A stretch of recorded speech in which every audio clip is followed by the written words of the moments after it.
Okay, good morning, everybody. I think that I have to wait 1 minute because it's 10:59. I should really delay it a little bit more because, as you all know, Ian was never on time. I'm coming from Domodossola at the border with Switzerland. The Swiss influence is very strong on me, and I'm really keen to start on time. So I would like to thank all of you for being here and to celebrate Ian with me, with Francesca, with Ian's sister Diane, and with his niece Lily. Ian's physics legacy is truly remarkable. He had vision, he had passion, he had the boundless energy and optimism. He was an inspiration to all of us. And you can see that how global was his impact. I'm very pleased to see here that there is a representation from China, from the US, from the UK, from Portugal. I see people from all over the world here. The program that we have to cover today is vast because Ian's interest in physics was extremely broad. And therefore, we should really try to aim at starting on time and, 11 o'clock, with his advisor, Ken Peach. Okay, thank you, Ken, for coming.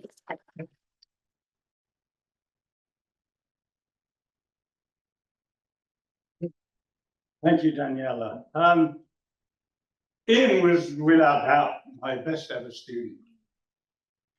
And what I want to do is to talk about, does this work?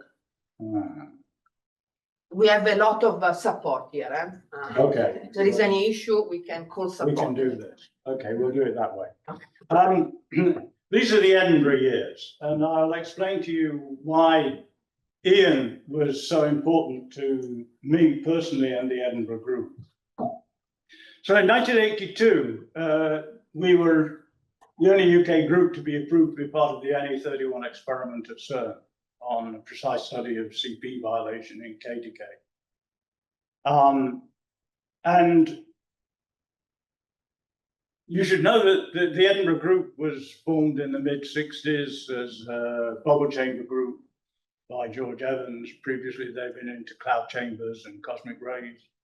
And we'd done a number of experiments, but in the mid-70s, when David Camden took over, we realized that bubble chambers had had their day. And so we moved over to counter experiments, and Ian Corbett's in here. We did an experiment at the Rutherford Lab and then moved it out to CERN.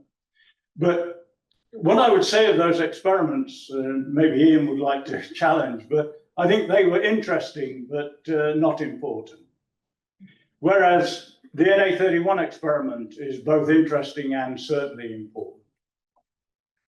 And I've mentioned that Edinburgh agreed to build the muon veto, and in the history of the group, that's also significant because it's the first detector component that we had agreed to provide to an experiment. So we needed a graduate student, and fortunately Ian applied, and he came up from London by train. So I must have interviewed him about 4:30 in the afternoon. And he was very impressive. And I remember we offered him the position there and then. But I also discovered that he was going to propose to take the train back down to London that night. And I thought that was unreasonable. So since we lived not far from the lab, I offered him dinner and a bed for the night, which he accepted. And as you can imagine, he kept us thoroughly entertained over dinner. I remember two things. One is he said he'd taken a year out of his degree studies in order to decide whether to become a priest or a physicist. And he decided to become a physicist.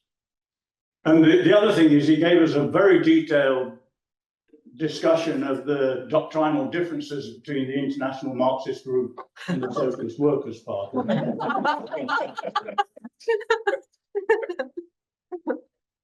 So what about the... I still don't know how they let him in the US, actually. So the NA31, I went sort of to the fountain of all knowledge, which is Wikipedia, which tells you here what it's about. I show this because everyone likes the look of the big blue tube, which contained absolutely nothing. It was a vacuum tube. except that it also did contain this splendid object called the XTGV, XTG meaning target and V meaning vehicle. And this is a three-car train with the last two bending magnets of the proton beam line, the K-short target, and the beam dump and collimator. And this is the clever part of the NA31 experiment, because it was designed to allow the K-short, which has a very short lifetime, to decay with the same vertex distribution as the K-long. And you can see that we achieved this pretty well. You can see the K-short to K pi plus pi minus the K-long, the K-short to 2 pi 0, and the K-long to 2 pi 0. The detector itself was 250 meters long, mostly vacuum tube, but the detector itself was about 30 meters long. Its aim was to measure the double ratio of the two CP violating modes, which is related to a fundamental parameter, which is called epsilon prime over epsilon. And the importance of this is that we call epsilon the indirect CP violation. This just comes from the mixing of the K0 and the K0 bar in the two states. But the interesting, from our point of view, parameter was the other one, epsilon prime, which is the CP violation as the K-on decays into 2 pion.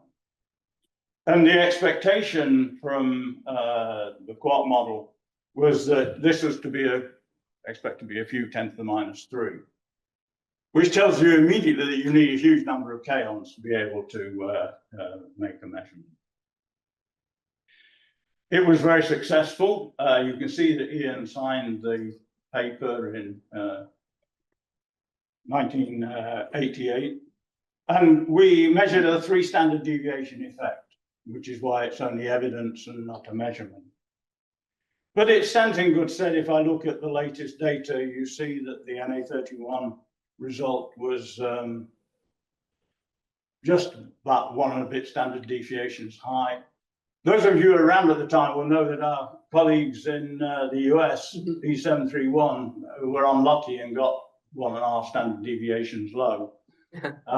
But we're compatible with what the current measurements say. So now to Ian's thesis. The left hand is a picture, the right hand is simulated. Very expensive Monte Carlo. The business end of the detector consists of 2 wire chambers separated by 25 meters, a scintillator hodoscope, trigger hodoscope, liquid argon calorimeter, hadron calorimeter, and then right at the very end, there's Ian's bit, which is the muon veto. Yeah, something like 1/3 of the total decays have a muon, so it's there to get rid of something which, from this point of view, is uninteresting. This is taken from his thesis. This is Ian's sketch in Ian's hand. It's 11 pieces of scintillator, or 12 pieces of scintillator times 2. It's 2.7 meters square, so it's quite a large object. Ian's project for the 2 years was, first of all, he checked and calibrated 84 photomultiplier tubes. He rejected 28 of them. That left us with the 44 for the experiment, with 12 spares just in case. He commissioned and calibrated the scintillators, which had been fabricated at the Rutherford lab, using an ex-medical Betatron. He then assembled it, or supervised the assembly at RAL, and soak tested it in a beam and with lasers for a month, LEDs for a month. And then shipped out to CERN, installed it, recalibrated it, integrated it into the trigger. This is a nice picture of the state of the muon veto in 2005. You can see that there's a big hole here, which is where the liquid argon calorimeter eventually was. And in 1986, it had been installed. And you see that the veto has now been wrapped in black cloth just to keep it nice and light tight. There are not many photographs of me with Ian, but this is one from a collaboration meeting in Dortmund. Here's me, here's Ian. This is Peter Shilley, who was the CERN technician who supervised the installation. And Boonwing Pindledums was another postdoc from Edinburgh. You can see that it's Ian who's doing the talking. This is another typical Ian shot of him hard at work in the electronic cabin, checking the muon veto. Now, of course, it's not all hard work. The hall was next to a barbecue pit, and this is one of the first barbecues. It may well have been the first barbecue celebrating the installation of the muon veto and the hadron calorimeter.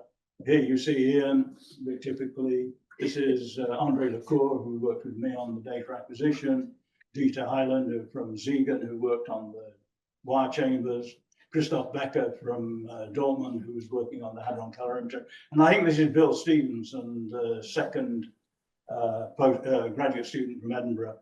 And I can't identify this elbow. These are also from his thesis, showing the way he set up the photomultipliers and scintillators. And you see, you get a very nice peak. And then once it was installed at CERN and actually in a beam, you see again a very clear separation between the background. It was just in front of the beam dump, so you expect some background, but a very clean and clear muon signal. So we had a good run in 1985, mid-April to August.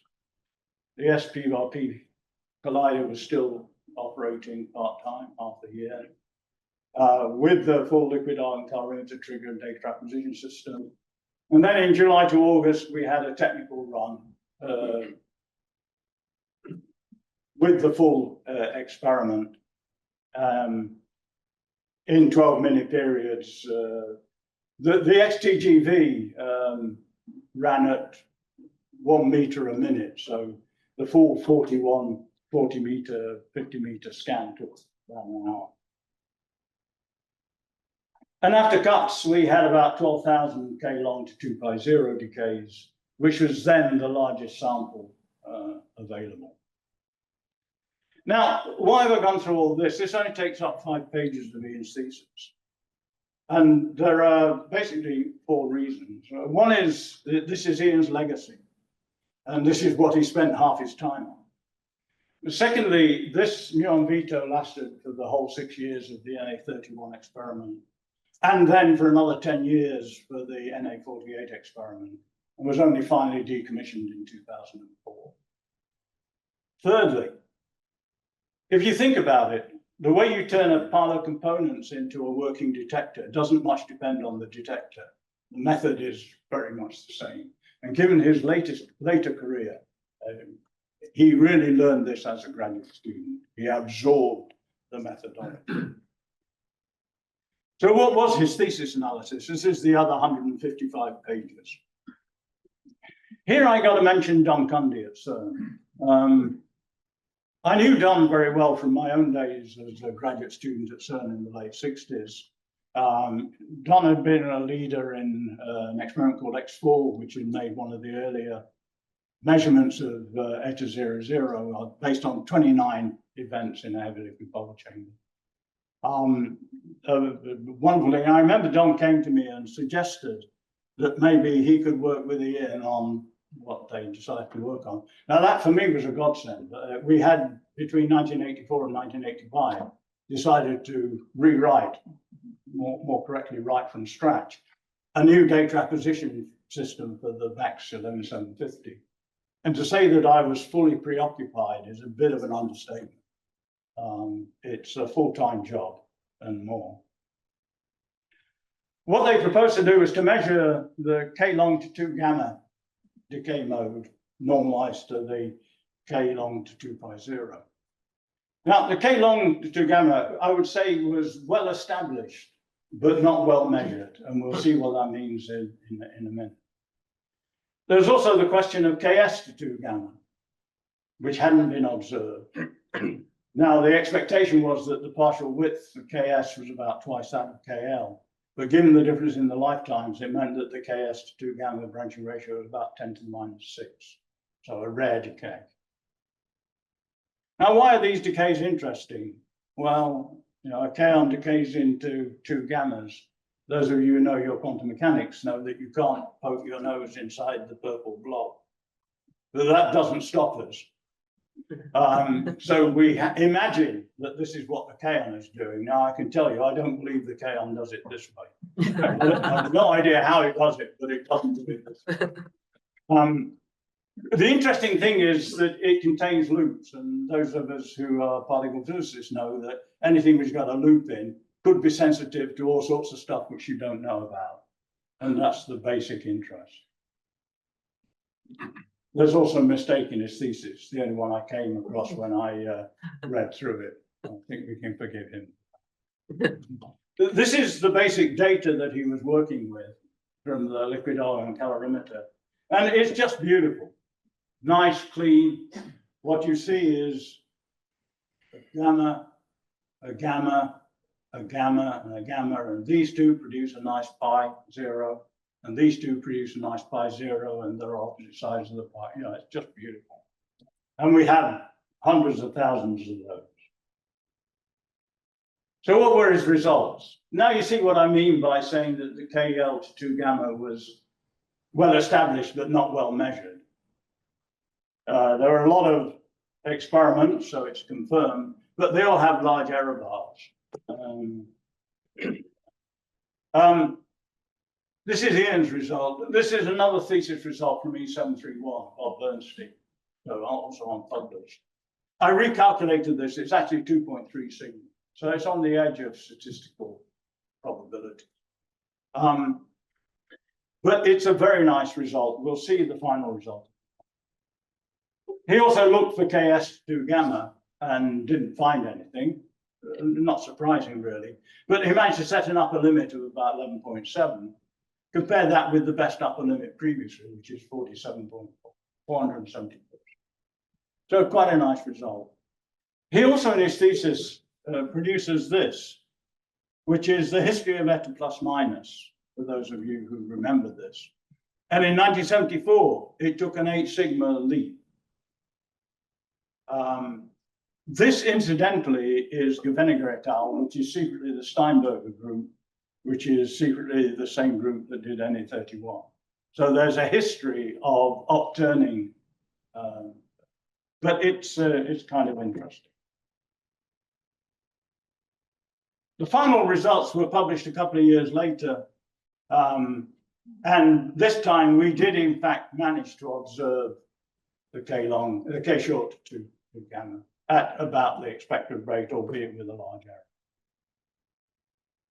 So how good were Ian's results? Well, on the K long to 2 gamma, he was about 1 standard deviation low. So, you know, 2 star, pretty good, I think, you know, for a novice.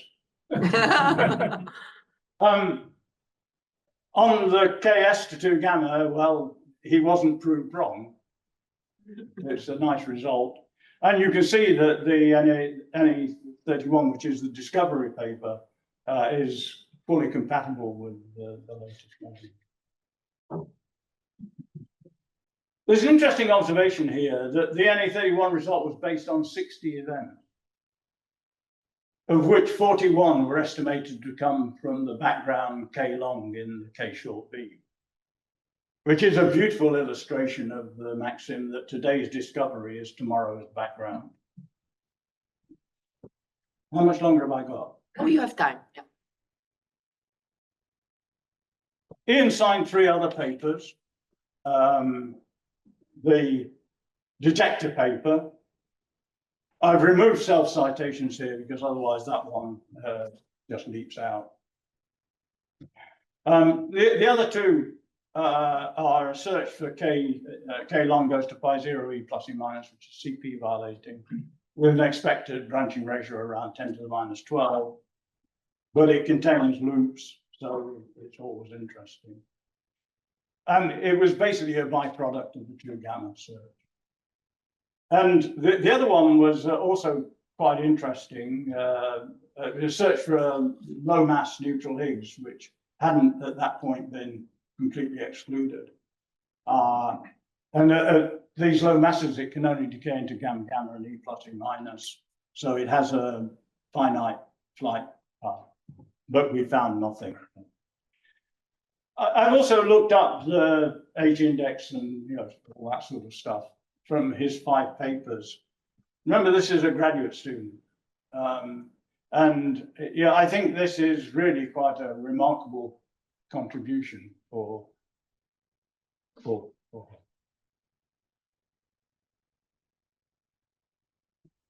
Our paths didn't cross very much after that, but we did meet at the 2004 Beijing conference, where we went to an extremely expensive Chinese restaurant. Qing, I mean, just look at the Qing Ling of the word. This tells you, without any other information, that this costs a lot of money. And Ian is busy studying the menu, as well he might, as well as all the usual Chinese stuff, and from which we chose. There was also an exotic section, which was offering the genitalia of various endangered species, along with a certificate of authentication. I have to say, I doubted the authenticity of those certificates. We didn't test it. About a year later, our paths crossed again. Heinrich Wahl as the spokesperson, but the entire collaboration of NA31 was given the EPS prize at the Lisbon conference for the observation of evidence for direct CP violation. And we had a get-together at CERN. This must have been September. And here you can see some really rather famous names: Jack Steinberger, Don Cundy, I've already mentioned, Heinrich Wahl, Konrad Kleinknecht, someone, Italo Manelli, Martin Holder, me. And there, where you might expect to find him, is Ian, accidentally in the middle. But those of you who from Oxford might recognise Giles Barr at the back there. I must thank 2 people for the photographs here. One is Hans Tarek, and the other is Val Gattignan. I should also mention here, particularly for Daniela's sake, you will notice that there's only one female here, Lydia Economy. Lydia, yeah, from Paris, yeah. From Paris, yeah. Who looks, I must say, probably with good reason, really rather unhappy. Oh, it's so nice to be the only one. We did have more women, but not many more. I mean, Valerie Gibson, and Anne-Marie Lutz. But it was the good old fashioned, I'm afraid, bad old days before DEI. NA48, the follow-on, did much better. And then Ian moved to Oxford in 2013. Some of you here will remember that I was myself interviewed for this position 18 years previously. And it wasn't offered to me. So when Ian was appointed, that was the point when I realized that the apprentice had become the master. And I think it's very good to see people making progress.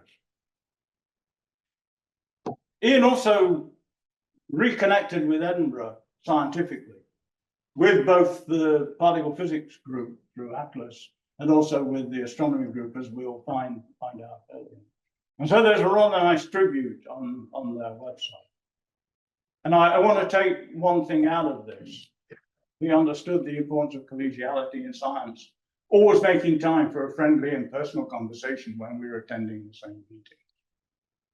And I followed Ian's time as head of the particle physics sub-department, Oxford terminology, and then particularly during COVID through his head of department. And I was very impressed with his leadership and management Being in, of course, his emails were always too long, but they were always full of humor and good sound advice. So it's my personal view that he would have made an excellent priest.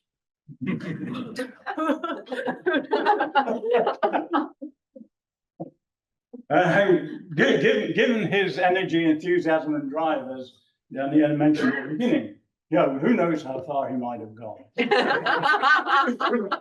But I have to say that given all that he has achieved, and as we will find later on, I think he made the right decision to become a physicist.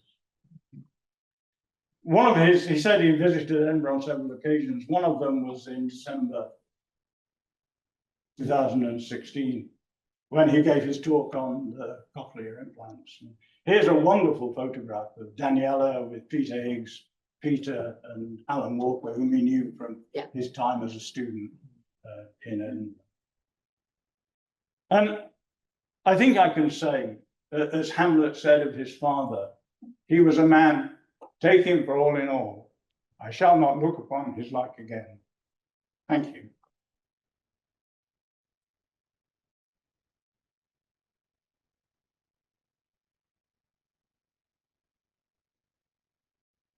Thank you for this really, really lovely talk. Do you have any questions for Ken?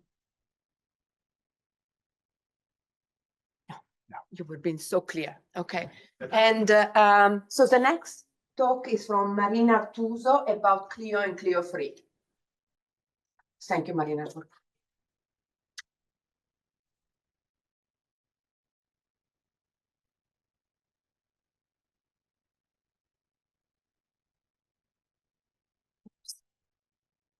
Okay. The talk should be there. Huh? We have the expert here. I'm sorry. That's it.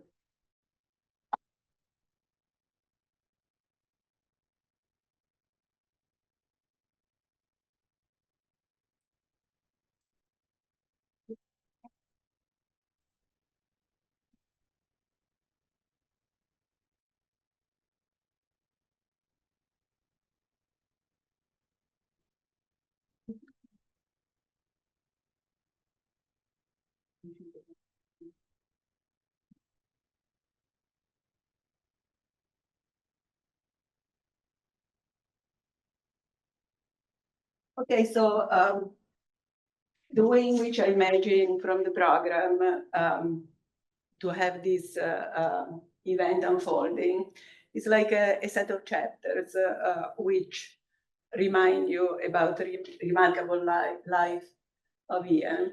And so I am covering chapter 2, which was the Clio days. And this will be very personal. This was the time that we spent most closely with Ian and Daniela. And the other thing that I would like to mention that although the conference is named a celebration of Ian's legacy, scientific legacy, I think that especially the years that I'm covering now are really much broader than that. So this is really the celebration of an incredible journey of an incredible human being. So allow me to speak about something else besides physics. Okay, so given the fact that in the audience, I know that there are people who are not super expert in particle physics. I took the liberty of introducing a slide which should allow everybody to understand the vocabulary that they will use. So as most of the people in this room knows, our life is to uncover the mysteries which still have yet to unfold of the micro world. And one of our challenges is that our micro world is composed of some basic objects, and in particular these which are known as quarks, are kind of hidden by something which is called the strong interaction from these gluons. And in particular, between these quarks, there are two which appropriately are called charm and beauty, which we believe we really hold a lot of secrets. And to this quest, some of us have dedicated decades of our life. And the real challenge is that we are not seeing them as individual particles, even we know that they are fundamental particles, but we see them dressed with all these squiggly things. And so what we see is our hadrons, which have a lot of stuff which distract us, but we really like to see these things. The other thing is that these particles are produced in the firewall, which has created the accelerators, and they live very shortly. And so in order to see what happens and develop our physics, we had to build a very complex detector. I put appropriately the Clio detector, which took data when Cornell University had still any plus and minus collider. And these are basically gigantic 3D camera in which we unfold everything that happens and try to figure out what is going on. And generally, people specialize either in this, or in this, or in this. But Ian was deeply engaged in all the aspect of particle physics.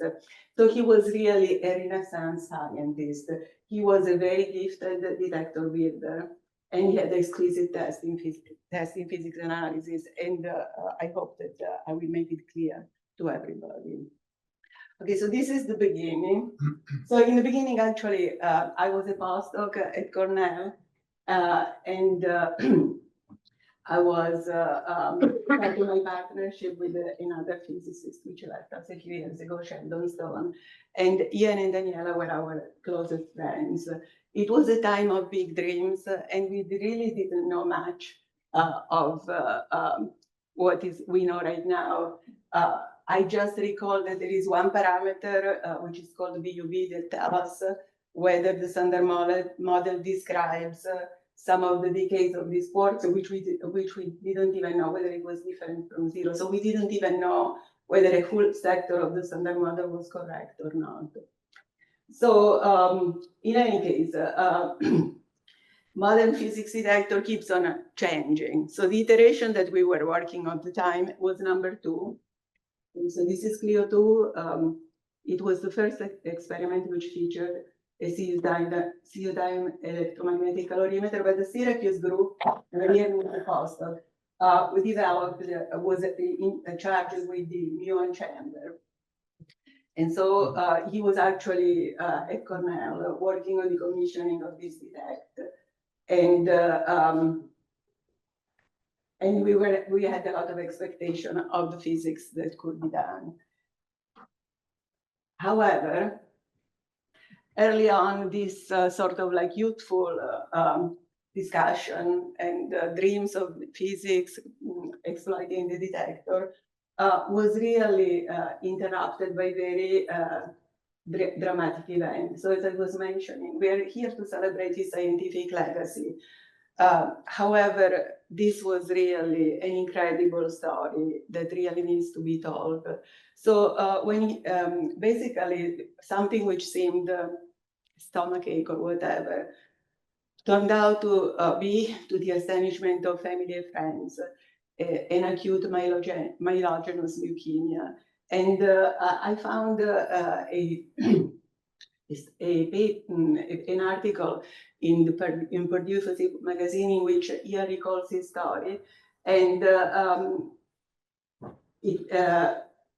let me just read this quotation from what he said, which also shows his unbounded optimism. So it says, at the time, almost nobody survived leukemia. But the first time I met my doctor, he came to the room surrounded by other doctors and students, took my hand and said, I will make you well, and I believed immediately. Now, it took a while, and actually we almost lost him. Actually, I still remember, I have a vivid memory in the emergency room, but we prevailed. I mean, but eventually, luckily, he was correct in his prediction, and so he came back to us. And this is another example that I would like to bring to your attention that shows the resilience and the boundless optimism and good positive feeling that Ian had. as a human being. So he survived, but unfortunately, in one of these in one of the infection, he was treated with for a very long time with an antibiotic, which made him totally deaf. So basically, he emerged from this crisis alive and deaf. And at this time, he had an infant daughter. And one of the things of which he was sad was not being able to communicate in an easy way with her. Nonetheless, they didn't stop him from working, teaching, and disseminating his scholarly work. After several years, he was able to get a cochlear implant and hear again, making this a teachable moment too. So I think that almost everybody here must have heard one of the lectures on the cochlear implant and how it changed his life. And again, quoting from this lecture, they also heard one of the things that Ian was saying is that one of his joy was finally to be able to hear his dog. So that was really great. So now, sorry. Okay, so now he came back, however, he was now an assistant professor at Purdue. And so he started doing his science work. And as I was telling you, we are trying to figure out what is happening in the fundamental particle, but we live in a world of hadrons. And so at the time, there were new effective theory which were allowing us to connect this inner world with a more measurable world. And here I dug some CPX, our analysis nodes were called the CPX nodes. So two were among the most remarkable, and it shows actually his great taste. I mean, he's really kindred spirit. I tend to work on the same things also, and he did some pioneering work on semi-leptonic decay of charmed baryon. With students, which really still remember him very affectionately. So then, again, we were already ready for another phase of iteration. So after number 2, we went to number 3. And so in Clio 3, there were two interesting things. We wanted to have a new, better 3D camera. So this is basically, if you open your phone and you see the pixelated camera, this is sort of like this gigantic thing, is still silicon detector. And then we had some hybrid identification for a Clio 3 lithium fluoride detector, which was one of its kind. Now, the work on mechanics integration of the Clio 3 silicon detector was done at Purdue, and it launched a wonderful laboratory in here at Oxford. You are very lucky that this beautiful setup basically moved and continued to be applied to construct excellent detector. Now, I should make a note that here there is the mechanical infrastructure. So somebody persuaded Ian that it was a great idea to use diamond substrate to have an effective mechanical encooling. And it so happened that sometimes diamond can become graphite. And so it is no longer insulating. And so poor Ian was left with one of the worst problems to be tackled, but he prevailed, and actually the detector, it had another problem, but the mechanics was perfect. Okay, so now I would like to bring up some testimonials from some of the students which illustrate the powerful educational presence that Ian had in the Cleon experiment. Starting from Jim Fast, who was a little bit more oriented toward the work on detector. So he says that in this period, he worked as a postdoc at Purdue designing and building the Clio 3 silicon tracker and searching for rare D-meson decays. I think that he was mostly focused on the silicon tracker. while my focus on instrumentation was not ideal for launching an academic career at the time, it led to a long, interesting career in the national laboratories, doing a broad range of work. And something that I greatly appreciate about Ian is his large range of scientific interest. And this is, again, is one of the landmark features. And then, just to illustrate the creativity, while he was working with all the students, he was there. So basically, he had to organize some very unique way of communicating. And so apparently, he used Linux Talk to chat with Mary Bishai. And it was a messenger, but there were no emoji or pictures, as they were not born yet. And in fact, I don't have that many pictures because at that time we really liked more to talk to each other than memorizing what was happening with the pod. And then, especially at one point, she moved to Ithaca to work on Clio 2. And oh boy, was Ian chatting online and in real life. I learned an important lesson, though. Being a great scientist also means taking care of yourself as a human and enjoy life to the fullest. And this, I hope, it will be a memory that we will all remember. And then lastly, in undergraduate, was mentioning that everything we're doing with Ian is things that have never been done before. He's very smart, but also very funny. And he never makes you feel dumb or tries to show how smart he is. A very rare feature, actually, in some fields. Working with him is a blast. Okay, so, however, the detector was really great, but unfortunately, newbie factories were built. And so we didn't really have enough events to justify our existence as Clio. So what to do? And this is the last chapter that I'm covering. And again, it is related to the theme that I was talking about. So there were various ideas what to do with Clio. Some people actually wanted to do nothing and just take in data and see what, how long they will keep the lights on. But there was a proposal which originally came from Syracuse and then materialized in a task force that I collided with Ian.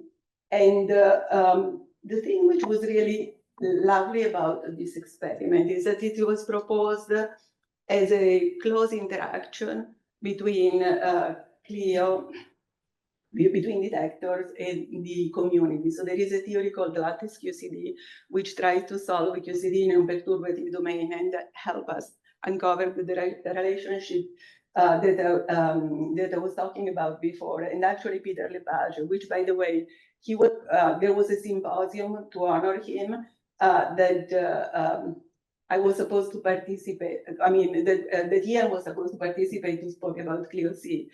So it was a quite shocking experience to go from the idea of planning to go out for dinner with Ian when he was coming to Cornell to hear about his passing. But in any case, for people who participated in this Clio C task force, they would have heard for innumerous occasions the history of lattice QCD in the words of Peter Lepage. So it was invented in 1974 and explained confinement, so the thing that I was talking about, of course, being bound in hadrons, stalls from almost 20 years.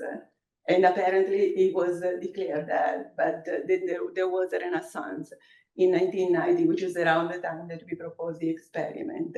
So there were new technique proposed, and then some high precision non-perturbative results emerged, like the alpha S, the mass of the big quark. And then apparently Ken Wilson retracts, and here Lepage was very happy. And then basically, they identify some decay mode that for some reason they cheapen to, instead of calling them golden mode, for some reason they call them gold-plated modes. And these were the things for which they developed predictions that were very confident. And there was this so-called predictive QCD challenge in which they were going to write a paper and then we were going to make the measurement. So this is the cover of the document, which was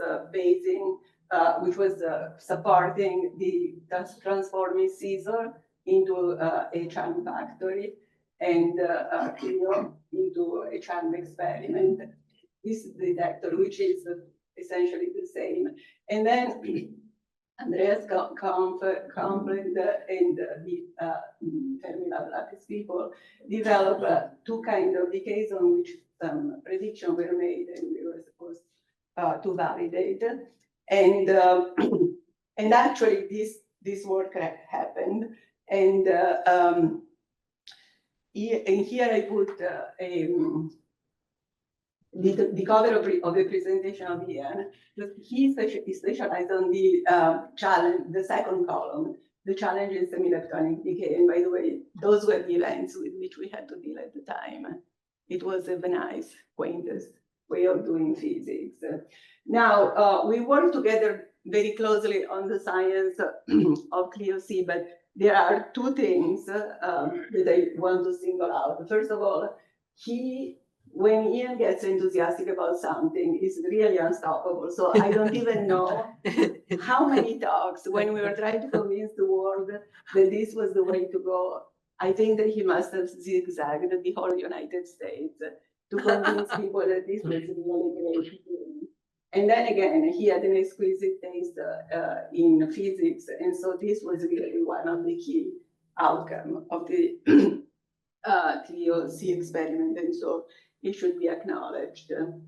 And then he even made the news because one of these papers was the 500 paper of Clio.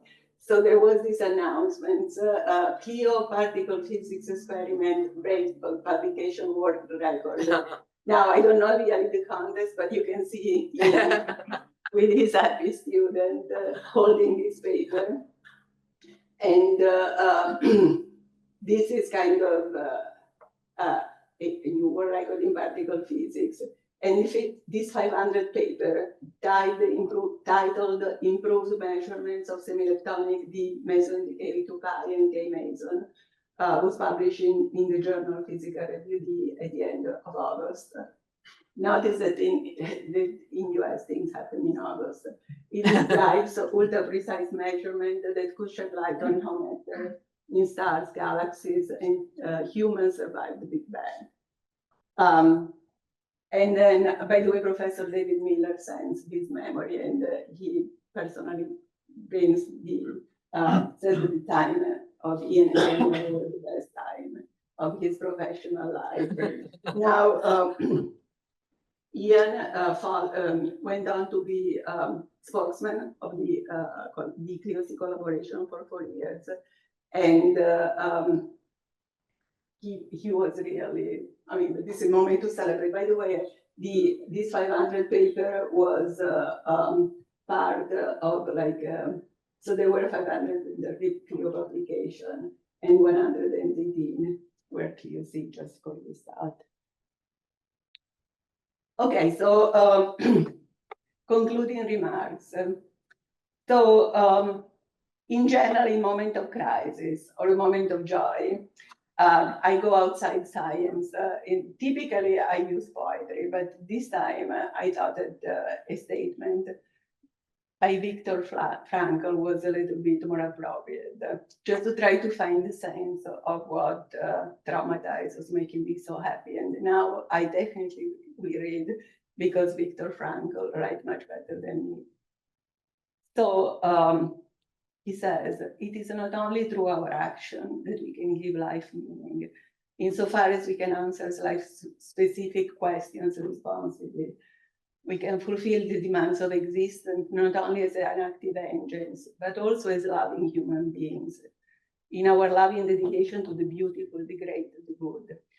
So should I perhaps try to explain for you with some new phrases how and why experiencing beauty can make life meaningful? Those who experience not the arts but nature may have similar responses, and also those who experience another human being. And here, this is for Ian. Do we not know the feeling that overtakes us when we are in the presence of a particular person, and roughly translate as the fact that this person exists in the world at all? This alone makes this world and a life in it meaningful. And very last, oops, what happened? Very last, okay, there was another slide, I don't know what happened. Okay, I will say the word. We are celebrating Ian, but the one thing that I want to say is that throughout the experience that I had of Ian and Daniela, I think that we should really acknowledge the beauty of their relationship, and I think that a lot of the joy that Ian brought to the world is thank you for this beautiful work.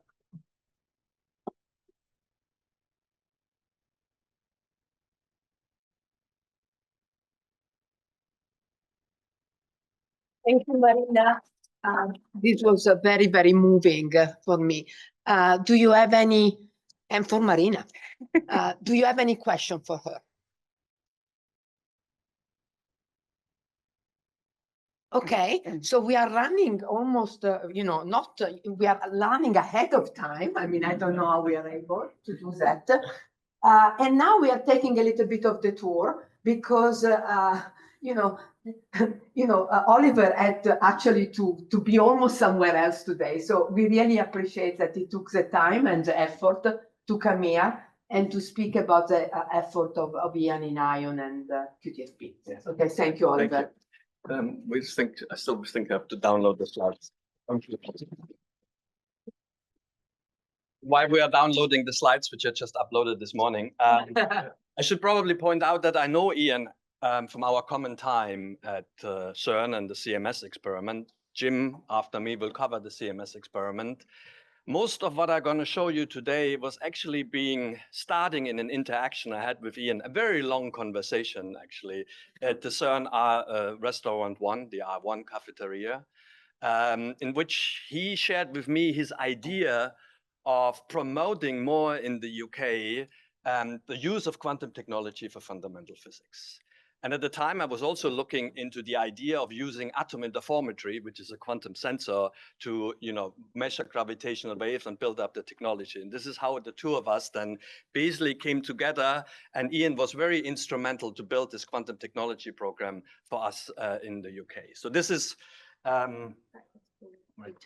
So this is now my responsibility to cover something which is a bit more of his modern legacy, which really goes back to 2016, 2017, and 18. But before I come to this, let me just set a bit the scenery, because this is one of the things I had been discussing a lot with Ian of how to best present this novel idea of using quantum technology for fundamental physics to a larger community, to funding agencies, and so on. So one of the things to realize is, and this is now my personal shopping list of what open questions we do have in fundamental physics. I don't want to go too much into the details here, but would like to point out that in the last 3 to 4 decades, I think mankind really has made a significant investment to develop technologies that could help us, for example, collider experiments, as Jim and Andreas Höcker cover later, try to open and address fundamental physics questions. One of the things Ian was always very keen was to look for alternative and complementary ways. And one idea we were, as I said, discussing in 2017 in the CERN cafeteria was to use the emerging quantum technology to complement our program of like collider physics and other instrumental technologies to look for open questions of fundamental physics. Now, one of the things he was very good at was to introduce the field to, outsiders, and in particular then later also to funding agencies, because if you want to build something new, you need also some money, and government funding agencies are certainly a very good source for that.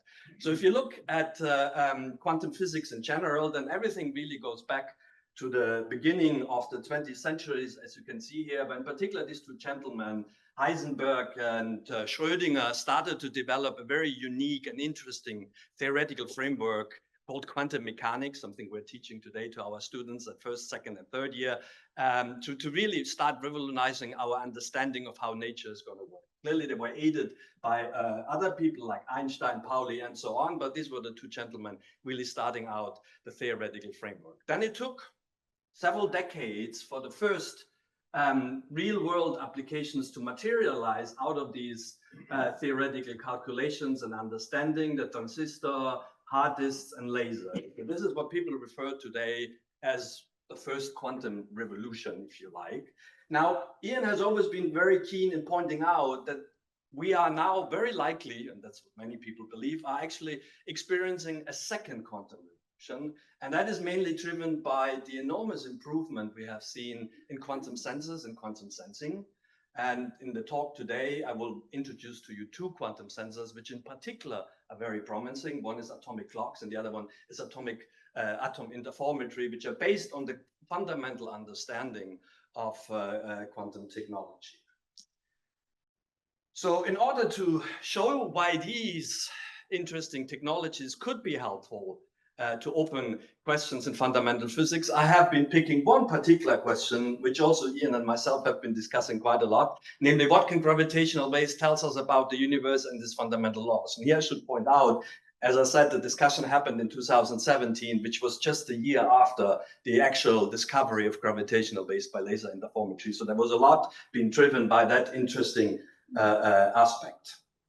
Now, when I said it was a century of physics for quantum physics, the last century, then it was also very much true a century of general relativity. And quite interestingly, these two streams of physics have developed rather much independently, and still today we're struggling of combining the two in a common framework. So, and according to Einstein's theory, gravity is not really a force as we would understand it in the quantum field theory, but it is really related to the curvature of space-time. And to put it in the words of John Wheeler, matter tells space how to curve and space tells matter how to move.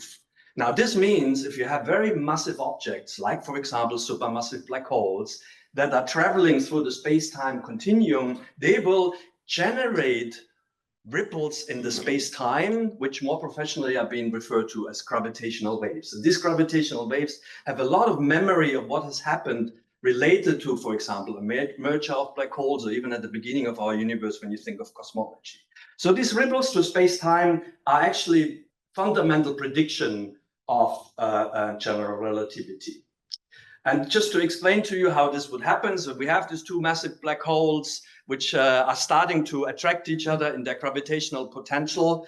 And because they are now starting to generate these ripples of space-time, the gravitational waves, they're slowly losing energy in their system. And by slowly losing energy in the system, they come closer and closer to each other until eventually then at the end, you have that final ripple that will go through space-time continuum when the two objects then are eventually merging, as we will see here in this. And this is an example of a measurement that has taken place in 2016 for the first time, observing this last part of this dance of these two massive objects as they go through space-time, this final ripple, which is now coming up.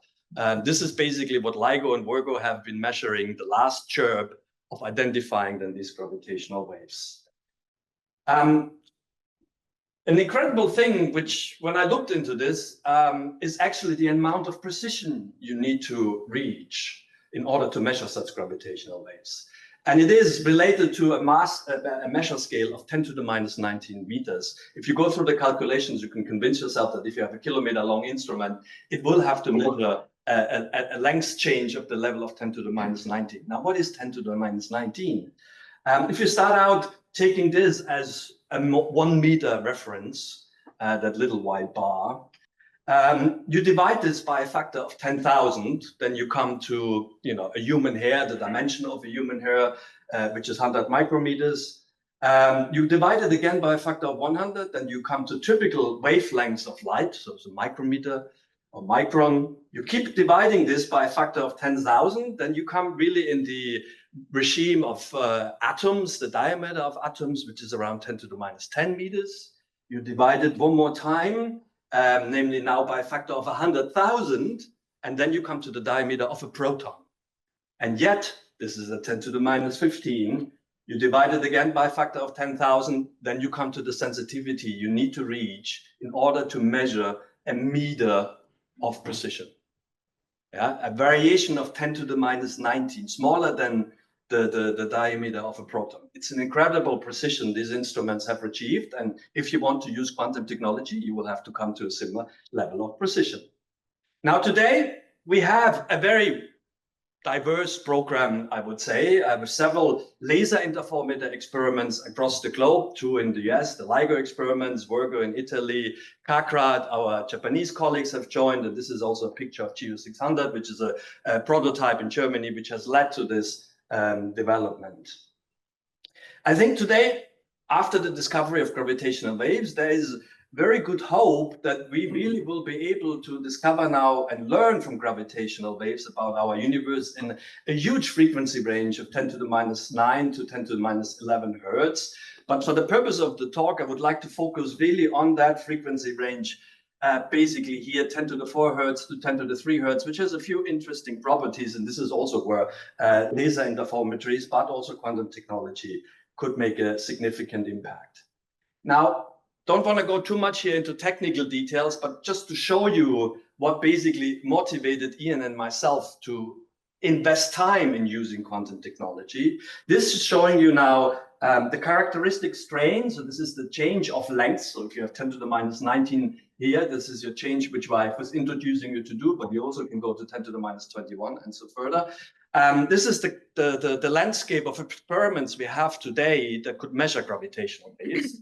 So this is what LIGO and Virgo are measuring today. The future program looks bright. In particular, we have currently under construction at the European Space Agency, the LISA experiment, which will be a space-borne experiment covering very low frequencies of gravitational waves, starting in about 1 decade. And there are also plans to increase the sensitivity of terrestrial experiments like the Einstein Telescope or Cosmic Explorer.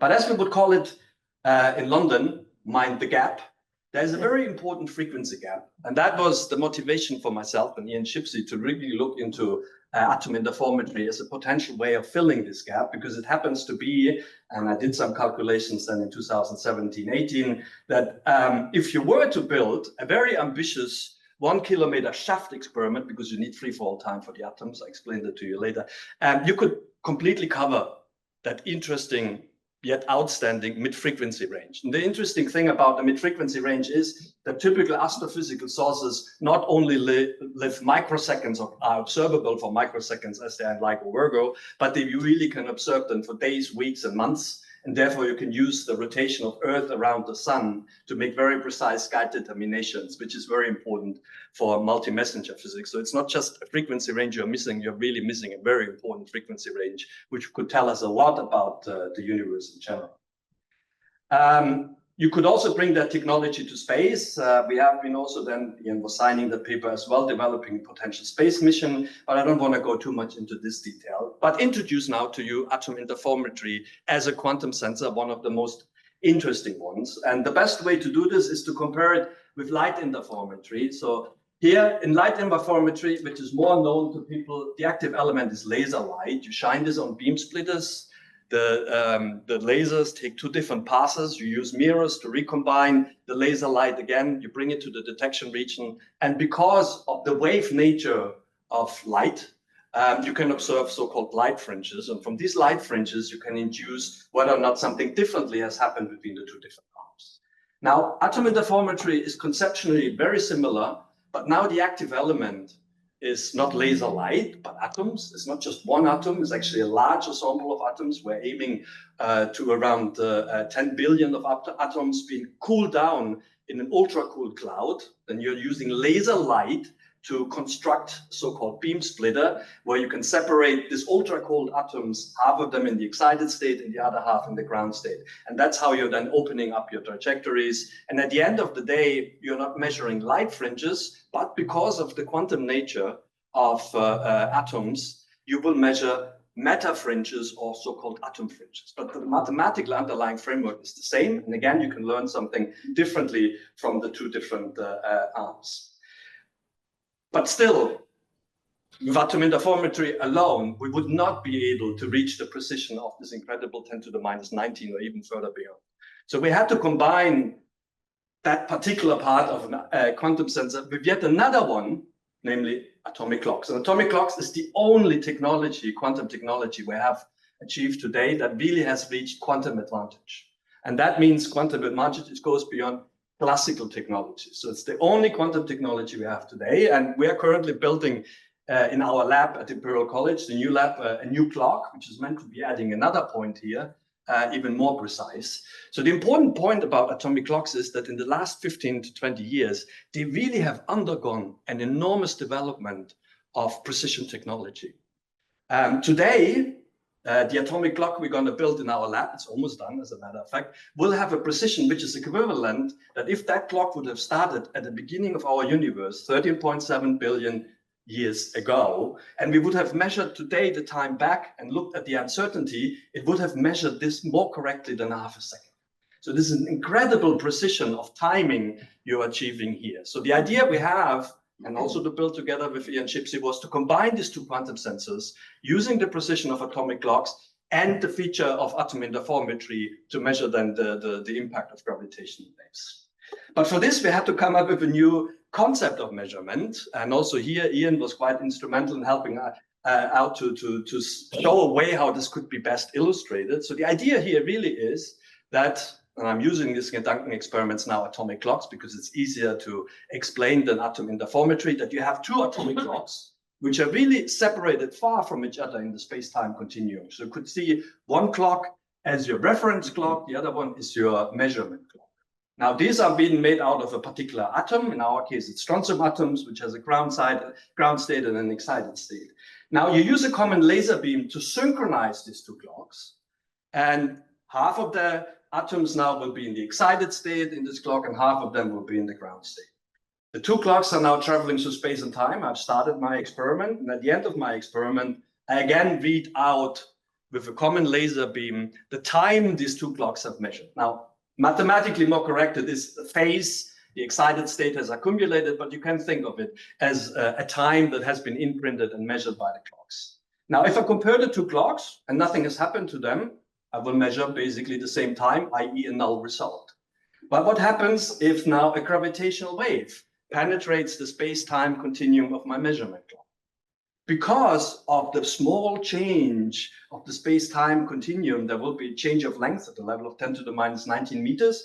Speed of light is constant, hence it will automatically translate into a change of time. That change of time will imprint on the face of my measurement clock. If I now compare the two clocks, I will be able to measure back delta t, and from delta t I can infer all the properties of my gravitation. So that's the general concept and the idea. Now it happens to be, and that's quite interesting, that you could potentially also answer another very important open questions in fundamental physics now, namely about dark matter. If dark matter happens to be extremely light, it will look like a wave. Now, if it's a classical wave, it will imprint on my atoms, and it will have fundamental variations of the constants of my atoms. And again, if that penetrates my measurement clock, it will imprint again as a frequency difference, but not on the time this time, but on the phase of the atoms. But again, I can measure it back by comparing the two times. Now, why I'm all saying that, this is all hypothetical. What now comes really into it is where Ian in particular has been absolutely instrumental, namely setting up a program that could realize that type of technology. And that goes back really shortly after to our discussion in 2017, when we organized for the first time in the UK a workshop which came under the consortium of quantum sensors, not quantum technology, but quantum sensors for fundamental physics.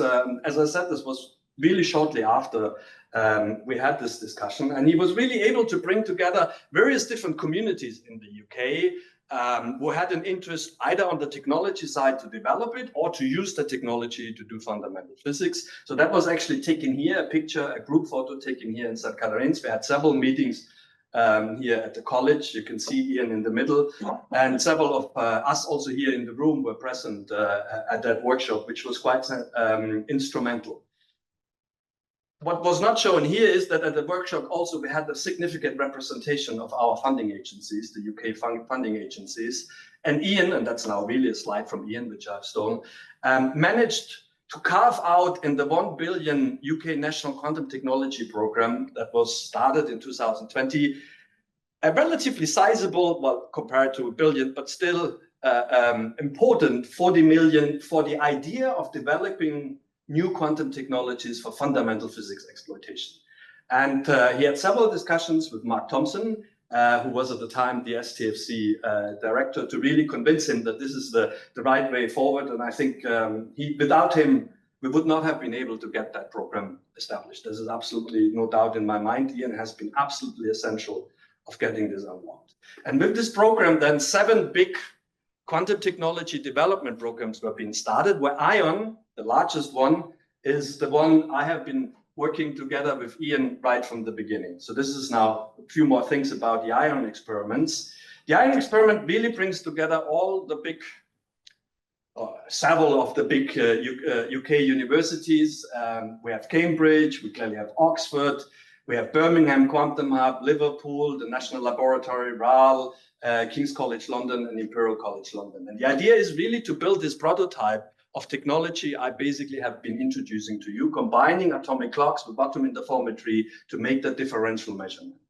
And as a prototype, we have decided to build a 10-meter detector as a consortium in the Beecroft building in Oxford, where, as you can imagine, Ian has been the driving factor in identifying the site and making sure that that site would be available to us once we then secure the money.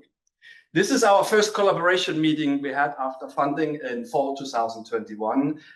Again, Ian insisted of hosting the first meeting at Oxford as the place in which we would build a detector. You can see here Ian and Daniela very central. Another aspect which I think Ian was very keen on making when you look at this picture is that this is really something which brings together 2 completely new communities. On one hand, you have people like myself coming from fundamental physics, have been working at CERN for a very long time. But on the other hand, to realize the technology, you clearly also need the quantum technology experts, the cold atom physicists. And this is a community in which we really have one-to-one representation of both. And I should also start to point out that when the whole project started out in 2018, after that conversation I had with Ian, there were 5 people basically in. One was Ian Shipsey, and the other one was myself to drive that thing together with John Ellis, Kai Bonds, and John Coleman. So these were the 5 people trimming that program up. And today we just had yesterday a collaboration meeting where also Daniela was there. We are more than 68 people, I think. This is the Beecroft building, which Ian, quite cunningly, I must say, managed to secure for us. So this Beecroft building is a high-spec building here in Oxford. It's really a laboratory building. But if you want to build a 10-meter prototype instrument, the 10-meter is a challenge because, you know, there are floors typically which are not. But Ian then immediately pointed out to us that there is a staircase we could use in order to build that instrument. And it happens to be underground. So it's really ideal for the noise separation, everything we need. And that was shortly after COVID. Again, this is in 2021. You can see here Ian in his usual thing, explaining something. I don't know, probably trying to sell to some of the people which weren't convinced that the Beecroft is the right building, and he eventually succeeded. And then we also had the group photo here to the left, John Ellis, and you can see then also here clearly Ian, and as you can see here. So that was the part of the meeting we had in Oxford. And I'm very pleased to say that since then, we really have come a very long way to fully designing this 10-meter instrument. And thanks to Ian in particular. And just yesterday, or the day before, actually, we were signing off on the final installation of how this instrument would be installed in the Beecroft. It's really a shame that Ian could not see the final installation plan because he was always very keen. It's a bit tricky to get into this building, so we managed to sort this out. And yesterday we were signing off. So now the hope is that we will secure funding for eventually building then this instrument in Oxford and to continue now with Daniela then the legacy of Ian to start all of that. There's a few more things I could say we had to do, but I think the most important one, which also is something unfortunately Ian couldn't see anymore, is that we have been able now to demonstrate this differential measurement for the first time ever. So that happened in the Imperial Lab.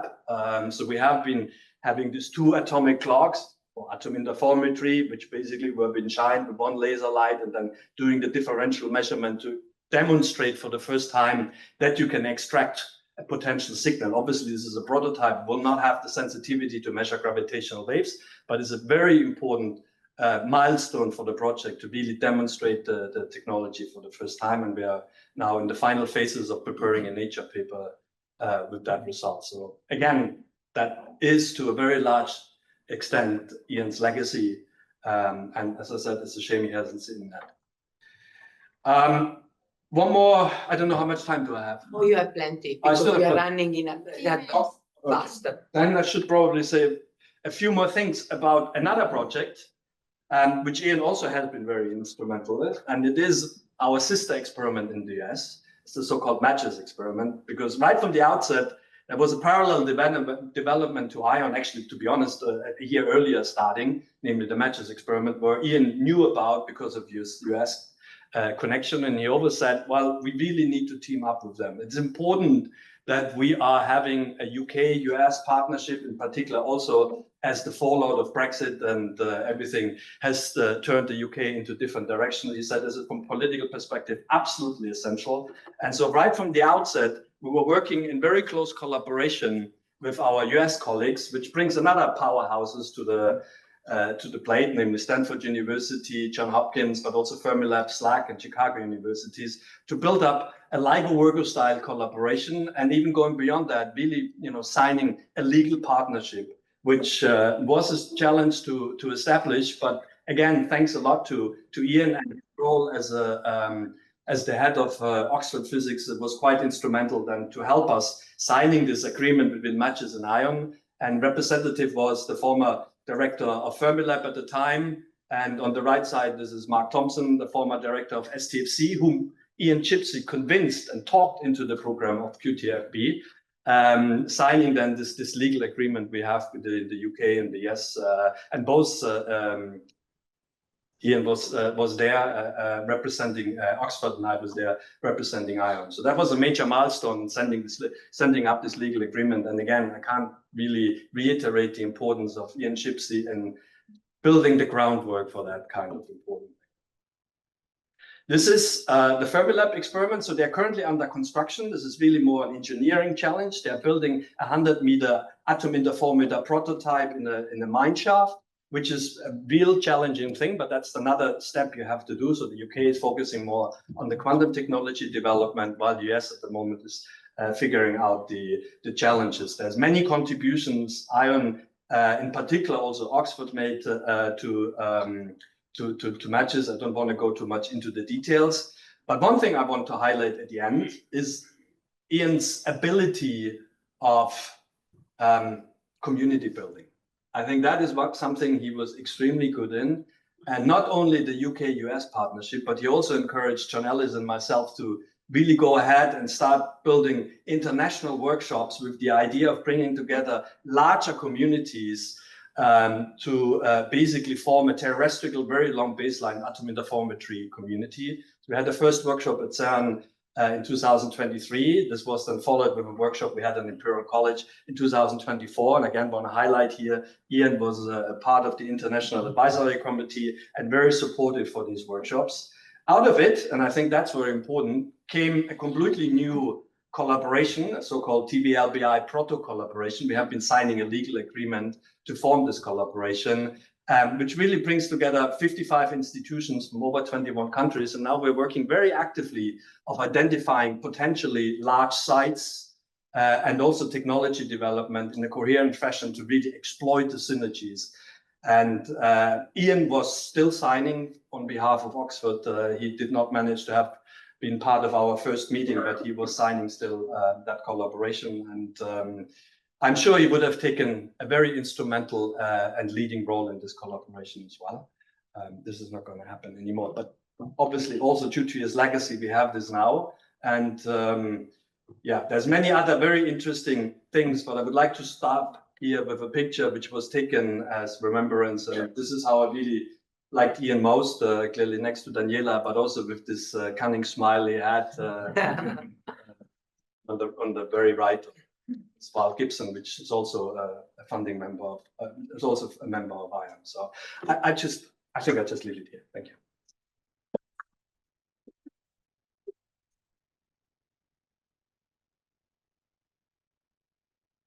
Thank you for this very, very lovely talk. And again, any questions? I mean, we have been very silent. Okay, we have a question. You spoke of using atomic clocks and atom interferometry. Has any thought been given to using nuclear clocks and nuclear interferometry for greater accuracy?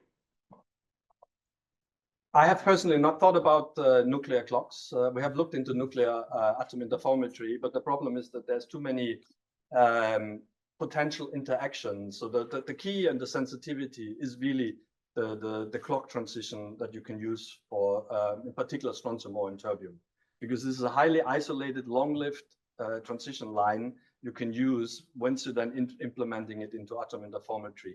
We have not been able to identify anything of similar nature for nuclear atom interferometry. Clocks I haven't looked into. Any other question?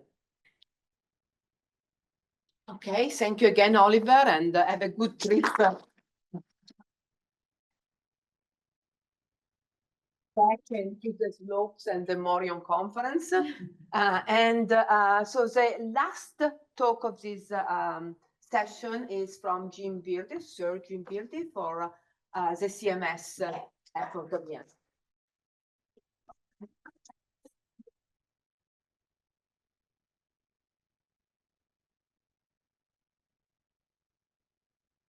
Thanks.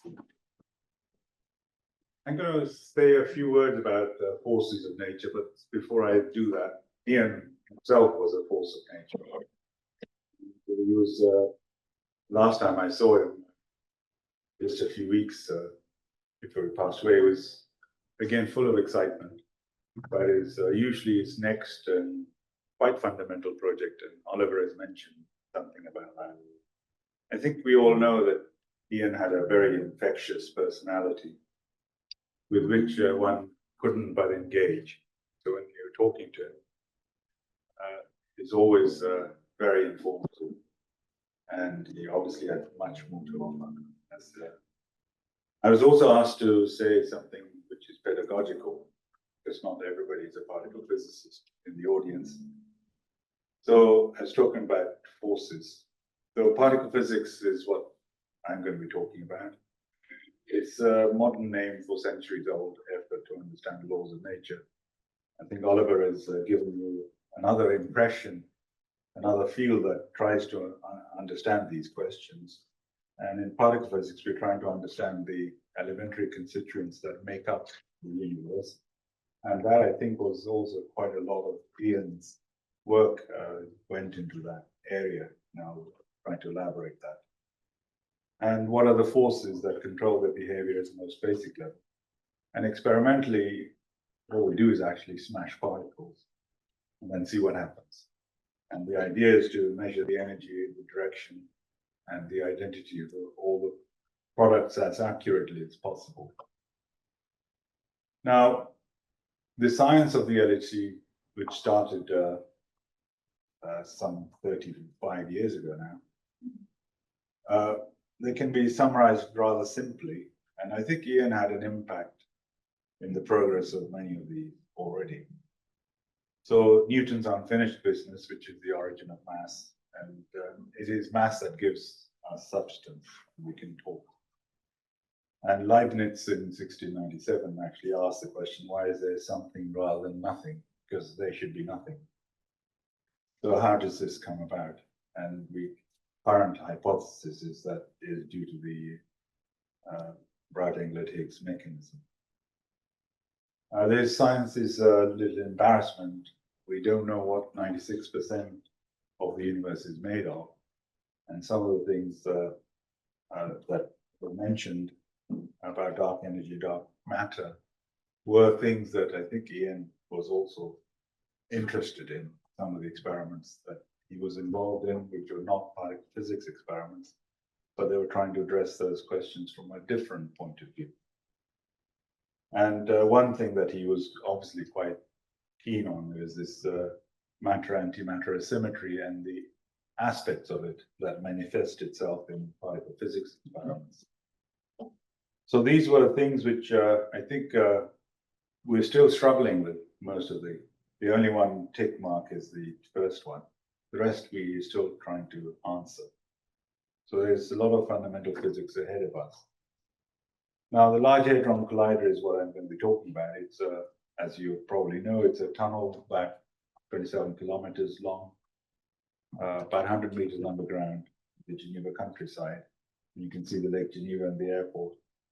And CMS is on this side, and Andreas is going to talk about atlases on diametrically opposite.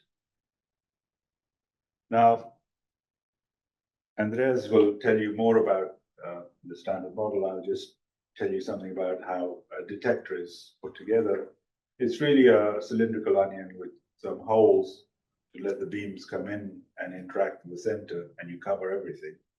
And it's an analogy with a cylindrical onion, where there are 4 principal layers, and each one has a specific task, which allows us to measure the direction and the identity and the energy of all the particles that are produced. And these 4 layers sing in a different way, depending on the identity of the particles. And I'll be talking about muons, which is what Ian was working on in CMS, dominantly where the first layer and the 4th layer sing. So this is the detector itself now, which is about 3 times the size, the height of this building, of this room, in fact. And what I'm going to concentrate on is a little spot in here, which is where Ian and Daniela actually worked on. So they were making some detectors which actually fit in the tip of the arrow, in fact. And yet the detector is 15 meters in diameter. So this is the first layer, the second layer, the third layer, and then that's the 4th layer. So let's look at this innermost layer, the first layer. And this detector that I've shown you on the right-hand side, the top, is about this big, but this wide in. So this is sitting inside this 15-meter diameter detector. And the purple ones are the ones where Daniela and Ian worked on and produced most of that detector. Now, to give you an idea of the difficulties associated with such detectors, on the left-hand side, you have a plot which shows what the fluxes or fluences are at 7 centimeters from the beam line. So there are about 40 million particles per second coming out per centimeter square. And so they lead to a huge amount of radiation, which damages the detectors. So the detectors must be able to withstand the radiation. Not only that, but they must have a size where they're not always on, which means that you can't do anything. So the only way you could actually tolerate that is to have what's called a pixel detector, which is 100 microns by 100 microns. Oliver was mentioning thickness of human hair is 100 microns. So these are little cells, tiny cells on these detectors, which are in purple, which is what Ian and Daniela actually did in Purdue when they were in Purdue. And so the story actually is that I was in Geneva most of the time. And this detector was having some difficulties, especially in the purple parts. And that was a US responsibility. And I think when Daniela and Ian joined the experiment, we were rather remote from that because all we saw were issues and problems. And they were tasked actually to solve that problem. So in the sense that what we eventually saw was that these detectors in Geneva working. And so I actually tried to find out a bit more about that. And I got a message from Petra, which I'll read to you. And I think it contains some of the aspects which have already been mentioned about Ian and also Daniela to a certain extent. The F-pix, which is the forward pixels, so these were the pixels that are shown in purple here. The F-pix family at Purdue felt quite special. So that's the aspect of family. I think that's another aspect of Ian's work. He did make people feel included, very much so, and that they were part of a big team where everybody was actually valued, and that comes across there. And it was indeed a family affair with 3 married couples. It was Ian and Daniela as the PIs. Gino sadly passed away, and Petra herself, his wife. And 2 who I didn't know actually, Gail and Kirk as technical staff. And then you had Arthur, who was the young student. My student, yeah. Yes, and who's now a young spark in CMS experiment. It was very clear that Ian was very proud of the clear silicon detector he built at Cornell, and which had been prominent exhibit in the hallway. It was also clear that the Purdue FPIX was solidly in Daniela's hands. But in typical Ian fashion, he wanted to be involved, wanted to ensure the group had all the best resources to deliver a great detector. But then she had something else. Although once in a while he tried to sidetrack some of us with R&D projects on gem foils or LSST detector, but the FPIX was the flagship. So I think here you can see that he was, Oliver has touched upon this, that he was very, very good at getting groups together to do things well in a coordinated fashion. So Purdue actually made most of, I think, most of the NCAP or the forward pixel modules. All of them. And all of them. All. And then in the 2016 upgrade, so this was in 2009 when the first was installed, and then 2016 there was an upgraded detector, and Ian and the laboratory went robotic assembly process to make sure that the products were actually quite reliable. Now, let me come to his physics aspect. He was, from his background from Clio, it was clear that he was very keen on heavy flavor physics. So he was made the convener of the B physics group in CMS at the start of data taking in 2009. And we were just taking data, and this was essentially the data worth, which is about first month of data taking in 2010. And it was, I think, one of Ian's students who produced a plot where you put the mass scale on the bottom and a logarithmic scale, and the event numbers also on logarithmic scale vertically. So what is happening here is that there are 2 particles called muons, which are the particles that sing in the first and the fourth layer. You measure their momentum and their directions, and you create a quantity called the invariant mass. And it's the mass from which these things originate. And if you have a large number in one spot, that is indicative of a particle that is being produced. A lot of the time it's just background, which is the curves around these peaks. And these peaks are actually a history of particle physics in one plot. Etas, rhos, and omegas and phis on the left-hand side were the particles of the 60s. I started my thesis midway when the J psi and psi prime were discovered. 5 years later, there was the upsilon, which I'll say a few more words about. And then 10 years later, there was the Z particle, which is on the right-hand side. So this is now a textbook plot. And I think Ian was very proud of this plot. And I even had Jim Cronin came and I showed him the experiment. He says, this is the plot I have on my blackboard, whatever it is. So he pinned that in his office. So this is quite a famous plot, which I think Ian and his student actually pioneered. Now, what was important about this plot was the thing in upsilon, the Y particle. If you blow it up, you see it on the top right-hand side.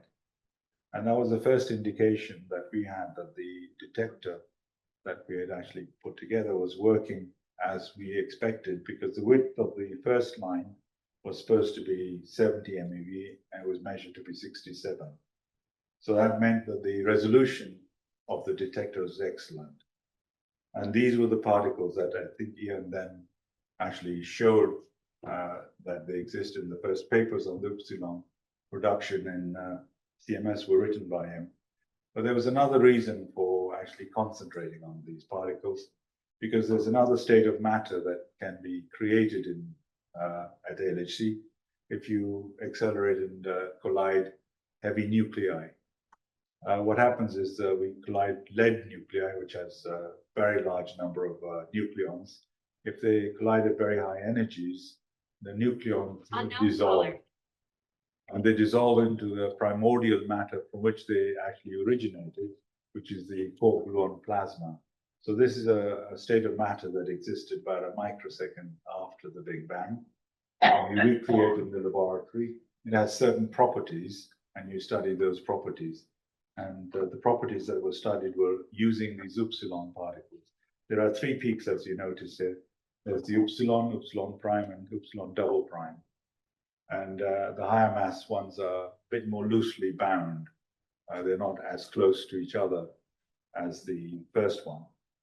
So if you were creating this matter, or quark-gluon fluid, then these particles, or the B quarks or the B bar quarks, would be together, but further apart in the second one, and even further apart. In between, there could be the plasma, which then shields these charges. And so you would see less of them being made if you were creating quark-gluon plasma than if you were doing it in the proton-proton interactions. And that is what is shown here. So the quark-gluon plasma being created, those big balls are the quarks that I just mentioned. And the further apart they are, the less strongly bound they are. And this was a thing that we knew about when we were writing the experiment proposal in 1993. And the plot that we had was in the bottom, and what was measured by Ian and his group was on the top. And on the right-hand side is what you see, these upsilon prime and double prime dissolving, melting away, because they're less strongly bound. And this suppression is a prediction of the fact that the quark-gluon plasma has been made.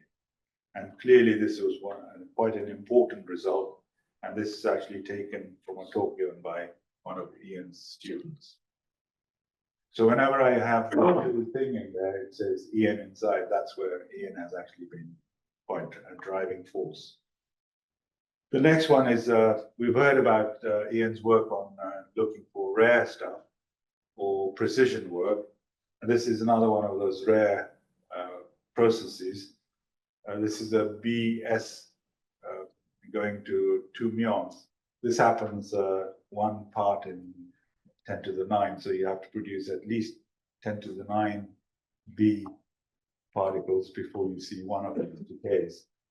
And this branching is very well predicted by the standard model, which is shown on the top. So these are processes which are very sensitive because they're loop processes, as was mentioned earlier, and they can contain new physics. And the idea was that, does this process have the rate that you expect from standard model, or does it have a different rate? If it has a different rate, then there's some new physics being produced. And below are possibilities that we were looking at that time of new physics. So again, it's a very rare process, and it was a very important result. And there was a group that had been working on it for like 5 years, 7 years, trying to make this measurement. But we wanted to be absolutely sure that we would get that right. And since Ian was the convener of the BPhysics group, he was tasked to find another group to actually cross-check this analysis. And it turned out to be his own group. And I guess because people didn't really want to, because it's quite an involved measurement. It requires a lot of effort, a lot of actually carefulness, if you like. And so on the left-hand side is the internal note that was written about the analysis that Ian and his group did, a small group. And they actually highlight a few things. They corrected several cases where things were not done as intended. I mean, they were done wrong. Ian being diplomatic, putting that as intended. And so the other thing was that they obviously did the analysis in a different way, independent set of people, independent code that was used. That's what a cross-check means. And it was understood that the main result, if it agrees, the cross-check agrees with the main result is the one that we will publish, which is on the right-hand side. But I think to give us confidence to go ahead and publish the result, it was quite important that that cross-check analysis was done. And so this is the community service, if you like, aspect of Ian's work. Again, very delicate. And another aspect we're talking about service is service to community. I think somebody mentioned earlier some aspects of it. Ian was very, very good at this. And I think Oliver has brought out some of those things. In the case of CMS, it was the leadership of, he was a convener, obviously, of the B-Physics group that I mentioned. And he was leader of the LHC Physics Center in Fermilab, which allowed a lot of Americans to not have to come across the Atlantic and still actually continue working on the physics analysis. And he actually promoted that very strongly and made it a much stronger force than it was before. And he was also elected as the chairperson of the CMS Collaboration Board. So that is a non-executive role, which is akin to the Speaker of the Commons, the Parliament here in the UK.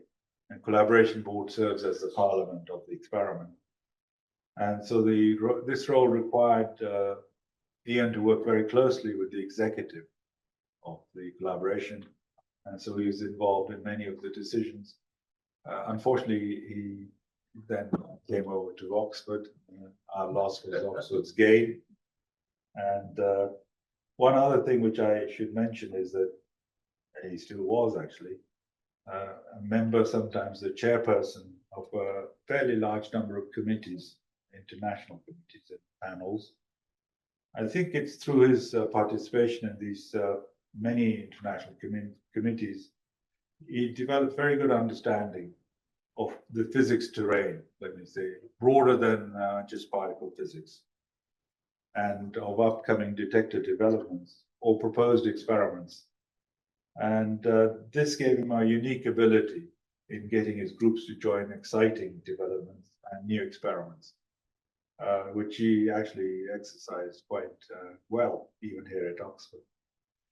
And he made full use of the capabilities of his home institutions to carve out prominent roles for his groups, as he did in Batu with you, Danielle, and so on. So, and again here, I think Danielle has always worked very closely with Ian, from what I can gather, and you're continuing with that. And so I'll stop here. Thank you.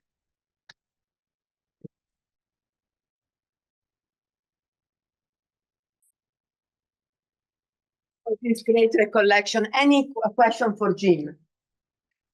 Because we are running a little bit in advance. We have like 20 minutes until the lunch. But if there are no questions, what I can do? Oh, there is a question from Andrea Zarka. The P2 design which you were showing, was the branch infraction obtained by Ian compatible with the one? Yes, it was. Sorry, I didn't mention. No. No, it was compatible. And it was unfortunately, it was just bang on standard model. So as I showed you, it's within 1 sigma of the standard model. What I can say actually is that Nuno is actually here, who did a lot for this measurement. I cannot see anything. Where is Nuno? Okay. So he did a lot of this great cross-check and other with Ian. Yeah. There was a question here. Yeah. Yes, Paul. What's the lower mass of Z prime? Oh, now I think it's getting up to about 4 or 5 TeV. If we combine with that, it will be about that much. Certainly, CMS alone is about 3 or 4. Okay, so since we have a little bit of time, I know that we have time for recollection later on at the end of the physics program. But since, you know, a lot of students and people were already mentioned, if you want also to come up now, you know, you are more than welcome, so that we will have also more time later on.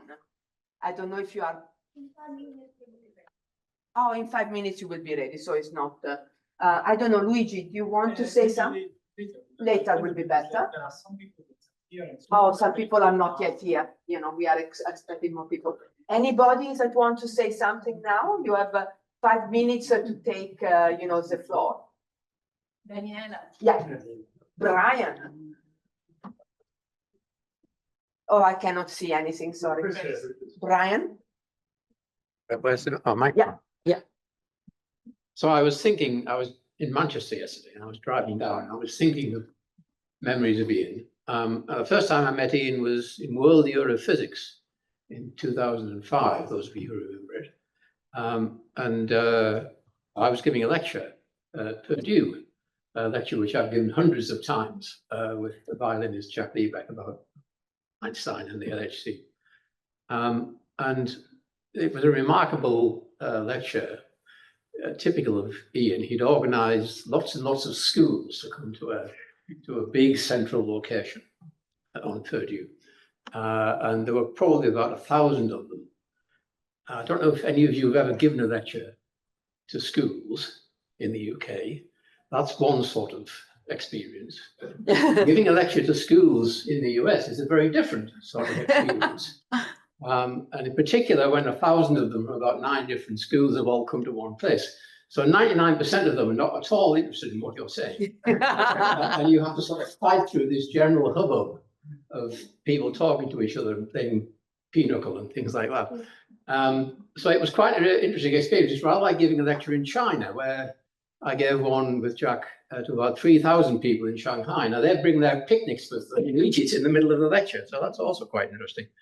But anyway, this lecture went on, and we were both exhausted when we finished it, and we had the impression that no one had really paid in much attention. And afterwards, Ian came around and said, "Oh, how marvelous it was!" And everybody was thoroughly engaged and beautiful and wonderful, and just typical Ian, you know, completely enthusiastic, and also completely organized in the way he got all these groups together. And then afterwards, was it afterwards or before? I don't remember. Afterwards. Afterwards, we went to Ian and Daniela's house out in the woods in Purdue, and had a beautiful, memorable dinner with, I don't know, 20 or 30 colleagues. And it just struck me the warmth and feeling that went on from Ian's colleagues towards Ian and Daniela was really touching. And I've never forgotten that. It was great pleasure when Ian eventually came to Oxford and we could renew our relationship. And he was being a tower of strength, not only in Oxford, but in lots of other things, which he and I have done together, including the International Advisory Committee for CEPC, which he was a long-standing member of. And indeed, my last interaction with him just before he died, about a week before he died, was to try and organize our travel to the Beijing meeting. And trying to organize travel with Ian was a wonderful thing. Yes, yes, definitely wonderful. Yeah. In the end, we sadly didn't do. A great man, and I'll greatly miss him. Thank you, Brian.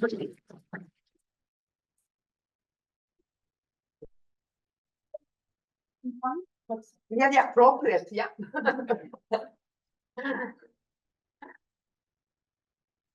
Please introduce yourself, just in case someone is. Yeah, I think it's appropriate that just follow what Brian just said. I know Ian for almost 25 years. He was our advisory committee member when we started to build the battery experiment. That was a very difficult time. We have no money, no experience, no people. And most of our students every year, more than say 80–90%, all disappeared in the United States. So it was a very difficult decision whether we should do it, how we do it, and how aggressive we should build our detector and also, of course, accelerator. So Ian was our advisory committee member and together with many others. And indeed, they gave us very, very important advice, because we were kind of suffered from how to get money and how we can build detectors and so on. But Ian and the committee say that you should think about physics, even if you don't have money now, but you are going to have it in the future. So you should build the best detector ever in the world, not the best detector you can build, but the best detector in the world. Of course, we took the advice. Of course, we also used the advice as a bargain kind of tool to our funding agencies that, look, you should do this way. And indeed, we succeeded. So we end up have a bit more money to build our best ray detector with superconducting magnet, with crystal calorimeter, and with many other, let's say, most advanced technology we could have. We were, without the committee, without the advice of Ian and so on, we would probably have a detector, either a very lousy kind of EM calorimeter made of kind of sampling technologies, or maybe we are going to ignore or, use the very traditional kind of magnet or existing best one magnet. So it's going to be not interesting at all today. So seeing what Ian had been advised us, and also what we did up to now, we really, really appreciate the suggestion of Ian. We have this best ray detector still running, and we're going to upgrade accelerator, but not the detector. The detector is going to continue to operate for the next 5 or even 10 years. So this is a really great experience. We had Ian almost 25 years ago, and afterwards we become very good friends, and we have been working together in many, many things. Ian has been many of the committee members in IHEP, not only for our project, but also for our whole institution. So he was our advisory committee member for CPC, for other projects, and also he was our whole institutional assessment committee member, and also afterwards the chair. He was the chair in 2023 and gave us very, very important good advice. To be honest, the Institute of High Energy Physics, IHEP, could become the, let's say, current status. It's not an accident. It's really very much effort of Ian and many of our friends. So indeed, I believe that we very much miss him. I fly yesterday to London, and I'm leaving tomorrow. I think this 1 day or 2 days trip, 1 day meeting is really worth the effort, and I really appreciate his contributions to our physics program, and also in particular, many of you have heard, to the whole community. So thank you.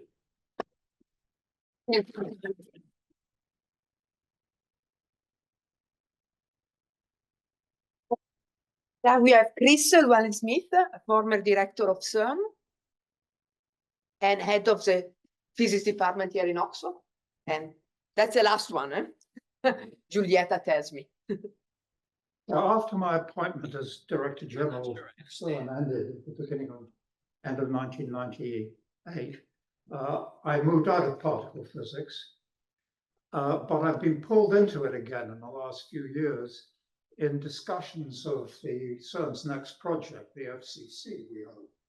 And I must say, I really appreciated many discussions I've had with you, Daniela, and with Ian about the future of particle physics, especially in the last 2 years.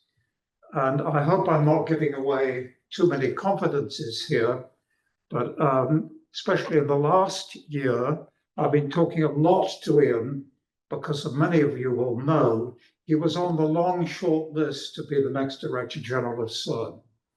He didn't make the very short list by a vote, actually. I think Ian had many of the qualities needed to be a very good Director General of CERN. Although, as you've said, Daniela, you'd have had to learn to show up on time. But I think this is a Could be taught that. this is a compliment. I think there are three things that would have been difficult. I think Ian is too open and too honest to be a really good teacher. And I think maybe his interests were too broad. I'm not sure if he'd been able to stop himself working on other things outside particle physics. But Ian was a great physicist. I only met him when he came to Oxford, and you, Daniela, but I really appreciated him, and I'm going to miss him. Thank you. And then back and forth, yeah. Good afternoon, everybody. So we are ready now to resume the afternoon session. And we are starting with the competitor to CMS, the detector on the other side of the ring, the Atlas detector. And we are very lucky to have here Andres Ocker. Thank you very much. Thank you, Daniela. And yes, so in 2013, Oxford Physics took a fantastic decision to get Daniela and Ian Shipsey to Oxford, and then with Oxford to Atlas. And we benefit, of course, still today through these years hugely from their presence in Atlas. So fantastic, really amazing. And so I wanted to give this title, What is the Nature of the Vacuum? And this title was actually given to me by Ian directly. In 2013, there was the SNOMAS in the US, the SNOMAS process to think about the future. And the Symmetry magazine asked several physicists, so what is the biggest unanswered question? And Ian answered this: what is the nature of the vacuum? So this should be the guide of this talk through Ian and Atlas. And in fact, I started a bit tough here, but it will then be much simpler. I thought I really would like to get back to this question: what is actually the nature of the vacuum? And we know that in quantum mechanics, the vacuum is a very complicated beast. In quantum field theory, which is the main theory to calculate particle processes, I put here the fabric of empty space, but it is not an empty void, but it is a dynamic structures entity with vacuum fluctuation, virtual particles, and zero-point energy. And this creates a pressure. And this pressure can be measured, this vacuum pressure, and it is measured beautifully by this Casimir effect, Casimir plates. This was, I think, first time was in 1997, but this was actually measured. This is the only time, this is not by Ian. In fact, one of these things, this null-point energy, zero-point energy, this is something, even if there are no particles around, just fields, you will have zero-point energy. And this, you can compute this through a quantum harmonic oscillator, and then you have modes, and if you integrate over all these modes, you will have a diverging integral. So what usually physicists then do, they put a cutoff. The cutoff could, for example, be the Planck scale, very big. And then you get a huge contribution to the vacuum energy of the order of 10 to 110 electron volt to the fourth power. And this is the vacuum energy which is actually current measured. So this is 121 orders of magnitude larger than the measured values. So that is called the cosmological constant problem. It's a huge crisis, probably. So this is one of the contributions to the vacuum. Then we have the electroweak theory and the broad-angular Higgs mechanism.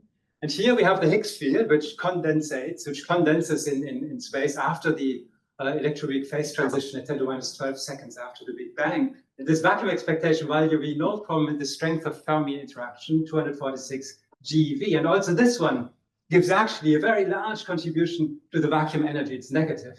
And it gives, this is 55 orders of magnitude larger than the measured one. Also, this is a huge contribution, huge problem. And in fact, Weltmann in one moment said, if this were the truth, the entire universe would be rolled up like a football. It would have the size of a football. So then we have the QCD vacuum, which is a very complicated vacuum because of the non-perturbative, non-abelian structure of QCD. We have quark condensates and gluon condensates, which characterize the confined phase of quark matter. This is kind of these hydrogen gas diagrams. And also this gives a very large contribution to the vacuum energy, 10 to the 34 electron volt, again, much larger than the one which is measured. Then we have general relativity. In general relativity, the cosmological constant, which can be interpreted as a form of dark energy, drives, of course, that's what we really see, the accelerated expansion of the universe. So a big issue, the vacuum. So now I thought Ian probably meant this part here. I will focus in this talk on this particular part here. Now, coming to the standard model, I think most of you know we have here our 3 generation fermions. quarks and leptons, which are matter particles, and then we have our bosons, which are force propagators of the electromagnetic weak and strong interactions, and then we have this strange thing here, which is completely new type of non-universal interaction. It has nothing to do with the known forces. It is not a force coming from a symmetry. It's not a gauge force. It's an excitation of a field, which we call the Higgs field, phi, around its energy minimum. And this energy minimum is this value V, which I have already shown before. So the Higgs field is there, it's around us, it's a background field around us, and the interaction of the particles with this field gives mass to the particles proportional to the interaction strength. This is the mechanism, the Higgs mechanism, famous Higgs mechanism. And the energy potential is described by this small, very simple term, which is a mass term, here quadratic term, and the quartic interaction term phi. Phi is the Higgs field. Then we develop the Higgs field around the minimum, and then one gets the Higgs boson interactions. And this is the minimum here, we see here. So we can ask our question, why do we know all this, in fact? And if we go back in time, it is decades of international high technology accelerator-based research which was so far. Accelerators are the tools to move particles forward. So now, as you all know, the Higgs boson was discovered in 2012 by Atlas and CMS at the Large Hadron Collider. Sadly, Peter Higgs passed away last year around this time. And I put the link here to his seminal paper from '64, Broken Symmetries and the Mass of the Gauge Boson. There's also this beautiful paper here from Peter Higgs, My Life as a Boson. It's really fun to read. I advertised this here. And we have here the famous pictures of Fabiola Giannozzi, Atlas spokesperson at the time, Joe Incandela, CMS spokesperson, Rolf Heuer, CERN DG, after the seminar presenting the Higgs boson discovery. In fact, there was a conspirative meeting. We saw this picture already before. 2 days before the seminar, where the results were supposed to be presented for the first time. And you see here Alan Walker, Ian Shipsey, Peter Higgs, and Daniela Botzwiller. I wonder what they were talking about. Less conspirative. After the seminars and the press conferences, we see here on 4th of July in Wolfgang Pauli Memorial Room at CERN, directly after. So we see here Ian, Joe Incandela, Peter Higgs, and John Alice. And this was the picture of the press conference. We see Daniela and Ian here at the press conference, at the center of things. So the standard model is complete. And we have, in fact, we can write this on this beautiful mark, which you can buy in the CERN store. And there's a beautiful part and a less beautiful part. The beautiful part is the gauge interaction sector, which it describes all the interactions among force particles and among matter and force particles.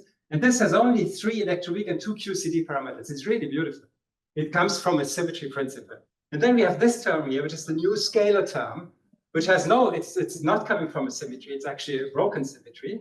And we have here the interactions, so giving mass to the fermions, giving mass to the bosons. And this is the energy potential I already showed to you. And this has 26 free parameters, much less elegant than the other one.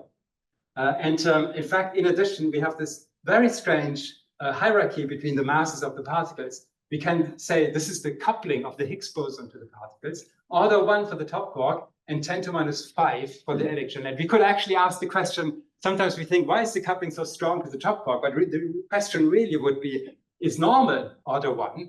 The question is, why is it so small for the other particles?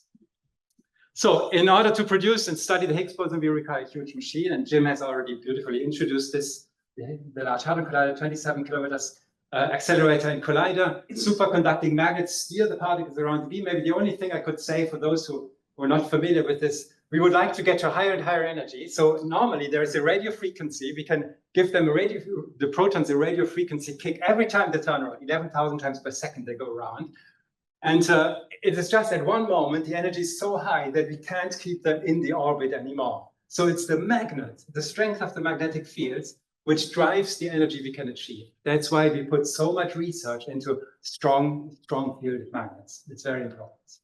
We see here the pictures. We've seen this already. So the 4 experiments, Atlas and CMS. I will talk about Atlas. We can actually walk from CERN to our detector, while CMS has to take a shuttle. So this is the Atlas detector. It's a huge detector, 25 meters in diameter, 44 meters long.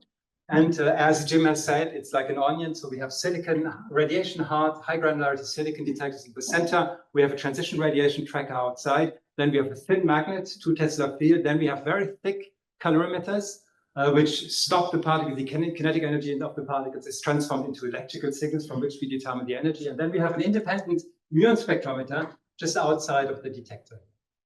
And then we need a very fast triggering. We have 40 million collisions per second, and only 2,000 are actually kept. So only 1 out of 20,000 collisions is actually kept. So we have to do a good job on this. Okay, so just one picture. There's lots of pictures. I want to just show one of this. This is here with the Atlas detector. You see here these muon wheels, the very big 25-meter muon wheels outside. What's quite amazing is that these detectors, both Atlas and CMS, withstand the huge luminosity we have taken already. So these detectors were designed for 300 inverse femtobarns. This is the number we use to calculate luminosity. And now we have already 380 inverse femtobarns, and the detectors withstand very well. And during the current ongoing run, we will go probably up to 520, 550 inverse femtobarns, and these detectors will withstand. So they have been built by very wise people in a very robust way. So this is the timeline where we are. This was run 1. 2012 for the discovery of the Higgs boson as the main result. There are lots of other results, of course. Then run 2, most of the results I will show are from run 2, 2015 to 2018. Then there was a shutdown with upgrades. Then we are currently in run 3. And then there will be the installation of the high luminosity LHC, the next phase of the LHC, which I will come back to later in 2026. So how is the Higgs boson produced at the LHC? We have in fact, the Higgs boson is relatively light with respect to the energy of the protons. And so, in fact, this means the momentum transfer necessary to create a Higgs boson is fairly small. So we need only a little fraction of the proton momentum. And at this little fraction, the density for gluons is huge in the proton. And so this is the most abundant process. Gluons, through a top loop, they cannot directly couple to the Higgs boson because they're massless, through a top loop into the Higgs boson. And then we have additional processes. We call this a vector boson fusion diagram, TTH production, where we directly test the top to Higgs coupling, and Higgs strahlung, where the W or Z boson radiate our Higgs boson. So these are the main diagrams of production. And then the Higgs boson decays. And since it is the excitation of the Higgs field, it has the same properties of the Higgs field. So it couples to mass to particles. And so it wants to decay into the heaviest possible particles. And this for the Higgs boson is the V quark. So 58% of the decays are decays to the V quark. But this is not the most easy channel to discover the Higgs boson. In fact, we discovered the Higgs boson through gamma gamma, 0.2% only, and through ZZ star going into 4 leptons, which is 0.01% only, an extremely rare decay. And these are the purest ones, which there's very low background, where we could actually discover the Higgs boson. Okay, so I wanted to show you a few diagrams. So this is a beautiful CMS display where for Higgs to gamma gamma to 2 photons. So this is one of the candidates for Higgs boson. There's a lot of background here. And this is an Atlas decay of Higgs to 4 muons. The muons are measured throughout the detector, also outside in the muon spectrometer you see here. And in 2012, we basically reconstruct these particles and compute the mass of the particles in which this is. And then we make a histogram and look for bumps. And we saw a bump at 125 GeV in the flat photon channel, in the 4 lepton channel. And this was just exactly 5 sigma for the discovery of the Higgs boson in 2012. Then we took, in addition, the run 2 data. And this is how this looks now. You see, we have a very beautiful diphoton peak and also a very beautiful 4 lepton peak, about 200 4 lepton events, 6,600 diphoton events. So this is a lot to do physics now already. And now I want to go to really Ian's contributions. Ian did a lot of contributions to Higgs boson physics in Atlas through students, also through his own work. And one thing he was really interested in is to understand the mass. So he was measuring very precisely the Higgs boson mass. And in fact, it is quite peculiar. So first, I want to show you how precisely this is. This is currently the best measurement of the Higgs boson mass at 0.09%. About 10 years after the Higgs boson discovery, we are already at a 0.019% measurement of the Higgs mass. And this mass, 125 GeV, fairly light compared to the original ideas where maybe the Higgs could have up to 1 TeV mass. This was already predicted by indirect constraints from electroweak fits using the large electron-positron collider at CERN and also the Chepperton collider at Fermilab. And this gave us the hint that the mass of the Higgs boson should be lighter than 150 GeV. the 125 GeV is perfectly in agreement with this indirect constraint. So then it is quite peculiar because it seems like the Higgs is so light that in fact, if one evolves, now remember this was the Higgs energy potential, if we go into the Big Bang to higher energy, these coefficients evolve. We call this renormalization group equations. And in fact, you will see that lambda is getting smaller and smaller. At around 10 to minus 11, 10 to 11th GeV, it becomes negative. And that's quite a disaster because then it will build another minimum here in which the universe could fall. So that's quite a big question. But of course, if there is new physics in between our current world and 10 to the 11th, then this may change these renormalization group equations. So our job was now to understand whether the Higgs mechanism is true. So we want to understand whether the Higgs coupling to the particles is proportional to the mass of the particles. And so what we do is we measure all the production modes, gluon fusion, vector boson fusion, vector strahlung, TTH production, and all the decay modes. And this is a huge program. Many hundreds of people are working on this program, among also Oxford and Ian, of course. And then we make a global fit of all the results together and extract the couplings. And if we do this, I wanted to go through a few of those now. In particular here, this is an analysis Oxford was very much involved with. Higgs to BB, this was thought to be almost impossible to see because of huge backgrounds. And this is the background corrected plot. You see here the mass of the two Bs. This is the Z to BB, and here the shoulder is Higgs to BB. This was the first observation in 2018 of the Higgs to BB decay. Very nicely. And then TTH, so two tops with the Higgs boson all together is a very spectacular event. You have two tops, which decay, for example, into 3 jets, 3 jets each top, so 6 jets, or into jets and leptons. And then you have, for example, the Higgs boson decaying to 2 photons, which we see here. And then what we do, we select these type of events and we plot the invariant mass of the 2 photons and we see a peak here. This was the observation of TTH production in this beautiful model. So then we also saw Higgs to WW, also with strong contributions from Oxford. Higgs to tau tau, you see here very strong signal from Higgs boson in these cases. And then one channel which also Ian was strongly involved with, also he did a lot of work on muon momentum calibration, is Higgs to mu mu. It's an extremely rare decay. It's actually not the rarest one. It is almost a factor of 2 larger than Higgs to 4 lepton, but it has a huge background, you see here, from what we call Drell-Yan production, so continuum mu-mu production. And you see at 125, it's almost impossible to see a peak here. If you do the subtraction, this is a CMS plot, you see the start of the peak here, less so in Atlas. CMS with this could see just right at this 3 sigma evidence for this channel. Well, the most interesting result is here that it is significantly smaller than Higgs to tau tau. So it shows us that the Higgs boson is indeed coupling much weaker to the muon than in the tau, as predicted by the Higgs mechanism. So now the money plot, if we put all this information together, and we did so for a Nature article 10 years after the Higgs discovery, both Atlas and CMS, we plot the coupling strength, which is extracted from all these measurements versus the particle mass, and we see it lies exactly on this predicted standard model Higgs mechanism curve. You see here the ratio, everything with the uncertainties is in agreement, and the uncertainties are already of the order of 5 to 10%, so very precise already. So this is the proof that the Higgs mechanism is reality, and the Higgs background field is all around us. This is quite amazing.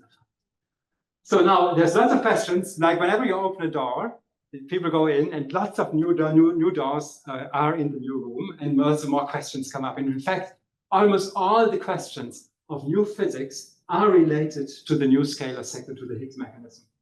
And Oxford and Ian were very much interested in many of these questions. And so this, for example, the question of the stability of the Higgs mass, radiative corrections drive the Higgs mass to very high values. And so we were expecting new symmetries, new particles, and Oxford was investing a lot of time into finding new TV scale particles. Is there a CP violation? Is the Higgs boson unique? There could be additional Higgs bosons. Also, Ian was looking for heavy Higgs bosons. What I wanted to focus on here is something Ian was very much interested in. What is the origin of dark matter? Is the Higgs mechanism responsible for dark matter? Can the Higgs boson provide a portal to a dark sector? And so we can look into this through two ways. We can first, so it has to do something with the natural width of the Higgs boson. The natural width tells you what are all the decays of the Higgs boson. We have a prediction from the standard model for all these decays, but if there are decays into dark matter, the Higgs might be broader than what we actually think it is. And so how can we measure the Higgs width? The Higgs width is 4.1 MeV, it's tiny. The resolution in our detectors is very good, but it's of the order of 800, 900 MeV. So far broader than the Higgs width. We cannot directly measure the Higgs in not any mode directly at the LHC, neither ATLAS nor CMS. But there was a trick. People are very inventive. Now, if one goes far into off-shell regions, so at very high mass, there is a little tail of Higgs bosons from the Bright-Wigner resonance. And this tail does not depend on the width of the Higgs boson. It just depends on its presence. And so if we can measure this tail and compare it to the on-shell peak, we can, in fact, from this ratio, determine the Higgs width. And in fact, what happens is the tail reduces, it's a destructive interference in 4 leptons, for example, with the continuum background. So we see less events due to the presence of the Higgs boson. And so Ian and students did this work, and I show you the latest result here. So see here the 4 lepton tail of Higgs, so basically 4 invariant mass of 4 leptons. And the number of events we see here are smaller because of the presence of the Higgs boson. We compare this to Higgs to 4 lepton on peak, and then we can extract from this the width 4.3 plus 2.7 minus 1.9 MeV. You see this is all around a 50% precision already on the Higgs width. This is something we thought was totally impossible. It's an amazing measurement. Then there's a second way we could do. We could look directly for decays of the Higgs boson into dark matter. Again, an analysis Ian has followed. Of course, dark matter cannot be seen. It will not interact with the detector, so it will just fly through. So how can we see it? If we produce the Higgs boson with something else, which we can see, then this something else flies into one direction and the invisible Higgs boson will fly into the other. We have missing energy in the detector. And this is we can do this, for example, through these type of diagrams. We produce 2 quarks and the invisibly decaying Higgs boson. And we have here a nice event display which shows this. So we have these 2 forward quarks, which give a large transverse momentum, and we have missing energy of 500 GeV. So what we can do now, we can make a plot of missing energy or simply dijet invariant mass and look for excesses. This is what Ian has done and colleagues, and we see here the spectrum, and we see that the spectrum is, for the moment, in agreement with contributions from background processes, not signal. And from this, we can determine an upper limit on the Higgs boson to dark matter, invisible particles, of about 11%, which is a bit larger than the expected limit. So we have a little bit of an excess of 8%, which is currently the best sensitivity for Higgs to invisible. So this was a part of Ian's research program on understanding the vacuum and understanding the Higgs boson. I wanted to now move to the next steps. And I have shown you already this timeline. Now I wanted to move, so we are in run 3. We will stop run 3 in 2026. Then the LHC will go into a shutdown period of 4 years. And then we will start in 2030 with the high luminosity LHC, which is approved currently until 2041. And this myth gives us 10 times more data than currently recorded. It is a particle factory. I wanted to show you a few of the numbers of particles which are produced. For example, ATLAS and CMS together, 360 million Higgs bosons, 13.4 billion top quarks. These are huge numbers, 130 billion Ws, 2 lepton decays. And this, of course, allows us to have very precise and rare coupling measurements, access to Higgs self-interaction, longitudinal vacuum bosons that increased overall rare and new physics sensitivity. And I think this is very complementary in many ways to a future E plus E minus collider at CERN, which is a project Ian has strongly championed. Whenever I spoke to Ian in the last years, he was always talking about the future collider project at CERN. Now, this new high luminosity LHC has very tough, very harsh conditions. We are currently at 60 simultaneous proton-proton interaction in every bunch crossing. So we have about 160 billion protons and 160 billion protons collide. 60 of them see each other and collide currently. And this will go to 200. So we will have a huge amount of tracks in our detector. And so we need new detection technologies, radiation hardware, high detection granularity and resolution, precise timing detectors, more powerful triggers, online filters, deeply embedded machine learning, and high performance software and computing. And this is the program Atlas has. CMS is a very similar program, a very ambitious upgrade. We will be replacing the entire inner part of our detector by a new inner tracking detector, which is an all-silicon detector with pseudo-rapidity. So it goes until 2 degrees of acceptance in the forward direction. So it's a completely very, very large tracker. And this has a very, very strong contributions from Oxford and in the UK overall. The UK also contributes to the trigger and to software and computing in a very, very broad and important way. And I wanted to show you the challenge of this new tracker. So we see here in Z, so this is the beam direction, this is the transverse direction, the radius. And we see here, this is the silicon strip detector with strips. And this is the silicon pixel detector, with much smaller pixels. And this is the current silicon pixel detector we have in Atlas, and this is the current silicon strip detector. So you see, this is a much broader, much larger detector, and it will be the biggest silicon pixel detector ever built in particle physics. We go by a factor of 4 more modules, which are the smallest units, but in number of channels, pixels, we go from 100 million to 5 billion, a factor of 50 larger than what we currently have. It's a hugely ambitious program we are currently constructing. And so here I wanted to show you a few pictures before concluding. So we were extremely lucky that in 2014 and 2015, Ian and Daniela established in Oxford the Particle Physics Microstructure Detector Laboratory.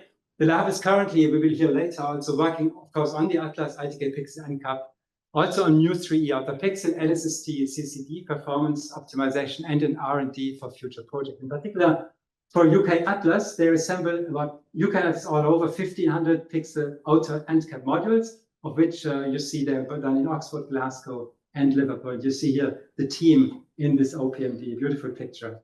There's more done instead, in addition to only module production. And the buses are hands-on. You see here Daniela gluing prototype modules. Very nice. And very rarely, so sometimes it occurs that unqualified people are letting you in. This was a year and a half ago. I was very happy to have the privilege to visit this beautiful lab.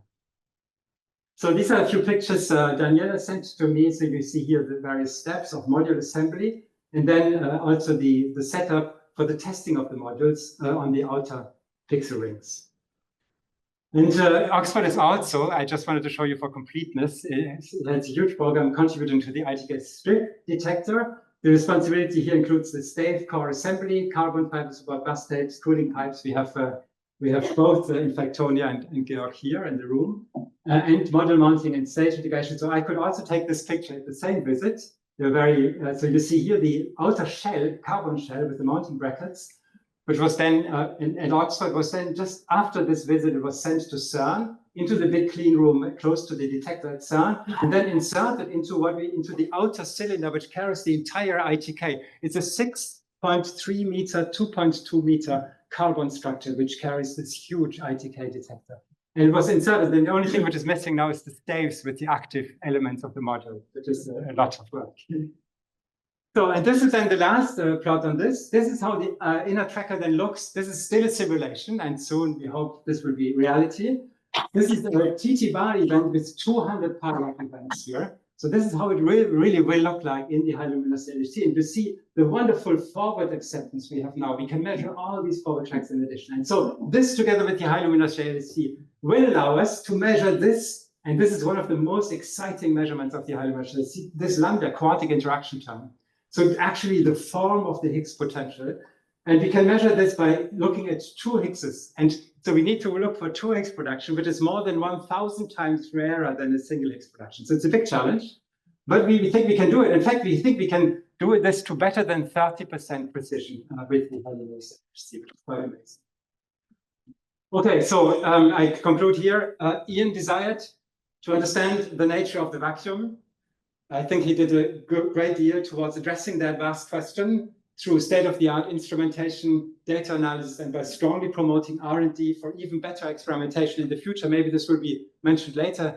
He was very strong advocator in the DRD, in the R&D process for new detectors in Europe, in the US, and worldwide through ICFA. He was putting also a lot of work into giving recognition and prizes to younger members who want to become detector physicists, which we urgently need in the field, more detector physicists.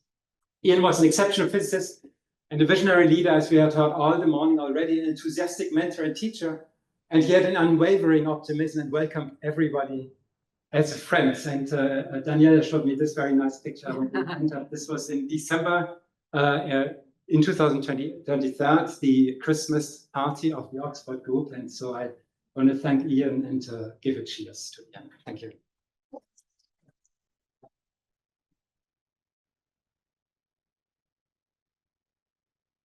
That was a fantastic talk. Any question for Andreas? Andreas, there is something from Chris. A couple of comments.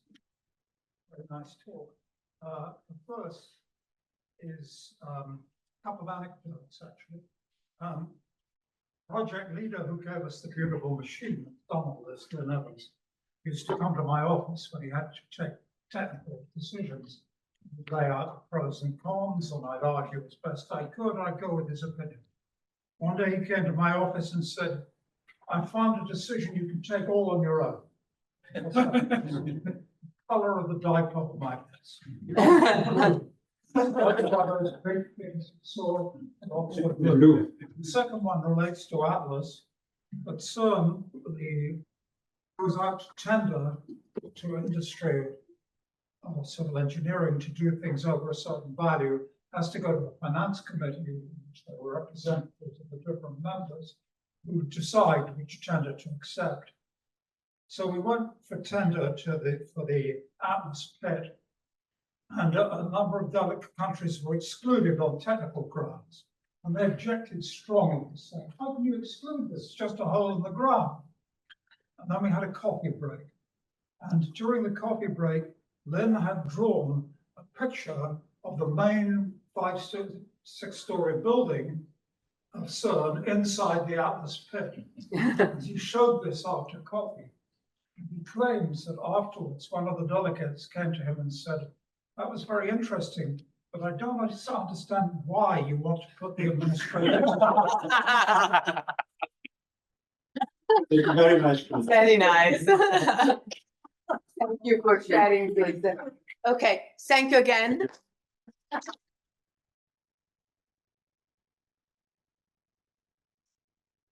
Changing again pace here, and we have Andrei Schöning speaking about the nuclei experiment at PSI. Yeah, thanks a lot for this kind invitation, which gives me the chance to introduce the Mus3 experiment, which might not be known to all of you. And first, I would like to thank Ashley and Alex for providing some figures, some pictures. So, as I said, since maybe not all of you know what Mus3 actually is, I want to start with an explanation what the goal of the experiment is. And as you will then also see, it's a quite challenging experiment.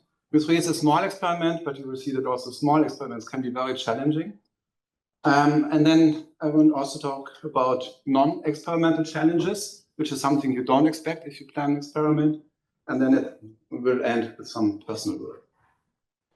So Mus3 experiment is one of the 3 golden experiments looking for charge lepton flavor violation. So for those who are not particle physicists, you know, matter consists of 3 generations, and physicists like to give nicer names, and we call it just families or flavor.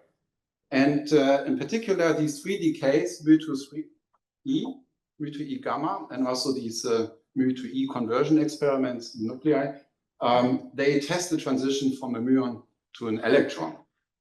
And when the muon was discovered, shortly after, studies were done in order to search for this kind of transition, and it became clear quite soon that there is no experimental hint that these decays actually exist. So, and now we are looking for these kind of charge lepton flavor violating decays since more than 70 years, and so far there is no indication. What you can see is kind of a flattening out of the sensitivity. So this is the limit on the branching ratio here, which, yeah, I mean, reach a level of about 10 to minus 12. And whenever you see something like this, you know something fundamentally has to be changed, and actually it's the technology change to which I will come. Okay, so already in '59, there was an interesting article by Feinberg, Kabir, and Weinberg where they said, yeah, the absence of these three golden charged lepton flavor violating K channels does not contribute to paradox, there being no compelling reason why muons should not transform into electrons.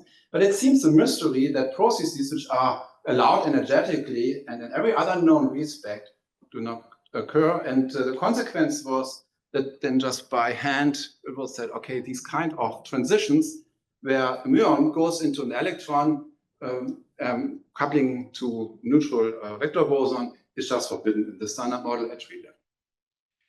However, flavor changing currents are allowed if this is a so-called charge current. So we have transitions from a muon into neutrino, one of these three generations, or also from an electron to neutrino. And the nice thing with these Feynman diagrams is, or these tree diagrams, you can also combine them. And if you do this, you get a loop diagram, which we have seen also this morning already, where you have now in this loop a neutrino and a W boson, and then you also need to couple to a photon or something else in order to balance to conserve energy. So now we have a photon which can also be virtual, and this virtual photon can also convert into Ne plus Ne minus, and then we have this decay to 3 electrons, which is experimentally, of course, quite different from the neutrino gamma decay. So that means in the standard model, actually, it's allowed via higher loops to have these charged lepton flavor violating decays. But now you have a diagram and you can calculate actually the transition probability. And it turns out, if you make this calculation, that this transition probability scales with the neutrino mass over the W mass with 4 power. So actually, it's about squared mass differences, but this doesn't matter so much. And if you do then the calculation for the branching ratio of these two processes, it turns out it's much below 10 to minus 54. So it doesn't exist. So, and why is this? This is just because the neutrinos are so light. And then, as Andreas already pointed out, one miracle or mystery is really in the standard model that the top mass has kind of the mass one would expect naively, but all the other particles are lighter, and the neutrinos are so much lighter. An interesting fact is that the charged lepton flavor violating processes wouldn't exist if the neutrinos have no mass, but they have mass, this we know from neutrino isolation experiments. Okay, so the second physics motivation comes from the fact that we have many open questions. So the standard model of physics does not describe everything, even if we extend it and include massive neutrinos. So there must be new physics. And now comes the interesting part. Whenever you study models where particles also couple to leptons, and this is the case for many models, you automatically get such diagrams, like here, for instance, for supersymmetry, where you get similar loops where you can put in supersymmetric particles, which enhance the branching ratio of these charged lepton flavor violating processes. You can also have new diagrams like this 4-fermion interaction diagram, which is directly tested in the mu to 3e decay. And it turns out that many of these new physics models generate very naturally lepton flavor violation at experimentally accessible levels. So what does it mean? What is the experimental situation? So what you see here on the top right is the syndrome experiment from 1986, which was last looking into the mu to 3e decay. So you should know the muon decays almost 100% into electrons and neutrinos. So this is a so-called Michel decay. And the syndrome experiment could set an upper limit of 10 to minus 12. So this is was for a long time the smallest branching ratio limit in the particle data book. And the measurement was done at the Paul Scherrer Institute, which has the world's most intense continuous muon beam, which is produced by protons colliding a target, rotating target, with a total power of 1.5 megawatts. So what is now the goal of the mu to 3e experiment? The mu to 3e experiment has the ultimate goal to reach a sensitivity of 10 to minus 16. However, since no beamline is available yet where we can do this experiment, we decided to have two phases. Phase 1, an existing beamline at PSI, the Pi 5 beamline, which is the same beamline where the syndrome experiment was performed, and which delivers 10 to 8 muons per second. And here we can reach a sensitivity of about 2 times 10 to minus 15. And then with a new beamline, which will be installed in 2 years from now, which will deliver much more than 10 to 9 muons per second, we can then reach this ultimate limit of 10 to minus 16. So here you see the detector. The detector is quite compact, not big, and has basically 2 or 3 main components. There's a pixel tracker for tracking, and then scintillating detectors for timing measurement. So, and this means we want to increase the sensitivity of the last experiment by a factor of 10 to 4. So it's not a small step, it's really a huge step.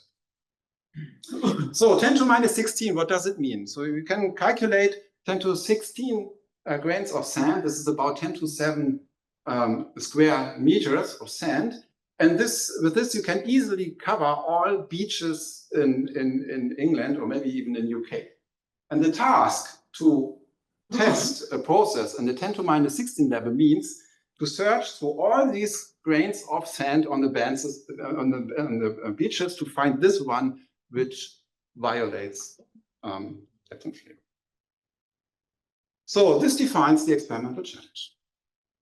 So there are some challenges which are maybe not so obvious, but one is, for instance, in the phase 1, the pi 5 area, which is here. So this is a picture of the PSI experimental hall west, where you see the pi 5 beamline here in front. There's the MEC2 experiment. You don't see much, but actually this beamline is shared by these 2 experiments. And here you see a little opening where the μ3 solenoid goes in.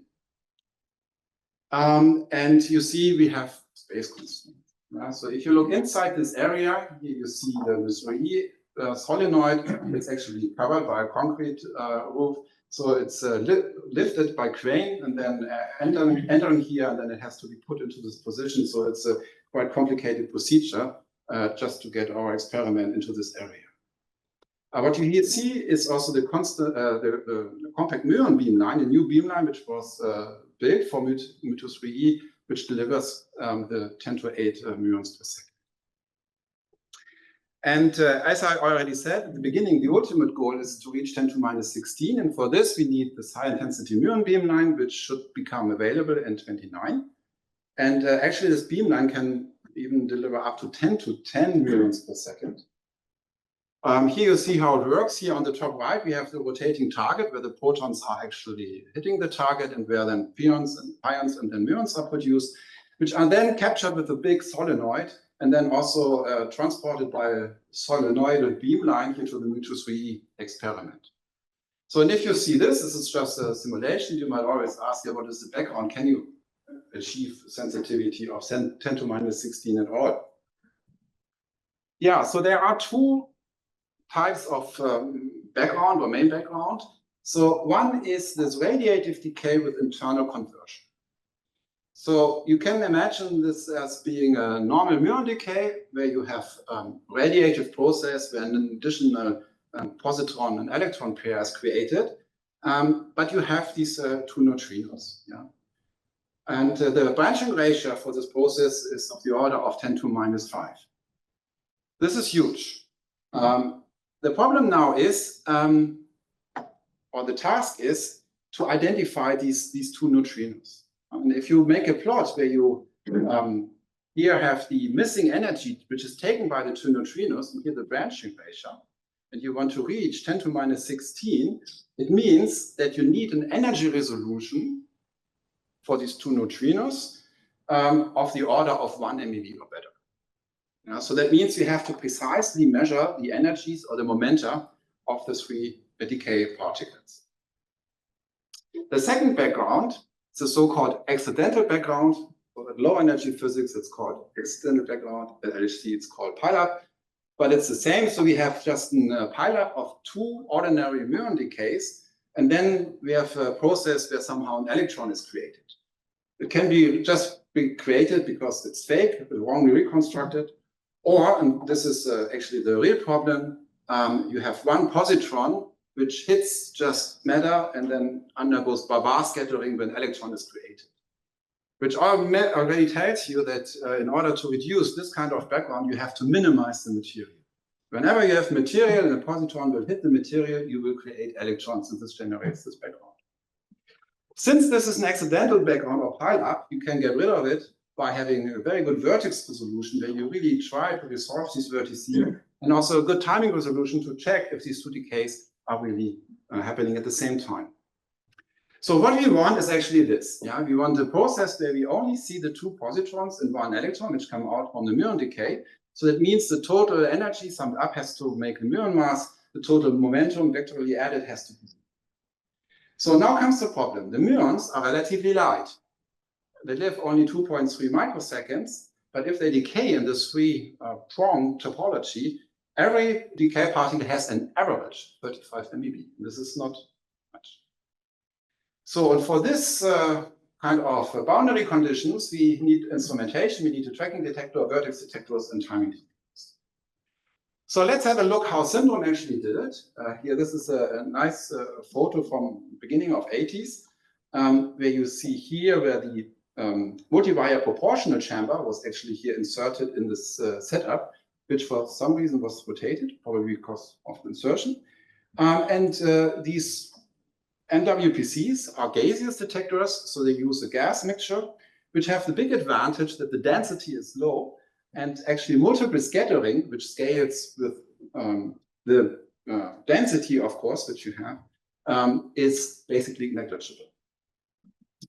Multiple scattering, of course, is a big problem if you really go to low energies, because multiple scattering also scales inverse with the momentum. So, but now we want to go to high rate. We want to reach 10 to minus 16. We need high intensity beams, and then you cannot take gaseous detectors anymore. You have aging problems, you have sparking and other effects. So what do? You go to solid state detectors. So what you see now here on the top right is now the state-of-the-art MISRE silicon pixel detector, almost fully functional. And the main feature of it is, or the two main features is the thickness. So the silicon has only a thickness of 50 micrometer, and one tracking layer has a radiation length of only 1 per mil. So it's a factor of 20 or 20 thinner than the Atlas or CMS pixel detectors.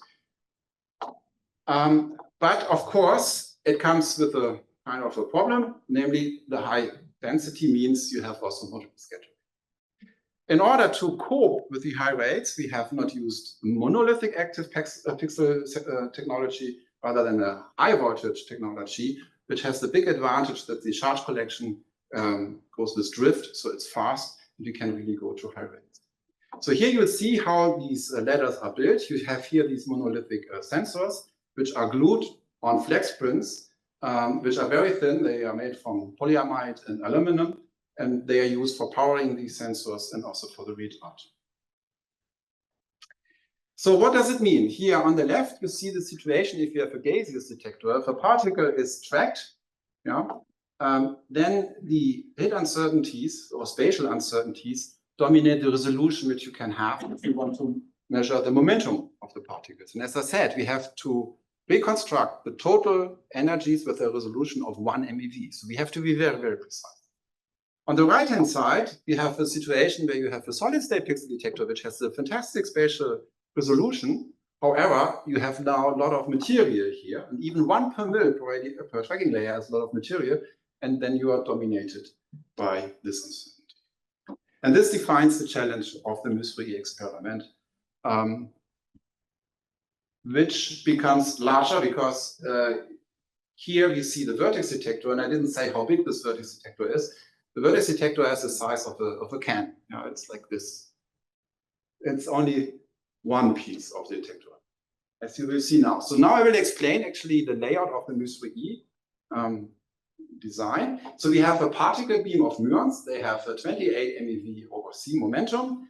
They will stop on a hollow target. So at phase 2 conditions, for instance, in total 4,000 muons will sit and wait until they decay at the same time. In phase 1, it's a little bit less. And then if they decay and we have kind of a signal decay, then we want to reconstruct that these 3 particles really come from the same vertex. So we need a vertex detector, which you have just seen. This is the HV-MAPS detector with a pixel size of 80 × 80 micrometer and 1 per mil radiation length. Then we need timing because we want to know that all these particles are created at the same time. So we have a scintillating fiber detector. And then we need 2 more pixel layers in order really to have tracking. And these are the outer pixel layers, which are much, much longer, which have a length of 36 centimeters. So with this, we can in principle reconstruct events. However, it turns out that this experimental setup alone does not provide enough momentum resolution. The momentum resolution comes from the fact that we measure tracks when they recurl back, so that we have a second measurement. And some of them do this in the central region, but some will do this outside the acceptance. And that's the reason why we need so-called recurl stations, where we can then measure the recurling tracks. And because we also want to measure the timing again, we have so-called scintillating fiber detectors inside this recurl station. So this, together with a strong magnetic field, will allow us then to measure the momentum precisely. And in order really to avoid any material, I told you, material is very dangerous.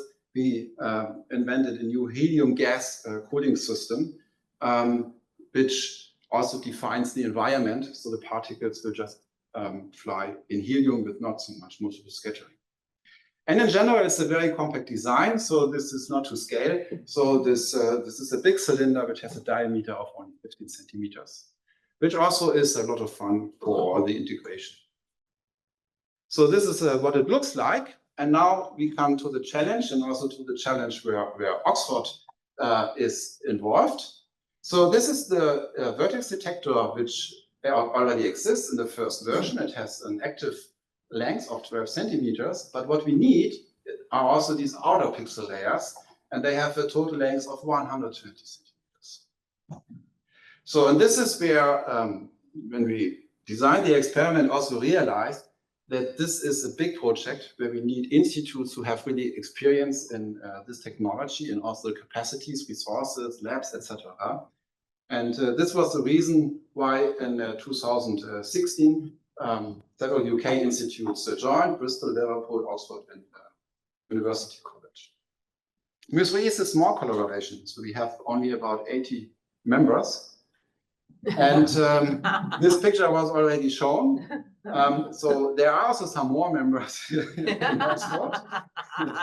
But of course, for us, it was very important when Ian and Daniela came to Oxford and installed this Oxford Physics Microstructure Detector Lab, they had these kind of capacities and also the expertise to build large pixel sensors with this incredible thickness of only 1 per mil radiation length. So the task was just to scale up the vertex detector, and here you see some of these instruments or tools which are required to build such a detector. As I said already, for the vertex detector, we just have a polyamide support structure, so which is not very robust actually. You can easily bend it, and here really you see the expertise of Oxford, is also here around, has managed really to produce an improved version of these ladders, which have support using carbon fiber reinforced materials. And it's really amazing what you can do with it. So he gave a very nice presentation last year in Wengen. Here you see one example. So this is a kind of standard ladder, and which is just using polyamide. And here you have these carbon fiber reinforced ladders where you can really put coins and it doesn't break. So it's really amazing what you can do.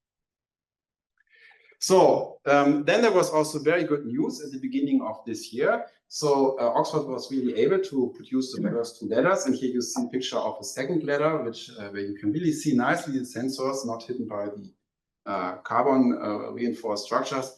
And the good news that 8 out of possibly 8 chips could be already configured. So it looks really very promising, and there's a lot of progress. And it's really a pity that Ian cannot see this. So as I said, this is a very important milestone, and now you might want to know what is the status. Yeah, we are behind schedule. So here you see some pictures from the experiment. This is the MUSRI cage, where we basically implement all the detectors. Here you can see the inner wheels where a lot of electronics is put. Here you see kind of beam pipe and already some supports for the recurl stations. And here you see in the center the vertex detector. And here you can also see some electronics which has been installed. So the detector is not ready, only parts exist, and that's the reason why we will do a first commissioning run in 25. And next year we will have hopefully a first data run, where we can then also use first outer pixel layers so that we have at least the central station ready. This is called phase 0 data taking. And then there will be a 2 years shutdown where the high intensity muon beam line will be installed. And then we will continue phase 1 data taking after the shutdown. Then probably we'll have to move to the HIMP with the phase 1 detector, and construction of the phase 2 detector is foreseen in the 2030s. Okay, so what can you achieve? Here you see, just with this phase 0, only central detector, only this part here, you will reach the 10 to minus 12 after a few days of data taking. So it will be like this. Yeah. So if the detector is fully efficient and runs, we will see the 10 to minus 12 quite soonish. For 10 to minus 13, we will have to run several months. And probably the goal would be to go to 5 times 10 to minus 14. The reason is just the overall efficiency, which is not so high, which becomes larger. Of course, if you install these recurve stations here and here, then the efficiency is 3 times higher, and then one can reach about 2 times 10 to minus. So what do we have to change actually if we go to phase 2, which is of course also our goal, and phase 1 is kind of R&D also for phase 2. So the biggest change is this much higher rate. And that means that this accidental background will increase by a factor of 400. Yeah, so it's almost 3 orders of magnitude, and then you need to do several means in order to suppress this background. One important one is that we need a much larger muon stopping target so that we have a better resolution of these individual decays. But this also means that we need a larger vertex detector and also larger outer pixel detector. So this is just one tentative design. And this is, of course, a challenge to make these letters even larger. I've seen interesting news. So, I mean, Oxford might be able to build letters which have 1 meter length with 1 per mil radiation length. It's really amazing. There are, of course, other questions how to pool all this, which need to be studied, but I would say it's not excluded that this can be done. And the second thing we have to do is, in order to fight this accidental background, we really have to improve the time resolution, and we need something like 100 picoseconds. And the goal is to build a new fast silicon pixel detector, which has an ultra fast timing. Okay, so this is all I want to say about the experimental challenges, and I hope that I couldn't convince you that also these small experiments might be very challenging. And I told you already at the beginning, you don't expect these non-experimental challenges, but we had a couple of them, and just 4 examples.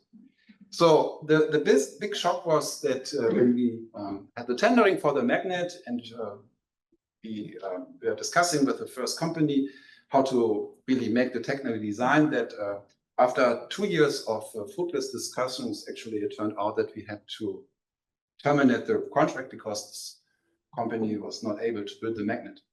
So we had to restart the tendering, and by this we lost 3 years. Then the pandemic came, and the pandemic itself was not so much a problem for us.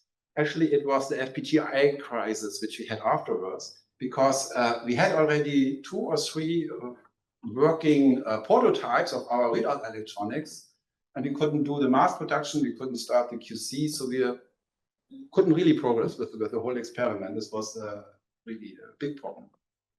Another problem is that these flex prints, which I showed already before, and here you can see them naked without the chips, so these aluminum polyamide flex prints, these are 2-layer flex prints, and there's only one company in the world which can produce it. Unfortunately, this company is in Kharkiv.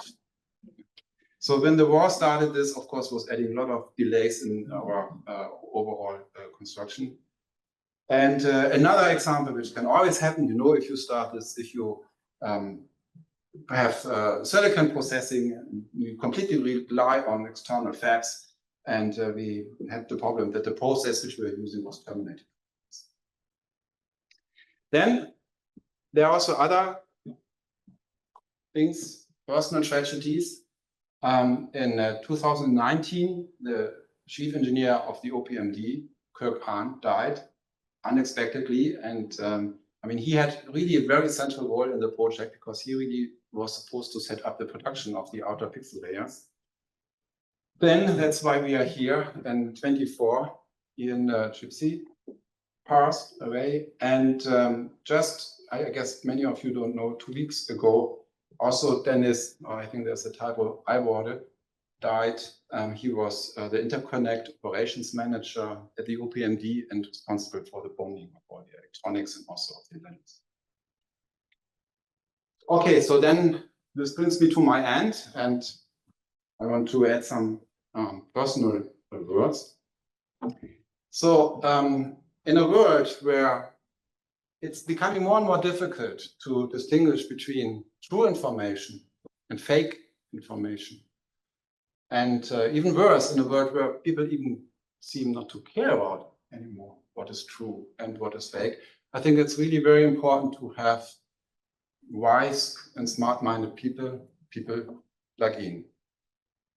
So Ian was also a very critical person, but I remember him really as a person who was really always optimistic. It was said several times.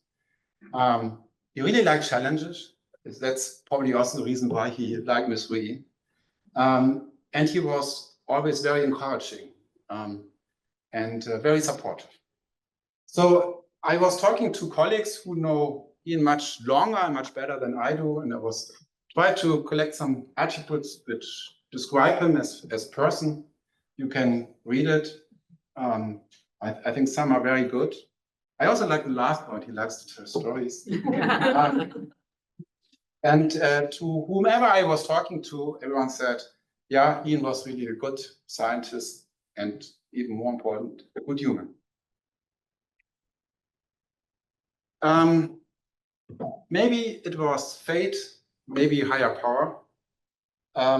Ms. Rui decided in 24 to hold the external collaboration meeting here in Oxford, which was organized by Ashley, Richard, Daniela, and Ian. So many thanks again. It was a very important meeting. We had a very successful discussions, I would say. And for the conference dinner, we went to the St. Hilda's College, which has this nice terrace on the rooftop where you have a beautiful view over Oxford.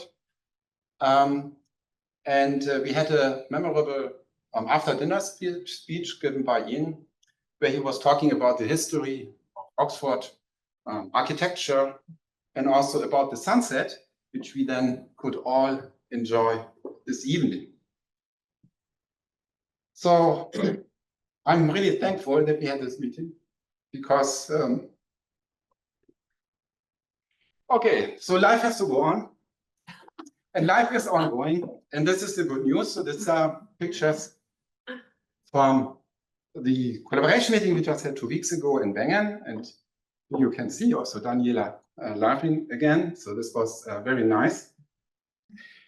And yeah, so when in 2013, Ian together with Daniela came to Oxford and assembled this very excellent and wonderful team. So you are sitting here,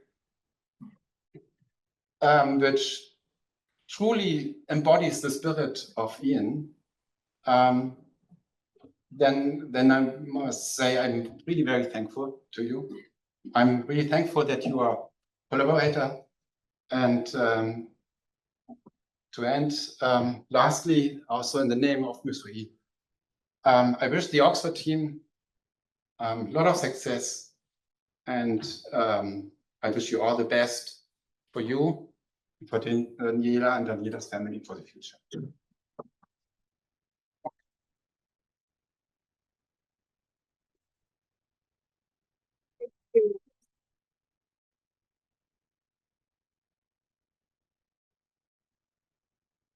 It was very touching again.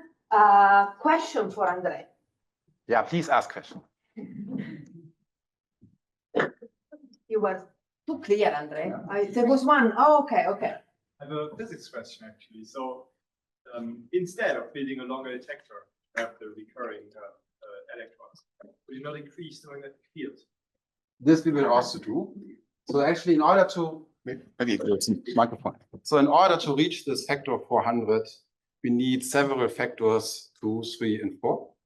And actually, there is one factor 2, which comes from the magnetic field. We have foreseen that. And so the magnet we have now can be ramped up to 2.7 Tesla, actually. I mean, we don't have a design yet. The problem is if you increase the magnetic field, then the bending radius also decreases. And it turns out that you have the best momentum resolution if you have these 180 degrees bands. So it means your detector also has to be even more compact. And if you want to know how difficult it is to really build a compact detector, you can ask the Oxford group or Luigi. They will tell you how much fun you can have. Yeah. Thank you. Any other question? Okay, oh, yes, there, Jim. Question on this new to 3. You mentioned that you can get to about 10 to minus 16. And the standard model, if I've understood correctly, predicts 10 to minus 48. Yeah. So that's a huge difference. But by improving 10 to minus 16, what sort of processes of new physics are probed? Yeah, so the idea is not to prove the standard model with prediction. So the idea is really to, yeah, this, maybe I should have shown this plot. The mass scale, which is tested by μ3e, is 10 to 4 TeV. Yeah. So that's the reason why, for instance, LHC will never be able to compete in these charge lepton flavor violating experiments, with these charge lepton flavor violating experiments, or with these dedicated experiments, because the sensitivity is 1,000 times higher. And of course, the situation since μ3 started has changed a bit. I mean, LHC, of course, has set many new limits on heavy particles, but actually it's still true. In many of these models, you can, in principle, have branching rates of 10 to minus 13, 10 to minus 14, 10 to minus 15. That is not included. So it turns out when the theorists make models, so I mean, there are many models on the market, right? So you have kind of a shopping list of things you have always to check whether your model is within the experimental limits. And of course, there are certain measurements like these kaon decays typically, and also the charge lepton flavor violating decays, which always have to be checked whether the model is in agreement with this result from syndrome from 10 to minus 12. So that means when any improvement in this limit will actually reduce the phase space of all these theory models. And I mean, I think it's true. This applies really for all these models which you see here. Yeah. So there is not a single number. I mean, it would be nice if we knew from a theorist here, this is the number you have to test. We don't know what it is. We would like to go as low as possible in branching ratio, but the problem really is, where do I have it? Here. It's very difficult to make progress here on this steeply falling slope because the sensitivity is really given by your tracking system and the materials. And the next step would be kind of to build a tracker which consists out of vacuum. Yeah. So the problem with the multiple scattering is that it only escapes with the square root of the material. So even if you have an improvement of 10 in the material budget, which I think is impossible. I mean, it would be nice to build a ladder which has only 5 micrometer thickness, but I think at some point you have really physical limits where you kind of know you cannot go further anymore. And I guess this is what determines the ultimate limit. I mean, that's why we call 10 to minus 16 kind of the ultimate limit, because I don't know any technology now which would allow really to improve the momentum resolution.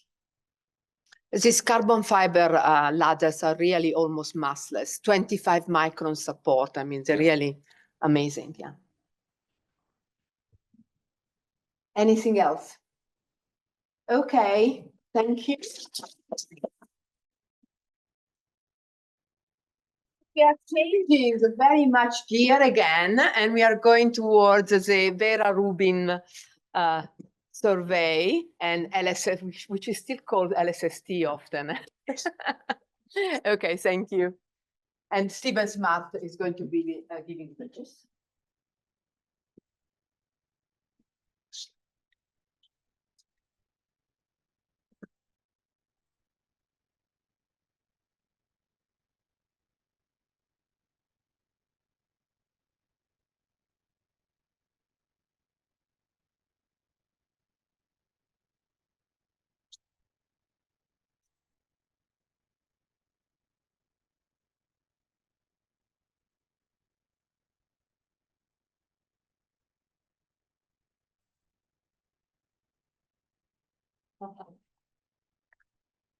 Okay, so we've heard of what I think is a remarkable breadth of Ian's work, but let me tell you about something else that you might not know of and not appreciate how influential Ian has been in astrophysics and astronomy and astrophysics. So Ian and LSST, I'll come back to LSST, it's now called the Legacy Survey of Space and Time. We've seen this picture on the left before, but let me tell you Ian's motivation about trying to look at the dark sector of the universe and the physics of the dark sector, and his very early vision for how this could be done when he was back in Peru and when he came to the UK.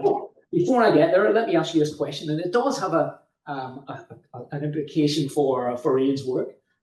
Which country in the world, the answer might surprise you. You've seen, some of you may have looked up my slides already, so if you haven't, don't answer the question. So which country in the world has had the largest telescope for the longest period in history? Ireland. Did my accent give a clue? So the answer is Ireland. So the telescope in Castle was built in 1845. Here's an artist's depiction of it in 1845. That's probably Lord Ross down in the bottom left-hand corner. You can go and see it today. It's a 1.8 meter diameter telescope. So it wasn't a glass mirror. It was polished metal speculum. But this was an enormous telescope for the time, 1.8 meters in diameter. And it lasted from 1845. It was the largest telescope in the world from 1845 until 1917, until the Hooker telescope in California, the 2.5 meter Hooker telescope in California came online. So this telescope was the largest in the world under the control of Lord Ross, 70 years. If you've got the best instrument in the world for 70 years, you'd like to be remembered for something. So why isn't Ireland known as the total contribution of astronomy? It's not. Admit that. It's not the weather. So the reason is detectors. It didn't have a detector. The only thing it had was an eyepiece. And so the top left here is pretty much the sum of the scientific productivity of this telescope. And it's a sketch of M51. The bottom here, you can see that's the Hubble Space Telescope image of M51. Quite a good drawing, I would say. And this is a drawing that was presented by Lord Ross at the Royal Society. And what he said was these fuzzy objects that had been discovered by Charles Messier, who had catalogued them, some of them have spiral structure. And this was the first time that someone had said, here is one of these fuzzy nebulous objects, and it has spiral structure, and that's the sketch. But of course, he didn't have a photography to capture it, and that's probably the reason it's not known. It also couldn't track, so you can take a long exposure. Photography existed in the early stages. This is a full photograph of the telescope, but they never connected photography to the telescope. Never had a camera. And so Ian's vision, of course, was detectors, building the most sensitive detectors that we know of, both for particle physics and also for astronomy. And that's what drove Ian. And of course, then when photography did come along, 2.5 meter at Mount Wilson, that's when Hubble made the breakthrough of measuring distances to galaxies. So detectors make all the difference, and that's what has driven Ian clearly through his career, and both to get involved in astronomy projects. And he got involved in an optical survey. We've surveyed the sky from all wavelengths, from gamma rays, X-rays, optical, right through to radio. You might not think, what was the reason why Ian was interested in optical astronomy? High energy gamma ray astronomy might have been the more natural home for a particle physicist to apply their knowledge. In optical astronomy, we're defined mostly by the blue end, the limits of optical astronomy from the ground. On the blue end, it's the atmosphere, which cuts off. So at 300 nanometers, the atmosphere is opaque. At the red end, it's the cutoff of the silicon detectors. 1.1 microns is our definition of the red end of the optical spectrum. The rainbow you can see here is the wavelength over which your eye is sensitive to. But in that region from 300 nanometers to 1.1 micron, that's typically what we define as optical astronomy. And over the last 10 years, 10, 15 years, the big advance in optical astronomy has been building very large format detectors, large format CCDs, and repeatedly surveying the sky. Not just surveying it once and surveying it to increasing depths and increasing sensitivity, but surveying the sky multiple times and looking for things that change. So looking for things that explode in the sky, looking for things that move, like near-Earth asteroids, outer solar system objects, supernova explosions like these. This is an image of all of the supernova explosions that have been recorded by humans from the 17th century up until 2019. And this industry has been invented really, or has been started by the easy access to large format detectors and computing. And at the minute, the state of the art, we've got a number of relatively small aperture telescopes from 50 centimeters to about 1.8 meter telescopes, the size of the primary mirror. And combined, they can survey the whole visible sky multiple times every 24 hours. The data can be processed, and every object that changes, moves, or is transient and explodes can be cataloged within a few hours, and the telescopes are ready to go again 24 hours later. So we can constantly survey the sky, but these are relatively small telescopes. And Ian, when he, back in 2008, when this concept came of building an enormous survey telescope, he was involved in the US from the very start and trying to convince the particle physicists that there was something in this telescope for them to be interested in.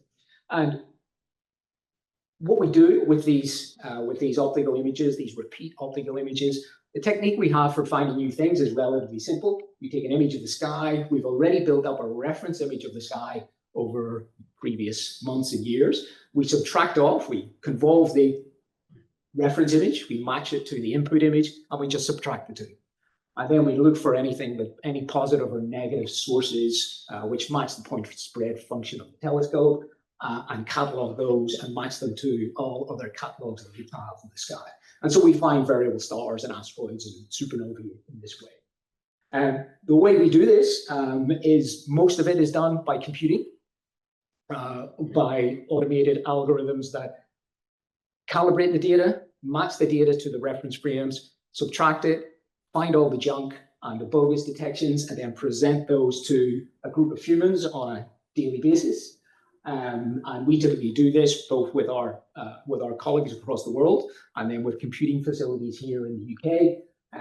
We've got quite a bit of machine learning and algorithms which match everything that we see on the detectors with all catalogued objects that we have in the sky. And we've produced a very large number of extragalactic transits. Most of them are supernovae from dying stars, but there's about over 100,000 now have been detected, most of those in the last 10 to 15 years. And this field is going to grow enormously with the Large Synoptic Survey Telescope. This the initial concept was back in the late 90s. And it was called the Large Synoptic Survey Telescope when Ian got involved. It's now called the Rubin Observatory, after Vera Rubin, who discovered dark matter in spiral galaxies. The Rubin Observatory is built in Chile. You can see here it's near some of the other large ground-based facilities in northern Chile. The novelty of this telescope is that It's the largest survey telescope. It's a telescope. There are many telescopes in Chile. There are many large telescopes in Chile, but none of them have been built to specialize in surveying the sky rapidly. And this is the most sensitive survey telescope. The construction progress is, it's currently constructed, undergoing commissioning, and science operations should start in the last quarter of this year or early 2026. The telescope itself was completed in Spain in 2019. As I say, it's quite a specialized telescope, it's quite a compact design. It's 8-meter survey telescope, so it's got an unusual design where it is the primary mirror is 8 meters, but the effective aperture is actually about 6.5 because the tertiary mirror is inset in the primary. So the light path comes in, hits the primary, reflected up to the secondary, hits the tertiary, and then back up to the camera. And there's a 3-lens system in the camera before it hits the detector. This is the detector, and this is where Ian's work had an impact. So this is the camera. You can see here, largest camera that's ever been built for astronomy. It's got 189 individual CCDs, which were manufactured by 2 different companies. And the characterization and testing of these detectors was done in the Oxford lab here. So the image down the barrel of the camera, you can see the focal plane array and each of those 189 CCDs. This is an image taken at SLAC when the camera was constructed just before they sent it to Chile. We took a picture of Vera Rubin, a photograph of Vera Rubin. This is the size of the camera, what it sees on the sky compared to the full moon. Each of these rafts, as we call them, a raft is a 3x3 array of the detectors, and it was pretty close to the size of the full moon. Now, to give you an idea of what this telescope is capable of, the most powerful telescope we have currently is the James Webb Space Telescope, and the most sensitive telescope we have because it's beyond the Earth's atmosphere. The background light that it sees is much lower, but the field of view of the James Webb Space Telescope, although it's extremely powerful, that red dot, that red rectangle is the field of view that the James Webb Space Telescope sees. So James Webb cannot survey the sky.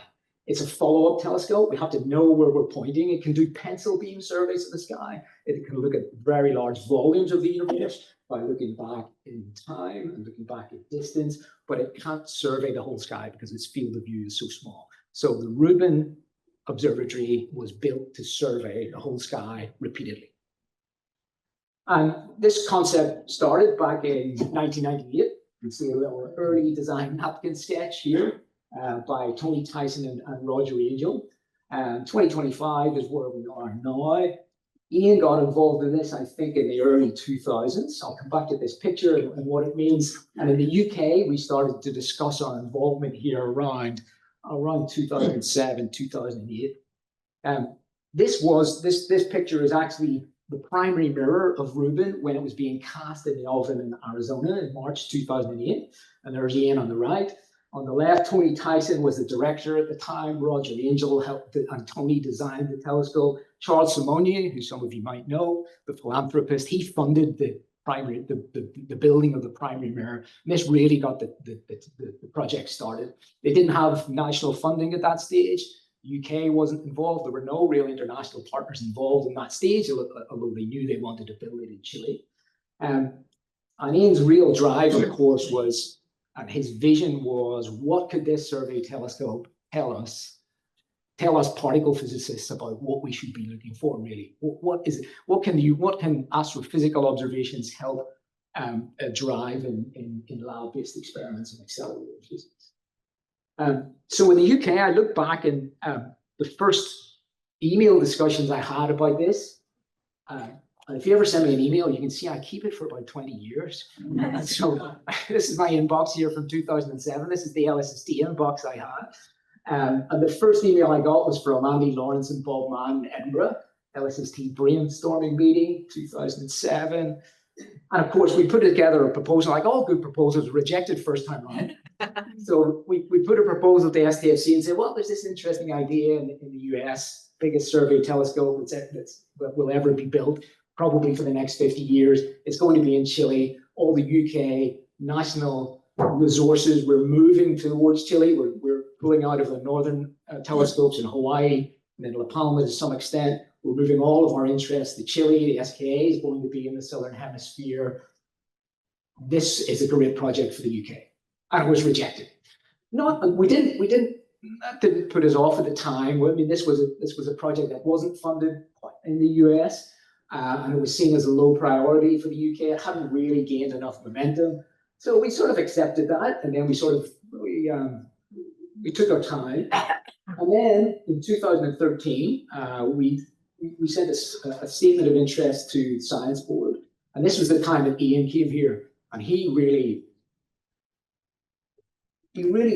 accelerated the interest right around the UK. And I remember the first meeting that he came to at the Royal Astronomical Society when we were discussing how to organize ourselves for this statement of interest. And he really drove both the astronomers as well as the particle physicists in the UK to say, and as he came from the US, to say, this project is going to get funded in the US. This is something that you really need to pay attention to. It's something the UK should get involved in. And I think he energized the community in the UK. And in 2014, the Decadal Survey in 2010 had recommended this as the next big thing for US astronomy. 2014, the US presidential budget approved construction funding. And then just after that, the Ground-Based Facilities Committee, the STFC, reviewed it and ranked LSST very highly. Did another big review just after 2014. And eventually in 2015, STFC approved this as a major project for the UK. And I think Ian's influence in that time in 2013, really energizing the community when he came, did make a difference. And now we have a UK consortium where every astronomy department in the UK is involved. This is quite unusual for astronomy, not unusual for particle physics, where you've got all of the groups working together coherently. But this project's unusual. We have every department in the UK who's involved in some way and has people with data rights in their department. And Ian had built a physics team here who have had a significant influence on the LSST UK consortium. Jeff and Farouk have been designing software control systems for the telescope, both for the Rubin telescope itself, but also for the auxiliary calibration telescope. Dan Wetherell has been doing characterization of the CCDs for many years and has been to Chile to help commission the camera. And Abhijita Verma is now Rubin International Program Coordinator and the software lead to coordinate the efforts across international partners for the observatory. So there's from the early stages, there was quite a big Oxford involvement here, and now much of our department is looking forward to the data. So what will it do scientifically? Well, this is an example of the current best imaging from wide field surveys and what LSST will provide. Much deeper than any of the wide field surveys we have. Not as sensitive as something like James Webb Space Telescope, particularly in the infrared, but it will do it over the whole sky. And this gives you an idea, I think, of the difference it will make if this movie plays. Oops. So I don't think my movie is going to play.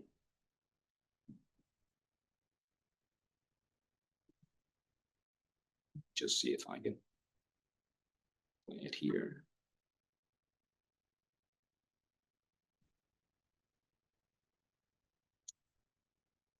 Okay, my movie's not going to play.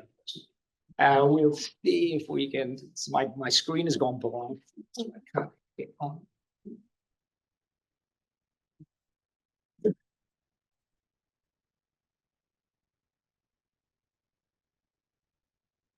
It's in Keynote. So.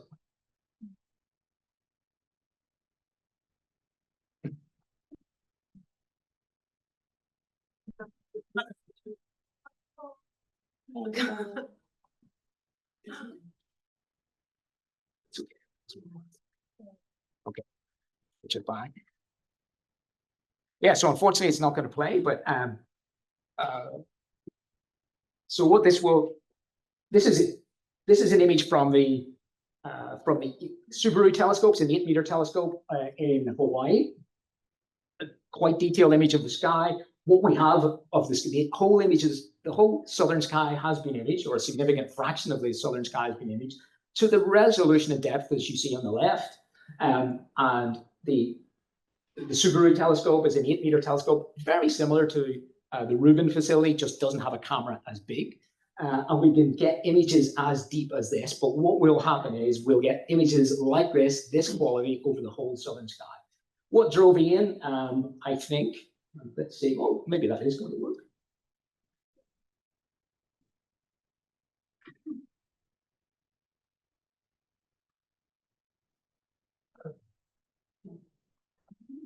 Okay, it is, there we go. So this is the whole image of the whole southern sky. We're going to zoom in here, and this is a region. A region will pop up here, and this is the area, the footprint covered by the Subaru telescope. And the Subaru telescope can see it's as sensitive as the Rubin facility, but just over a much smaller field. And so this is a zoom in, and we will get to this depth and see this number of galaxies per square degree, for example. Now let's zoom out again. Think of that depth, and we'll get that depth over the whole southern sky.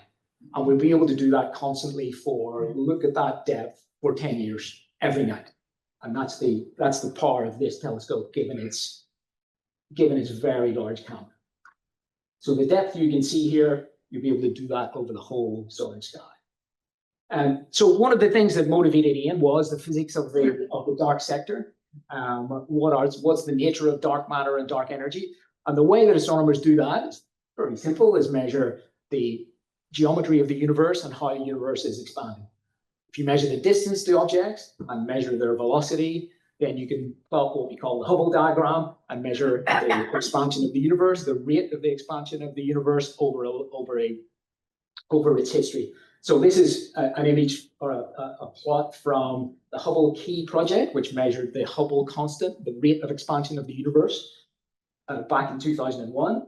The best estimate of the expansion of the universe now is around 73 kilometers per second per megaparsec. So this is just distance versus velocity. Back in 2009, the same experiment was done. Back in 1999, the same experiment was done just over a very large redshift range, or a very large distance range. And what's plotted here, this is flipped. So here you've got distance on the y-axis and effectively redshift, or it's redshift on the x-axis, which is equivalent to the velocity that I showed you in the previous diagram. And so this used distant supernovae to measure the expansion rate of the universe. Two papers that won the Nobel Prize were published in 1999. The one on the left shows you the number of objects which were used to detect the acceleration of the universe. So these objects, these are all supernovae, a particular redshift. The dotted lines here, so the interesting thing is this line is what we would expect if the universe was full of matter and had just enough matter to close the expansion of the universe. But all the objects are above the line, as you can see here. The other project measured exactly the same thing, and this was evidence that the universe contained not only matter, but some other form of dark energy that was accelerating the expansion. So if you look at the numbers of objects here, about a dozen objects, like 20 objects here, which were measured at high redshift. These are the supernovae that gave the evidence for the expanding universe. And the state of the art now is this diagram with about 1,600 supernovae in it. And currently, a combination of the Dark Energy Survey and the Dark Energy Spectroscopic Instrument is suggesting that this dark energy might be time evolving. So if the dark energy is not time evolving, the contours of these measurements should sit here at -1, 0. And currently, they're sitting a little bit away from this, with a significance for dynamical dark energy at the 2.8 to 4.2 signal level. The Rubin Observatory and the Legacy Survey of Space and Time will increase these statistics by somewhere between 10 and 100.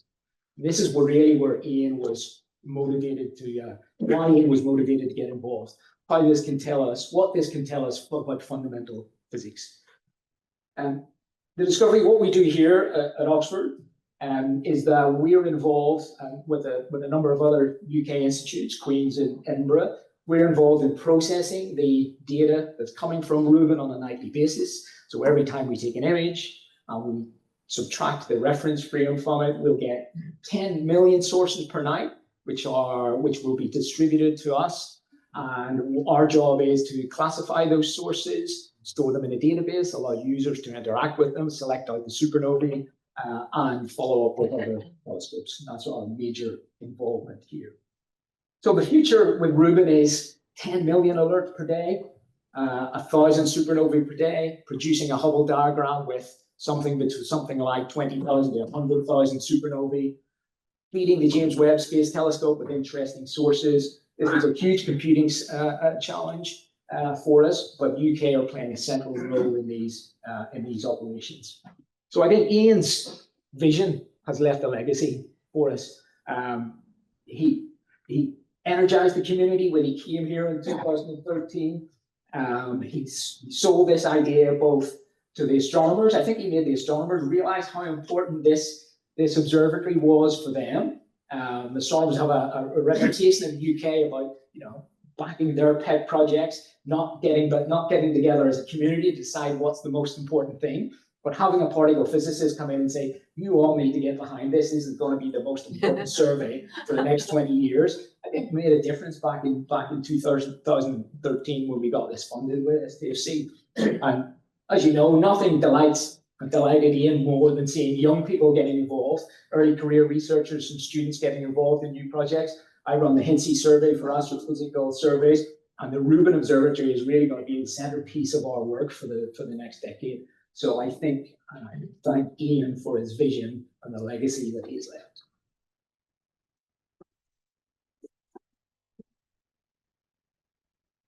Thank you, Steve. Thank you very much. I have to mention that one of the guys in the picture was Steve Beering, who was a president at Purdue University at the time when Ian started also, which was very useful also having this connection. Question. Okay, Tony? Thanks for a beautiful talk. You give a really naive question. Somebody else know what you're talking about. Why is your primary mirror so big for throwing away the light from the outer nearly 2 meters? Yeah, good question. So the difficulty, if you want to build a survey telescope, you've got to have a very fast beam. Because if the beam is slow, then your pixel size, your magnification pixel size becomes so small that your detector becomes enormous. So the beam size, it has to be a very fast beam. And so, but when you have a fast beam, it's hard to collimate it and get good image quality over a very large field. So this design keeps the telescope compact and allows the beam size to be very fast, and then produces good enough image quality that you can have a 3 square degree field. So it's in the optical design, requires that compactness. It also means with a compact telescope, you can move it quicker. You've got a smaller dome, and the smaller the dome, the cheaper the price. One more question there. Beautiful talk.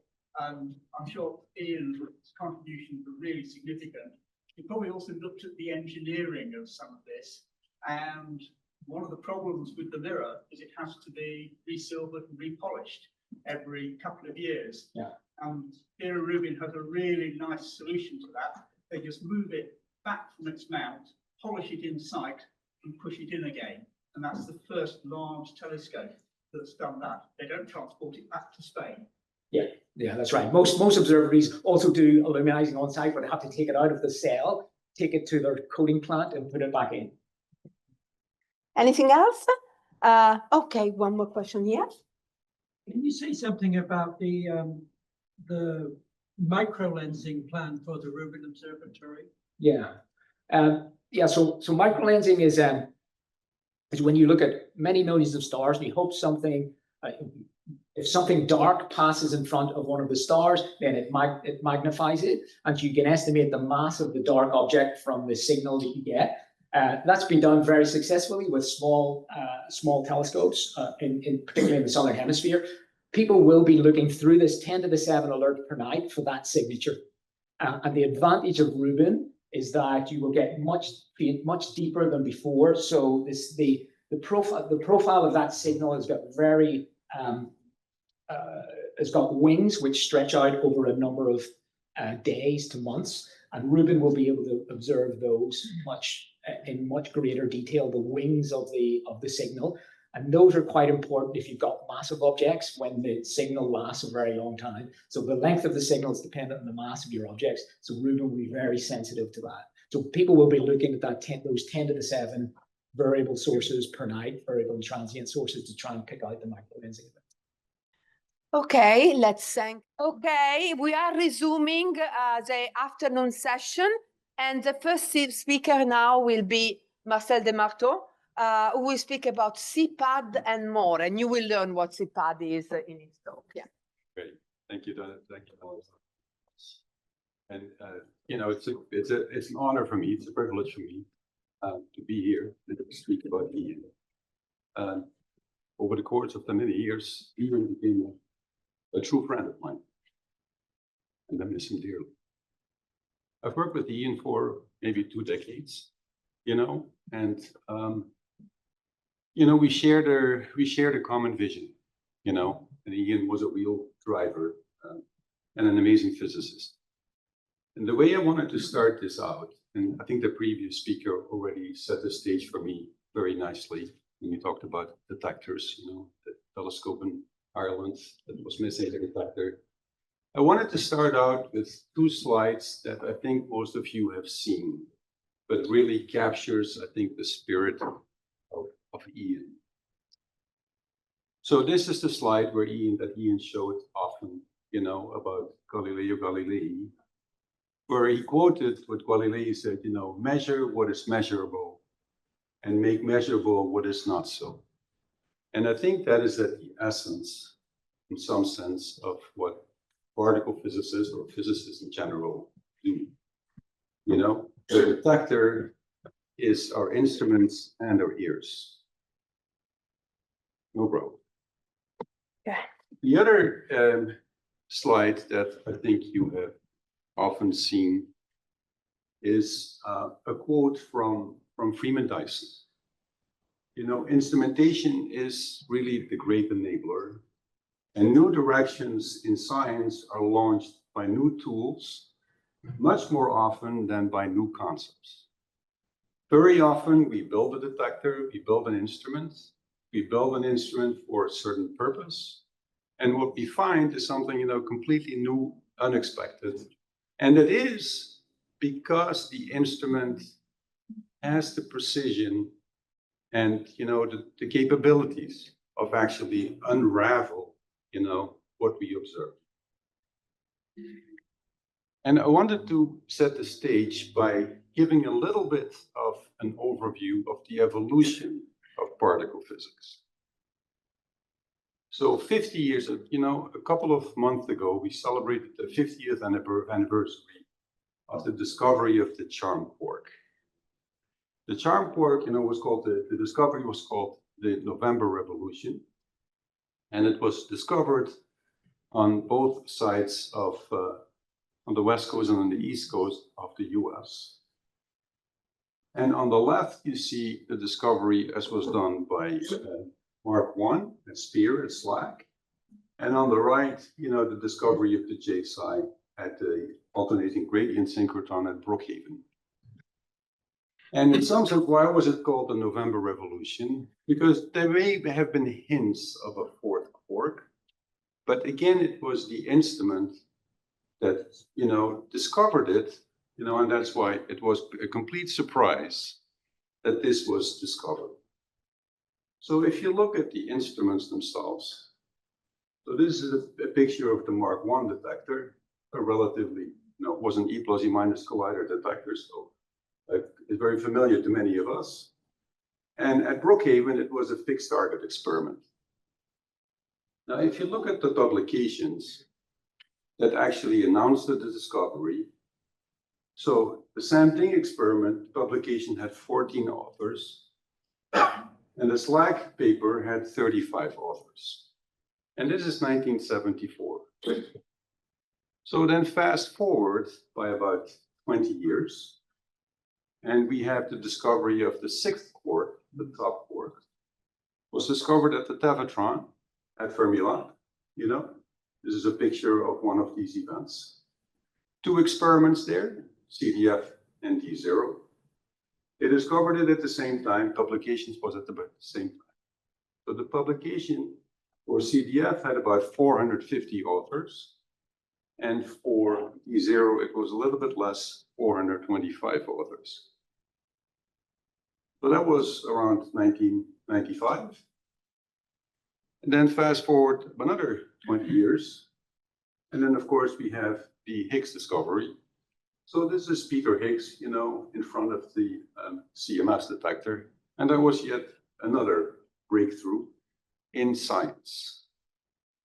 Now, if you then look at the publication of the Higgs discovery, you get this.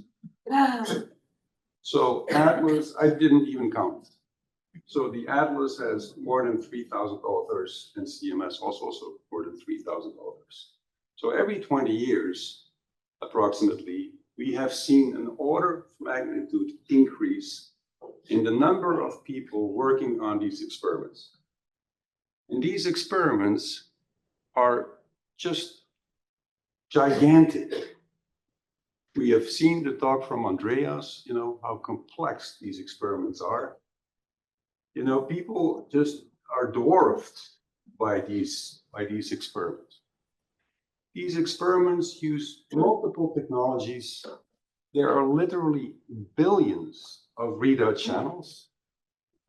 They have to operate in extreme environments, very cold, have to be very radiation hard. There are extreme data rates. You know, there are terabytes of data coming off these detectors per second.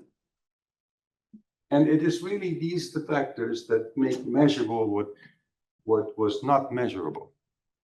Those are the instruments that we use, you know, to make our discoveries. Now, when the LHC started taking data, that was in the late 2000s, so 2007, 2008.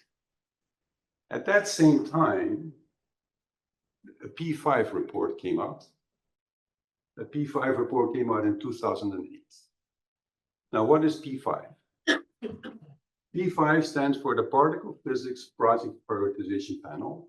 It is a panel in the United States that looks at the long-term future of the field of particle physics and really, as the word says, prioritize it.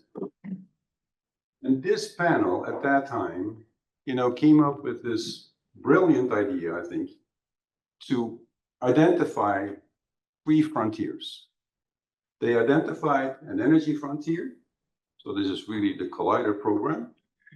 The cosmic frontier, previous speaker mentioned that, looking at the sky, cosmology, you know, looking at dark energy, dark matter, and the intensity frontier.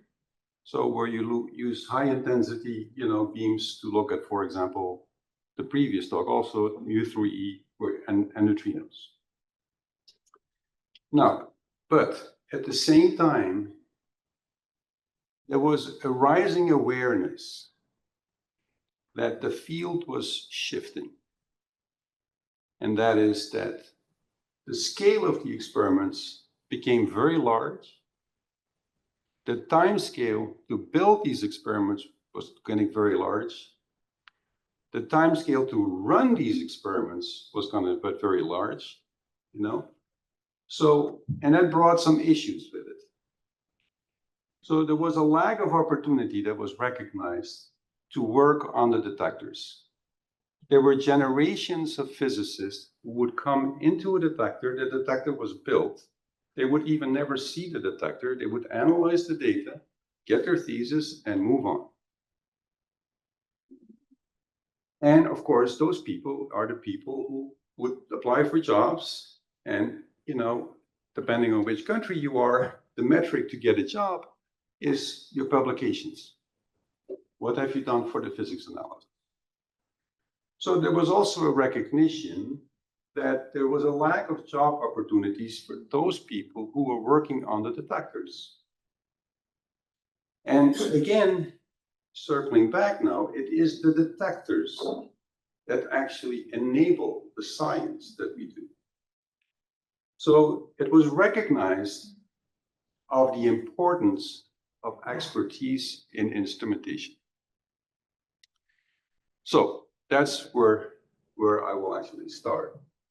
So if you look at instrumentation around 2009 in the United States, there was a review of so after P5, there was a review of the detector R&D program at the 5 national labs that urged the development of a coherent national instrumentation program, and hopefully that the community would self-organize. So we held a workshop that was an overview of the detector R&D in the country, and that was really the first. So at that point then, there was an acute awareness that for the sustained viability of the field, a renewed investment in instrumentation and an associate recognition was needed. So the way you address that is the way every panel addresses this is you call for a task force, right? So a task force was formed, and this is the task force. Actually, some of these are in the room. So that is where Ian and I, really started working together very closely. So the division of particles and fields, so that is the division of particle fields of the American Physical Society that looks at particle physics in general in the United States, called for this task force. And we evaluated the status of detector R&D in the US. Now, of course, then a year later or so, you write a report. So in, I think this was 2011, we wrote this report that reported on the status of instrumentation in particle physics. And again, Ian and I were co-chairs of that. And what was the recommendation of that report? So the primary recommendation of that report is that a standing detector R&D coordinating panel should be formed under the auspices of the Division of Particles and Fields Executive Committee, to look at detector R&D in general, and it should promote and stimulate national instrumentation detector R&D program. So that was the key recommendation of this task force. Then it was presented and endorsed at a high energy physics advisory panel meeting in 2011. And the result of that was it was endorsed by HEPAD, and it was endorsed by the Division of Particle and Fields. And that's how CPAD was formed. Now, what I just said is that, this was called the Detector R&D Coordinating Panel, and that was an awful acronym. So we changed that immediately to CPAD. So CPAD stands for the Coordinating Panel for Advanced Detectors. So this was formed in February 2012 to really, reinvigorate instrumentation and elevate the value of instrumentation for the field in general. Now, if you remember 2012, that was right before the previous SNOMAS exercise. So what we did then, Ian and I, is we said, well, let's focus on the SNOMAS exercise first, and make sure that instrumentation gets recognized in that process, so that, people take notice of it. So that's what we did. So normally, if you look at the old P5 report, so the 2008 P5 report, there are 4 chapters. There's an executive summary, and then there are the 3 frontiers: intensity frontier, energy frontier, and the cosmic frontier. So the result of that other SNOMAS exercise was that we added frontiers. And one of the frontiers that was added was instrumentation. So this was really a first for the field, that instrumentation was regarded as really, critical for the field overall, and especially for the future of it. So when SCOMAS was done, we turned our attention to CPAD again. And the first thing that you do, when you want to elevate, recognition is to give prizes. So we started a DPF Instrumentation Award prize for both senior and junior scientists. So in 2015 was the first year that we actually were able to give that prize. Now, this is called the DPF Instrumentation Award. And I want to just point your attention again to the DPF. What we wanted is a prize that is actually recognized by the American Physical Society. So that this is a prize that has the stamp of approval of the field. Now, we started in 2011 and 2012. And by 2015, DPF had forgotten about us.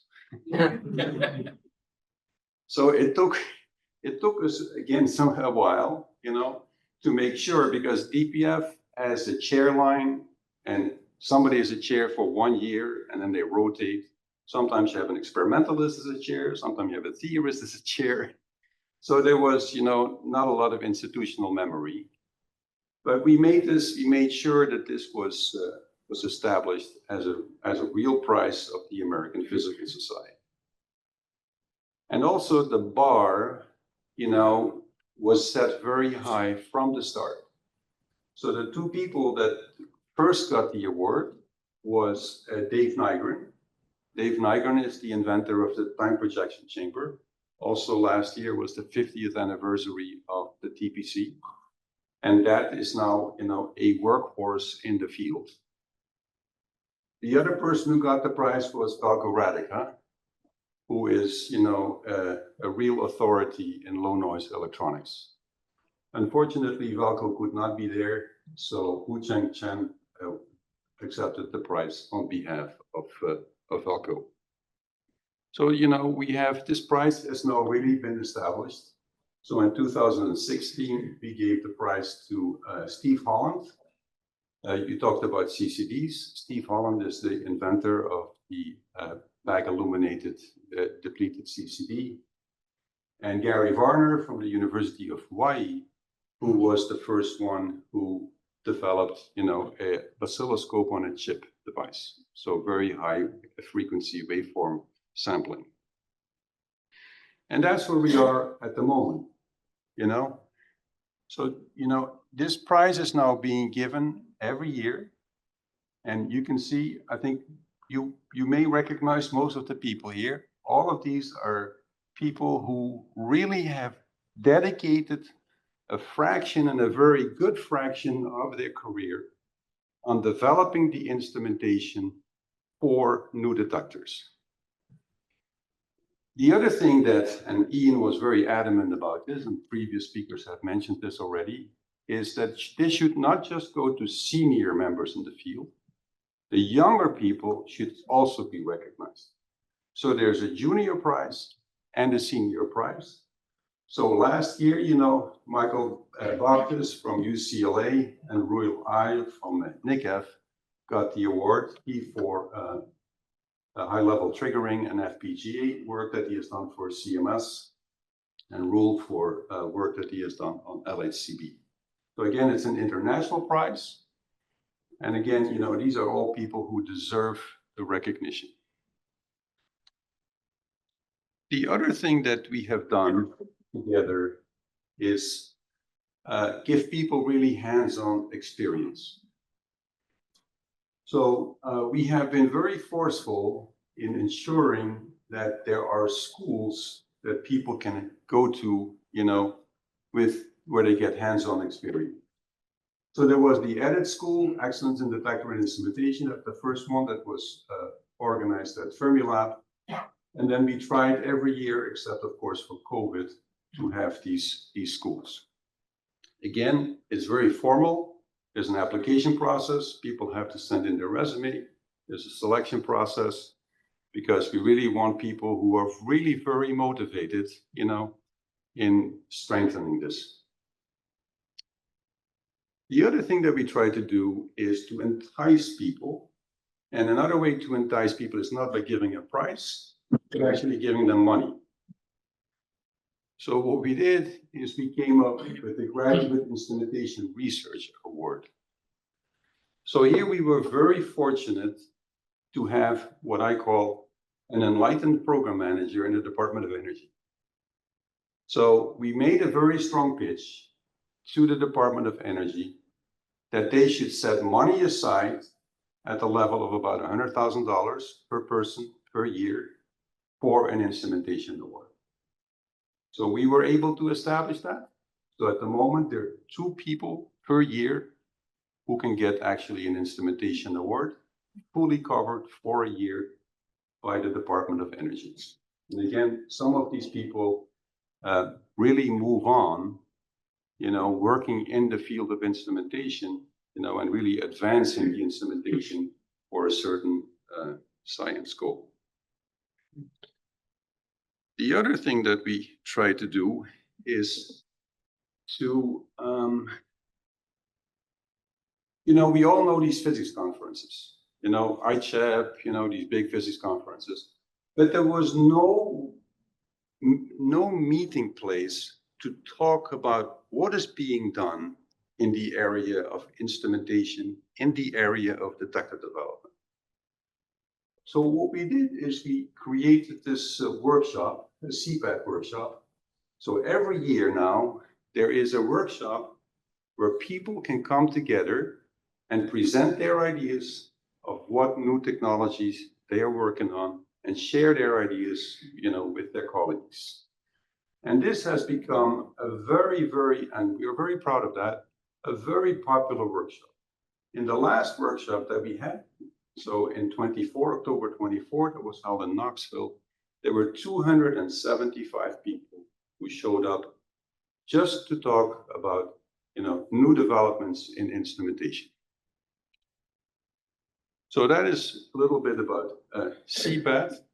So Ian and I had the last CPAT meeting in 2019, and this is the picture that we took at that meeting, where we both were very glad to step down as chairs of CPAT and gave the reins to the younger generation. Now, I've also worked with Ian for a long time on the EIC. I think from this morning's and this afternoon's presentation, we all know that Ian's appetite for science was boundless, right? Had no boundaries. So we also worked on the EIC together on an advisory panel for the EIC. And Ian was always, I would say one of the most, engaged person. He always wanted to know the details, about the physics, not just the detector technologies, but also the physics, why people did what they did. Now here I also want to say a little anecdote, because these meetings were always held at Brookhaven twice a year. And Brookhaven is close to New York, and Ian was not just a physicist, Ian was also a family man. So we always got a Christmas card, or I got a Christmas card. And when he was at the Brookhaven at these meetings, he would always, spend the weekend with Francesca to go to, one of her concerts or her operas, And he would always rave about the performance, about how great it was, He was actually, sometimes honest. He said, well, in the middle of the opera, I fell asleep. Usually worked. Not surprised. But, he was again, he really cared very much about his family as well. And then, another little anecdote about, again, was mentioned already when he went to Oxford. So Ian and I, to some extent, had similar trajectories. We both were educated in the old continent, and we both moved to the New World, And then around that time, Ian had the opportunity to move back to the old world. And we had many discussions, you know, if that was going to be a good move for him or not. And, you know, my recommendation was that he should do it, you know, because I thought it would be a wonderful opportunity for him. But after he had moved, he also told me, you know, even though he was British, he told me the British speak funny. Because, and this is, I think, the only place where I think Ian was not successful. Because Ian was on the CMS experiment. And he really wanted to stay on CMS. And when he came here, you know, when he said that he wanted to stay on CMS, you know, the people who were here in Oxford say, oh, that's interesting, you know. But in the end, you know, he had to switch to Atlas. And as we heard this morning, you know, Atlas is very pleased. And of course, CMS very disappointed. So let me say a little bit more about what we did for instrumentation. And that is the effort, and especially Ian's effort in the area of quantum sensing and quantum technologies. So in the US, around 2016, 2017, there were discussions between various offices within the DOE Office of Science on the topic of quantum. And there was a report, The Grand Challenges at the Interface of Quantum Information Science, Particle Physics, and Computing. So when we learned about that, you know, given that we were CPAT, we were looking at technologies, we asked ourselves, what should we do? You know, what should the particle physics community do in this area? So we started to see if we could organize a workshop. That.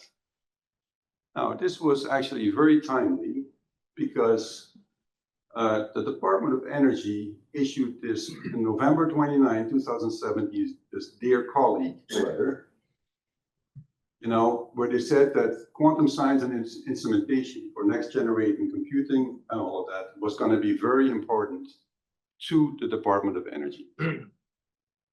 So this letter came out in November, and, you know, maybe we were lucky or we were prescient, because in December that year, so a month later, we organized the first workshop in the US on quantum sensing for high energy physics. And this, so we also wrote a report on that, again with Ian and myself as authors of this report. And this meeting was, for both of us, eye-opening. Because quantum technologies and what people were doing with quantum technologies, as a collider physicist, we were unaware of.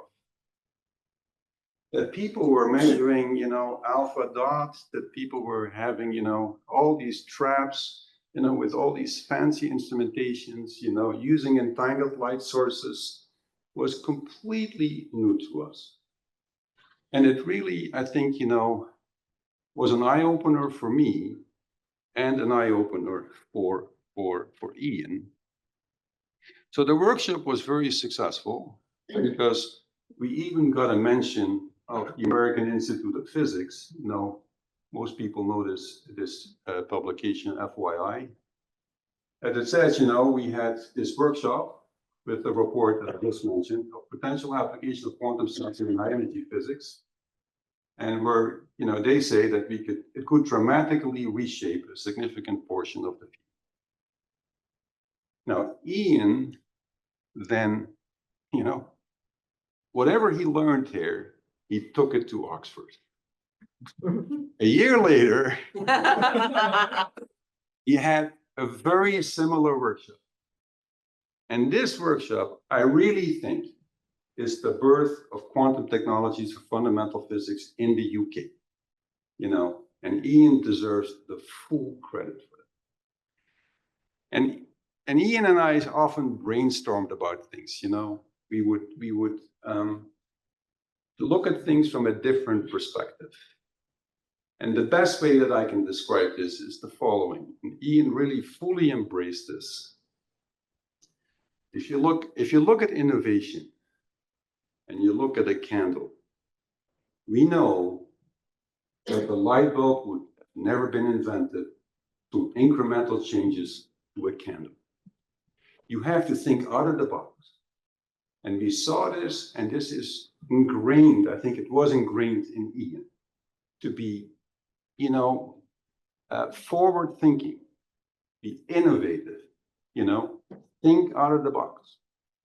Try to see, if, what is not possible today, if you can make it possible. It's, again, make the unmeasurable measurable.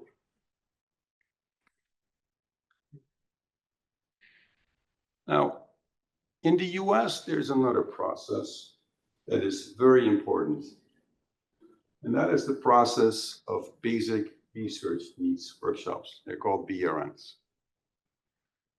A BRN is a process where you bring people, strong people from the field together to decide what the direction should be for the field, say for the next decade. And every office within the Office of Science does that. The Office of High Energy Physics had one regarding dark matter new initiatives. And this was the second BRN ever that the Office of High Energy Physics held. And Ian was co-chair of this.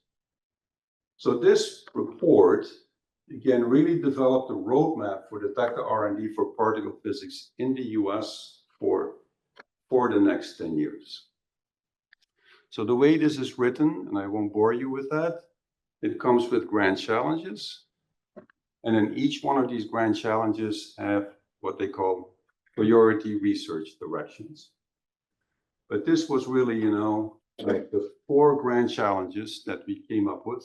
So advancing F detectors to new regimes of sensitivity, using integration to enable scalability, because our detectors are pretty large, building the next generation HEP detectors, so really blue sky R&D, and mastering extreme environments. So Ian was the chair or the co-chair of this, and this is the team that he led. You can see Ian here again, right there.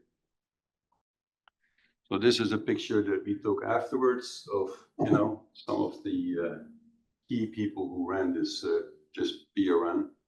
And this is what I call the enlightened program manager of the Department of Energy, of Energy Physics. And Ian, again, was a key driver in that. Now, Ian was just, in general, always, looking for new ideas. So also, when I was once here on an advisory committee for the physics department here, he had the students engaged in this whole process. The students had built this little 3D thing, look at neutrino interactions, and we all had to pose, looking at 3D neutrino interactions, for this picture. Now, at one point, let me switch now to another topic, and that is ICFA. ICFA is the International Committee for Future Accelerators. And then Ian, I think in 2021, I believe, took over from Ariella Katai as the chairperson of the Instrumentation, Innovation, and the Development Panel. And he, again, fearless, he immediately took the reins, and reinvigorated, rejuvenated that detector R&D panel. First thing he did, again, was create a prize, an ICFA prize. So an ICFA prize, again, for junior and senior scientists. And again, the level was right away set the bar was set very high. So it's now, again, an established prize, a highly coveted prize, actually, I have to say. So the first prize was given to, again, Velko Radica and Claudia Nones for dark matter detection. This was the prize in 2023. So these ones are the ones, for micropattern gas detectors. And then in 24, it was the development of monolithic active pixel sensors. And this year, the prize has gone to Eleanor Freeland and Benjamin Jones, again, for the work that they have done to advance the field. But again, these are really, highly coveted prizes. And Ian, is always, he himself is just very actively engaged in everything. It's not that he has organized the schools. No, he would volunteer, to give a lecture at the school or to give a public lecture at the school. And as we all know, that is very time consuming, but Ian just did it all. And for that, I think, we all have to be very grateful. Now with ICFA as chair of that detector innovation panel, you have to report to ICFA twice a year. So there was a meeting in Melbourne in 2023 where Ian had to report to ICFA. And because Ian couldn't travel there himself, it would have been 3 o'clock in the morning. And even for Ian, that was too much. So he asked me to give that presentation to ICFA. I'm 5 hours behind. And he was graciously enough, to provide me the slides. So it was a 10-minute presentation, and he gave me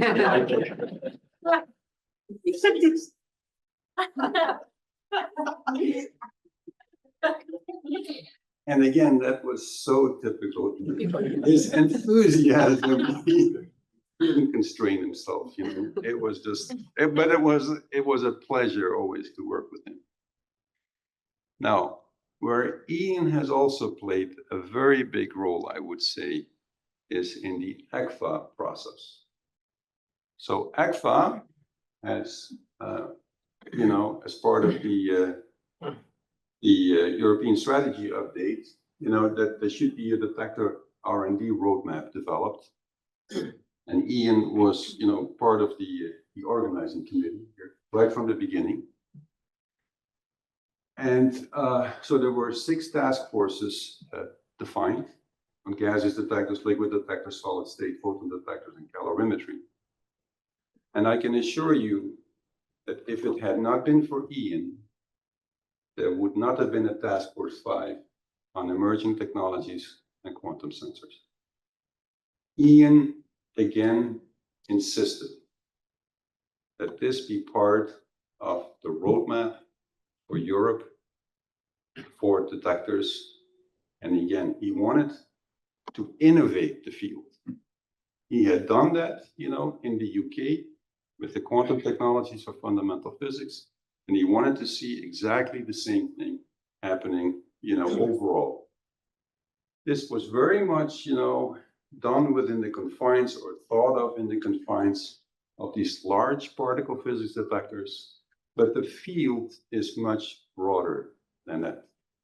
And he insisted on that. Now, I work on the other side of the ocean, but he still managed to recruit me as co-convener of that. So let me end here. So I think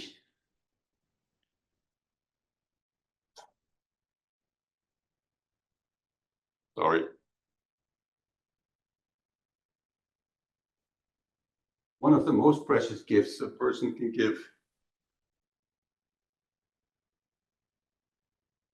is to be an inspiration to everyone. And that is what Ian was. That is what he was to me. He was indefatigable, passionate, curious, excellent physicist. Over the many years, he became a very good friend of mine. I could complete his sentences and he could complete my sentences. And on top of that, he was a real mensch. He cared for everyone. Didn't matter who the person was. And really, his legacy is huge. He has shaped particle physics on both sides of the Atlantic. He really reinvigorated instrumentation, gave it its rightful position, and set the direction for instrumentation in the US. And he was really prescient regarding quantum sensing. Now, I want to end with the picture that you've seen many times.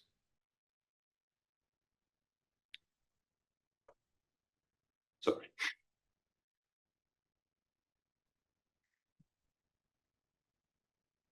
But I'd like to put a different spin on it.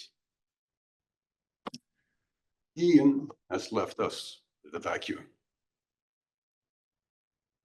We have to live with that now. We will miss him dearly. Thank you.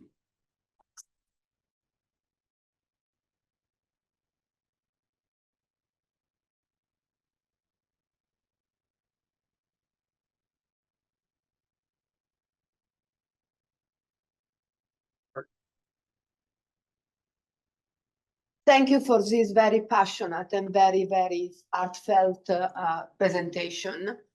We are starting. Do you want to ask any question to Marcel? Okay. Oh, there is a question from Tony. Make a comment about the question. Yeah. So, my recollection of in discussions about Atlas and CMS was rather different. But I think we realised that telling Ian no was never going to work.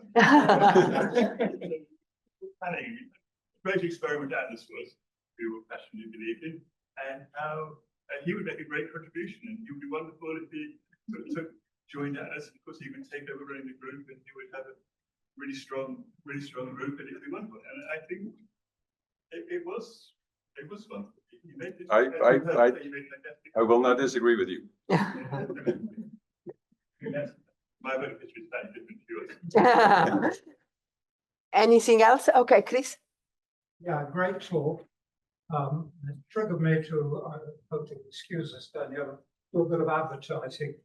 Some of you may know there have been 3 symposia on the history of particle physics that bring together physicists, philosophers, historians of science. But the last one was in 1980. Michael Riordan, who was one of the organizers, pointed out last April, actually, it was time to have another.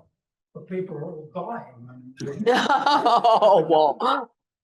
suggested that since the center of gravity moved to Europe in the next decade, CERN should take a lead. And I was asked by CERN to set up an international advisory committee. This symposium, here's the advertisement, and then I'll come to the relevance to your talk. It's going to be on the 10th to the 13th of November. It will be advertised next week, I think, on both sides of the Atlantic. Now, the relevance is that we realized on the organizing committee that the previous symposia hadn't paid much attention to instrumentation or indeed to accelerators. So the second of 3 days is going to be entirely devoted to technology. Morning, it'll go up to 2,000, and then we hope it'll quickly be followed by another. The second, that day, the morning will be about the remarkable developments in accelerators in the 1980s and 90s, and the afternoon will be about detectors. And actually, two of the speakers are Dave Nygren and Radhika. Oh. Speaking. So I hope if you're interested, you'll be able to sign up from next week. Oh, thank you. Wonderful to hear. Yeah. Thank you. Thank you again.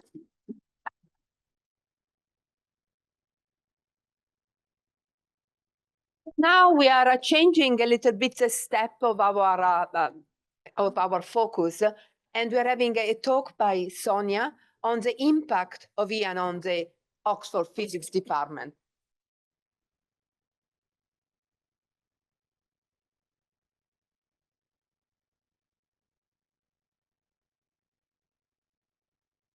Yes, I'm not a particle physicist or an astrophysicist or a detector maker. I'm a professor of biological physics in the Department of Physics.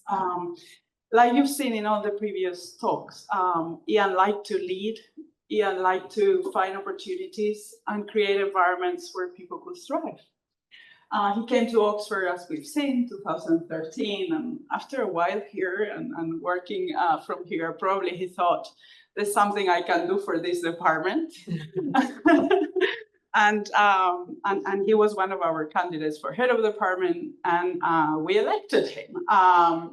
We elected him because we like his energy, we like all the contributions he was doing for particle physics and his willingness to change and to improve. And he was elected for the first time in the department on what we call Equality, Diversity, and Inclusion Manifesto, which is that maybe it's controversial, but for him was not controversial. He cared for people, and we've seen it before.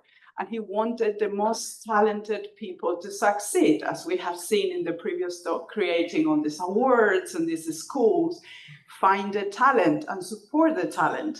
And he knew it could be difficult. Ian didn't have such a smooth career. Like all great careers, he encountered struggle. He comes from a working class family. He didn't go to Oxford or Cambridge or Harvard. He went to Queen Mary University.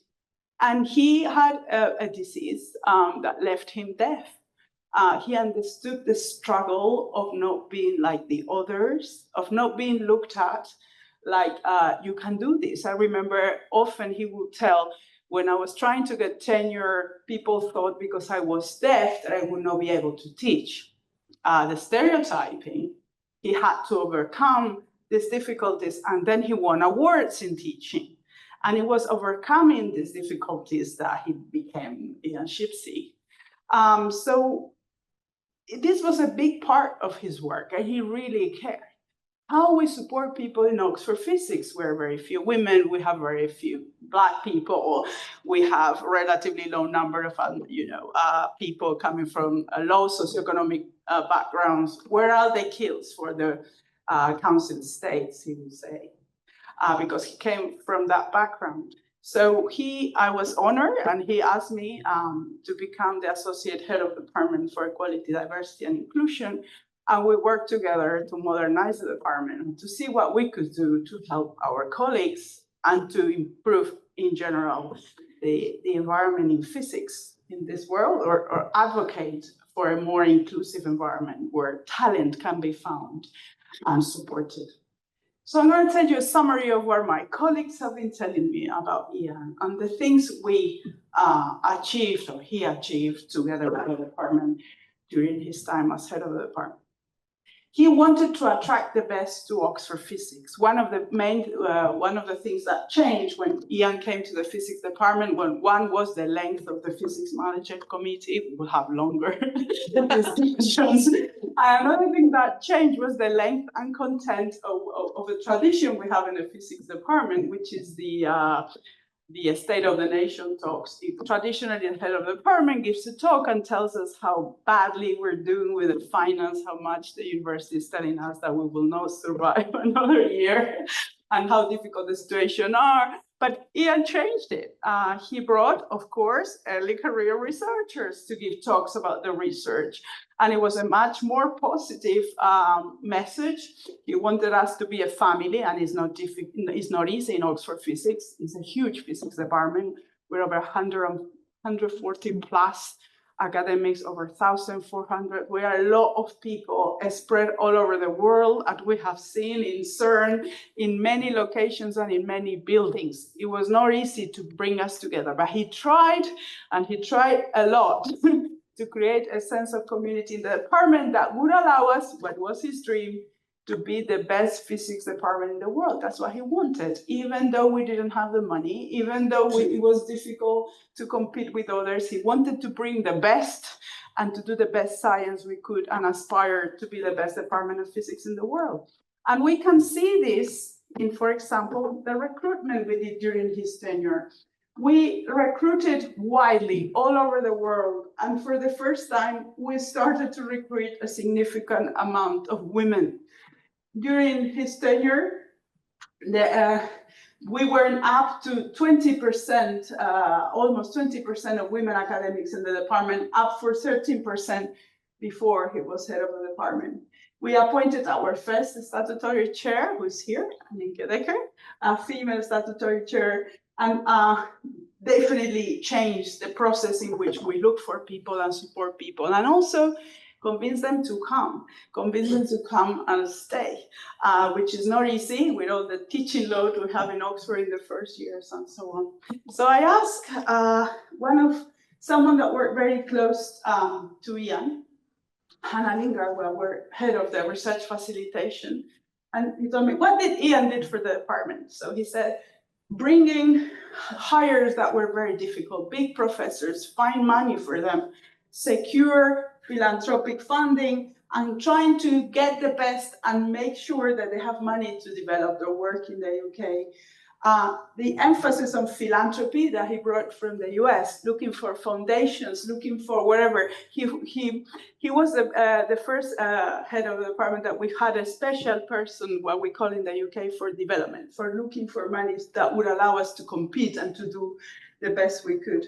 One of the big tasks of the department is to do this REF. The REF is something that every department has to do in this country every 7 years to show that we are worth the money that the government is giving to us. Extremely important, and a lot of resources go into it. And he cared a lot about the environment, exactly what I just said before. And Hannah, remember that we are the only 3 physics department in the country that received full marks on the environment of the department. Okay, next. As we saw in the previous slides, competition in physics is increasing. Many people in the papers, getting a job is very difficult, and surviving in academia is very hard. And then, of course, when there's a very competitive environment, there's where it matters, your background. Who do you know? Who do you not know? And there's where underrepresented groups suffer. You don't have that mentor that calls you for that job. You don't have someone to push you to get that prize. I think this is one of the reasons why Ian was doing all these prizes and all these schools. So encourage people to really be ambitious, like he had to learn to be ambitious, because it's not a given when you're coming from the background where he came or I came.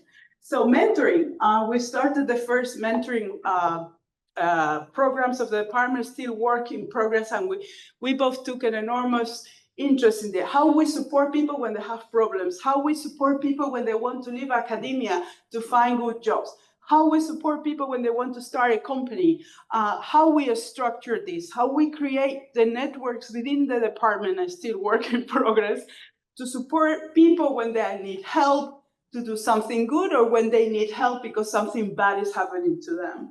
Another area, of course, that was very important for us is outreach. If we want to be the best and if we want to interact with the world, we need to talk. We have a fantastic outreach program in the department, and this is something we really took very seriously and that Ian supported a lot. And finally, access. We need to improve the variety of the students we get in physics. We need to find them. I remember Ian saying, how do we find them? So our work in outreach is really to go to schools to find those Black kids, so deprived areas, those women in maybe not so deprived areas, but they will never think of doing physics, and convince them that we want to. And he was very enthusiastic about the compost program, was started by Alex Lubowski in our department that got philanthropic support, and it's online tutoring for children in secondary school. We take much care about the diversity of the group to support them to apply to Oxford, one of the big schools for physics.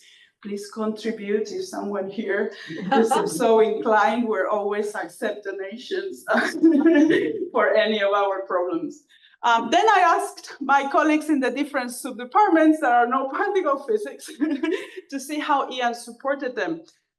So of course, a department that he felt affinity with, of course, was AOPP, where we do climate, space, and planets. He supported the department very much to get new appointments at the associate professor level, and he supported the multispectral imager, that they were working with the European Space Agency, and indeed our collaborations with the James Webb Space Telescope. And again, from this department says, he was particularly supportive of our strong EDI aspiration in AOPP and all the initiatives, including the mentoring scheme. And of course, as usual, people remark his enthusiasm and curiosity for fundamental science. And I think you cannot overestimate this, because in modern science, we're too sucked in with just getting grants, getting papers, and it's important to keep the focus on the fundamental science. And I think Ian helped us to do that. In theoretical physics, Ian was very important to get philanthropic support and foundation support for Shivaji Sondhi, who was a big hire that we did during his time as head of department. And that allowed us to create the Leverhulme Parels Fellows, 3 outstanding postdocs every year. He was, again, very supportive to bring good candidates for our posts. And I like this comment that Julia Yeomans, who was head of the theoretical physics of the department when Ian was head of the department, he said, which is, again, very typical. He was behind asking me to apply for an ERC, which I would have never thought of doing otherwise. And he presumably encouraged people to do the same. And again, this is the current head of theoretical physics. More generally, I have always felt that Ian was head of department firmly on the side of academia, and this has been greatly appreciated. In ALP, which is the people doing the quantum, as we have heard before, he was very important to bring quantum technologies for fundamental physics to the UK, so I'm not going to talk about that. He was important to bring, and still I don't know who this person will be, still secret, the director of the Oxford Quantum Institute, which is going to be I mean, Oxford is going to be one of the centers of quantum technologies in the UK. And again, hiring very good people like Andrew Daly and Sam Vinko, and supporting the Atom Interferometric Observatorial Network that was led by Chris Foote. In this one, I've been a little bit more involved. We are creating in the physics department the first master course in quantum technologies, which of course he was very enthusiastic about because of his interest in quantum technologies for sensing and for detection and so on. I here pushed for this particular problem of this field. Quantum technologies companies, and in general, the field has only 3% participation of women. This is a huge problem. So I push this in every meeting. We have to lead in this. We need to bring women. We need to bring underrepresented groups to quantum technologies. It's very important. And Ian, of course, was very supportive. And I must say, Andrew Daly was great. I told him we have to go to the companies and ask for scholarships for female and underrepresented group students. And I think we got 3. So we hope we can increase them. Again, if you know someone that can give us a scholarship for an underrepresented group student, we will welcome you. I belong to the condensed matter physics of the department, so and to the group of biological physics. So I know a little bit more about this. As I said, he helped us to bring Nienke Dekker as the first chair in biophysics in the department.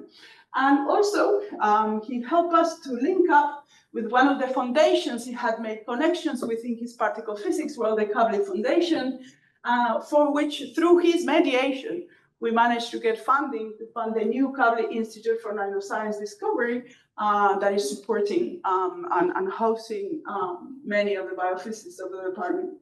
And again, getting grants from the Moore Foundation, the Royal Society to appoint all these new people. And our head of condensed matter said, I hope you will mention Ian's visceral commitment to a positive working environment for everyone, and also his unique perspective of inclusion. I always remember this while commenting with Ardan after PMC meeting, that sometimes the fact that Ian was deaf was a big advantage for the department, because the fact that he did not understand sometimes what was going on, he will make a twist in the conversation that will force us to change it and look at things in different ways. So with Ian, I learned that it's very important to have people with disabilities because they will force you to think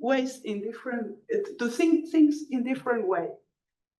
Again, you heard about this. He was a major player for the Rubin Observatory, and he also helped us to bring Breakthrough Listen to Oxford. So Yuri Milner, which is an entrepreneur and a billionaire from California, he started the Breakthrough Foundation, you know, the Breakthrough Prizes, and they are supporting research now in the department. And he also, of course, helped us to get all these great hires. You heard before Stephen Smart, but of course, our Jane Burbank and Maria Vicenzi to astrophysics.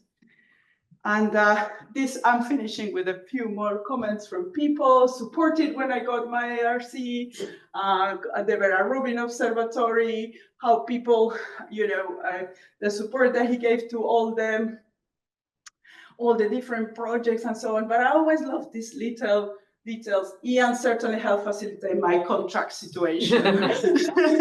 You know, when people were in trouble, you could go to Ian, and it's not so straightforward. You could go to Ian and say, look, what is going on? And he will try to help you. Again, Jane, she was hired when he was there commenting on his enthusiasm, which I think was very important to get these people to come to the department. You would come to a place with the head of the department would care about your science, not just how much money you bring into the department, but actually, what are you contributing to the physics family that he wanted to build? And I think I finished with the Athena Swan Gold Award, which is the last thing we got before Ian passed away. For those of you that you don't know, I mean, there's a charter called Athena Swan, to which departments apply to as a way of showing and evaluating how are we doing with respect to gender equality. So the department has always been engaged with this. We're not very good at gender equality, but we kept trying and submitting our applications. And after the work of the last 5 years, we put together an application with a wonderful team in which Ian was very involved. He helped me in the last minute, redoing.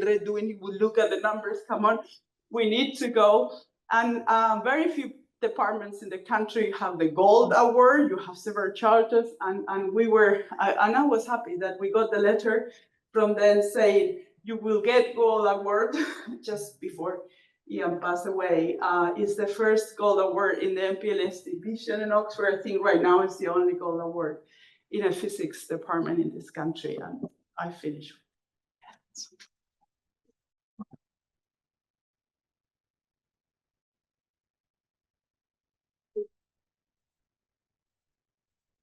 So as you can see, Ian really did make a lot of changes in the physics department. So the last talk before we sort of go to, you know, to free speeches or free comments about Ian is from Andy Bunker. And to understand, you know, Ian's commitment and Ian's contribution to St. Catherine's College.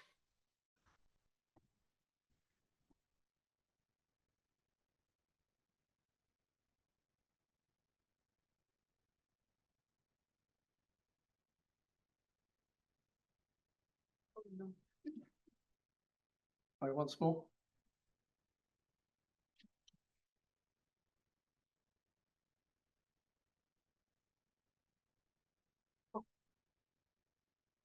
Okay. Oh no. Wrong slide. No. Okay. Okay, there we go. So welcome to St. Catherine's, Ian's College. I'm one of the 2 tutorial fellows in physics at St. Catherine's, and I'm a bit of an outlier today because I'm an astrophysicist, although I have been learning a lot about particle physics today. So many acronyms. You might be wondering what Ian's involvement with this college was, and you will be certainly wondering why we were eating in a tent. More on that later. So St. Catherine's College, or St. Cat's as it is known, has had an association with the Chair of Experimental Physics for many years. This chair has been traditionally held by a particle physicist going back to Don Perkins and then Susan Cooper. And in 2013, Ian Shipsey moved from Purdue to take up this chair. I represented the college on the panel for Ian's appointment, along with our college master at the time, Roger Ainsworth. And Roger was another inspiring leader who left this world too soon. Ian's passion for physics shone through, as did the way he valued people and enthused everyone he worked with. We were delighted when Ian accepted the chair in experimental physics. As well as serving the department extremely well, first as head of particle physics and then ultimately as head of department, Ian was a lively participant in the Senior Common Room, or SCR, of St. Catherine's College. And before I share some reminiscences of Ian's involvement in college life, let me talk a little bit about how Ian's research and academic leadership influenced me. So I got to know Ian very well over the years, initially through college, and then later on, of course, he became my head of department. Ian had a strong link with and fascination for observational astronomy, which is my field. We already heard from Stephen Smart about Ian's leading role in the Vera Rubin LSST telescope in Chile. And Ian and I had something else in common. So we both had an association with the Institute for the Physics and Mathematics of the Universe in Tokyo. So I was a visiting senior scientist there, and Ian was on the annual review committee of the Institute. And I often met Ian and Daniela at dinners here in college with my own wife Chiaki from Japan, and we often reminisced about our trips to Tokyo. So the founding director of IPMU, the institute in Tokyo, Hitoshi Moriyama, has provided a tribute to Ian, which I will share with you briefly. So Hitoshi writes, Ian was a man of the biggest heart I've ever known, with a clear vision and an utmost dedication to everything he got involved in. There are so many stories to share, but I'll just focus on a handful. The first time I got to know him was when he was on an advisory committee at the Lawrence Berkeley National Lab for the US Department of Energy. He was deaf and was being helped by a typist who wrote down all the presentations and discussions. But it was clear the typist got much of the physics wrong. But Ian showed an incredible concentration to keep up and spoke up vociferously. He was very sharp. It came as a shock to everyone in the US when he decided to move back to his home country, back to Oxford, ultimately to lead that department. He picked me, as is Hitoshi, to be on his advisory committee. It was clear that he did move because he wanted to change Oxford and UK academia in general. To my astonishment, he did precisely that. In addition, he cared deeply to make sure that every faculty member succeeds. He was a true leader who cared about all his colleagues and far beyond that. Hitoshi adds, every time I was in Oxford, he invited me to his home. Exceeding his deep love for me and everyone else, his love for Daniela was so profound to see. His memory is etched in my neurons, and I'm sure it is true for everyone whose life was touched by Ian. I will miss him so deeply. So those words were from Hitoshi Moriyama. And I was very struck by his comment that Ian cared deeply to make sure that every faculty member succeeds. So in preparing this talk, I spoke with my colleague, Richard Berry, who's the other physics fellow in college, and asked him what memory for him best summed up Ian. So Richard told me of a college dinner when he was sat next to Ian, and they were talking to a guest of the college sitting opposite. And the conversation progressed about Ian's work on particle physics, Richard's research into biophysics. And at one point, Richard let slip that to the guest that Ian was actually head of department. And the guest then asked, so Richard, you work for Ian? And Ian quickly interjected, no, I work for Richard. So that sort of self-effacing response really captured Ian's relentless drive to help and support everybody and so that they can achieve their best. So Chris Hayes, who's another particle physicist and a college tutor for us at St. Catherine's, echoes those sentiments. So Chris says, it has been hard to find the words to express not only the shock and the sadness at Ian's passing, but also the appreciation of all things that he did and was doing. On the lucky occasions that he would share with you his latest activities in great detail, you would feel inspired and comforted knowing that he was out there working for you. Perhaps my favourite memory is catching Ian in a more relaxed state in the College Fellows Garden, sharing with me his personal history growing up in East London. After seeing him work so hard for others, I appreciated learning more of his own story. I will hold on to the memories, and I will never shake the feeling that I could just bump into him any time in the streets of Oxford. So those words from Chris Hayes. So this is a photo of Ian and the College Fellows at our annual general meeting last October, the Friday before his passing, and this was the last time I saw him. He was on good form as always. We talked about the imminent start of the academic year, the college feast that evening that we were about to tuck into and looking forward to, and our hopes about the upcoming US election. Our optimism there was misplaced.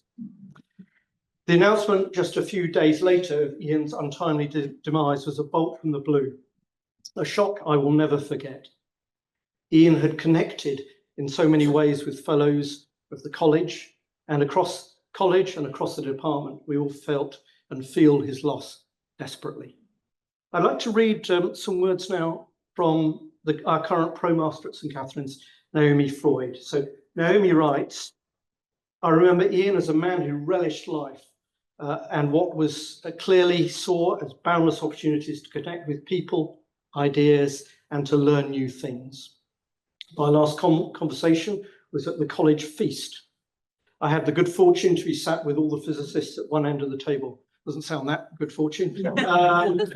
Ian told me of when he was a boy at primary school, he became so excited by the solar system that his teacher got the whole class to enact the solar system in the playground.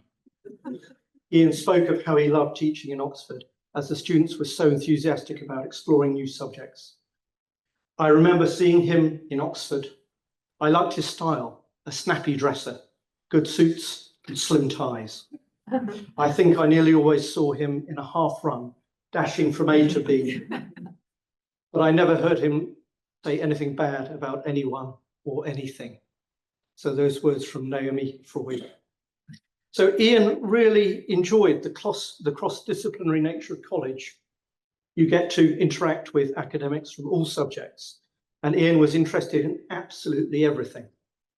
Emeritus Professor of Linguistics, J.C. Smith, is a polymath, very like Ian, and has shared his memories of Ian's involvement in college. So J.C. writes, Ian Shipsey was a much-loved colleague at St Catherine's. We valued his sociability, his warm-hearted humanity, and his genuine interest in people.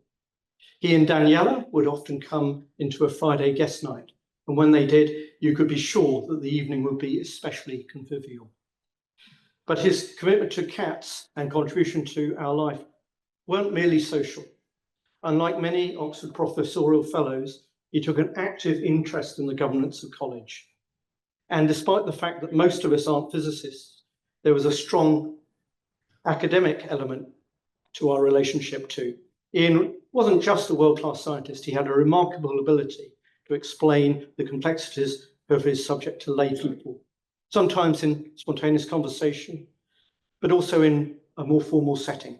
During the lockdown, he gave a Zoom talk to fellow members of the CATS SCR on the quest for the Higgs boson. And by the end of it, most of the audience, even the non-physicists, understood at least the basics of what was going on and why the experiments were important. To bring about that understanding was no mean achievement.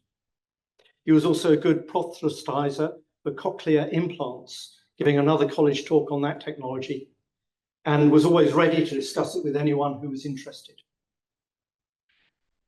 So JC closes by saying, Ian lived life with a commitment and an enthusiasm that put the rest of us to shame. He was one of the best of us, and he is sorely missed. Those words there from J.C. Smith. So Peter Ireland is another statutory chair at St Catherine's, and he's head of Oxford Thermofluidics Institute. And Peter remembers that Ian had total commitment to academic excellence, and was 100% behind St Catherine's aim to punch above its weight. So Ian was certainly a superb ambassador for St Catherine's College. And talking to my colleague James Frost, another particle physicist and a tutor at St Catherine's, Ian really encouraged him to apply for a tutoring position with us on the grounds of the ambience of college, the architecture, and the good food, all good reasons. So, which brings us back to architecture. So, in normal times, you will be sat in the newest undergraduate college in Oxford, dating from 1962. While very different from the medieval castle Harry Potter feel of some other colleges, St Catherine's is one of the very few post-war Grade 1 listed buildings, and Ian loved the architecture. But of course, rather than sitting inside Arne Jacobsen's modernist masterpiece, today we're in a temporary lecture theatre and dining in a tent. So the reason for this is the use of reinforced aerated concrete in the roof, which seemed a good idea at the time in the 1960s, but which caused a panic a couple of years ago over its use in school buildings. So those of us who work in the Oxford particle physics and astrophysics department will be very familiar with being surrounded by crumbling concrete, for example, the Dennis Wilkinson building, although I understand that crumbling concrete on the left is different from this crumbling concrete on the right. So the Dennis Wilkinson building is still in use. So Ian was fascinated by the big operation currently in progress at St Catherine's, and you will have seen the enormous scaffolding above our dining hall outside. The irony is that after all this effort and expense, under the rules of listed buildings, the college must end up looking absolutely identical to what it would look like before. So Ian was well known for his intellect, his enthusiasm, and his lack of timekeeping. I remember Ian's pre-dinner talk on mysteries of the universe to the college fellows back in December 2020. Back then we were in the pandemic still, so Ian was giving his talk over Zoom, with many of us joining online from our homes, and a few brave fellows about to start a socially distanced dinner in college. Ian's talk was riveting and inspirational, as always, and his enthusiasm and great knowledge carried the talk well over its allotted time. So Sam Wolf, our SCR president, remembers initially asking the chef to hold dinner by 15 minutes. That proved insufficient. And eventually Sam had to prize the diners away from Ian's fascinating talk. But when they returned from dinner, Ian was still going strong.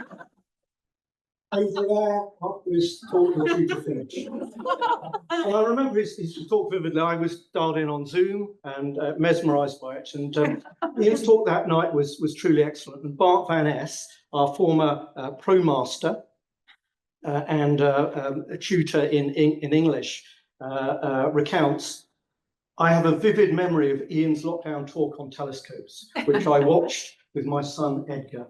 It was beautifully pitched and illustrated and done with such joy and pride.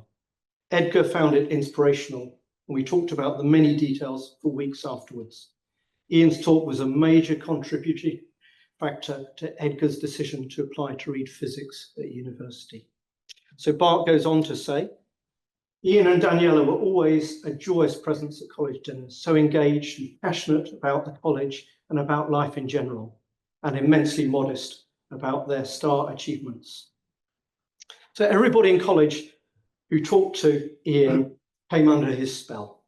Duncan Robertson, our tutor in management studies and a former physicist himself, sums it up nicely, saying, "You always felt that Ian was giving you his full attention, and his smile that pervaded conversations, you could almost see ideas sparking inside his mind." So today has been a fabulous celebration of Ian's scientific legacy, spanning all the way from Ian's early contributions up to the latest experiments in particle physics and astrophysics today. Ian would have loved it. Thank you.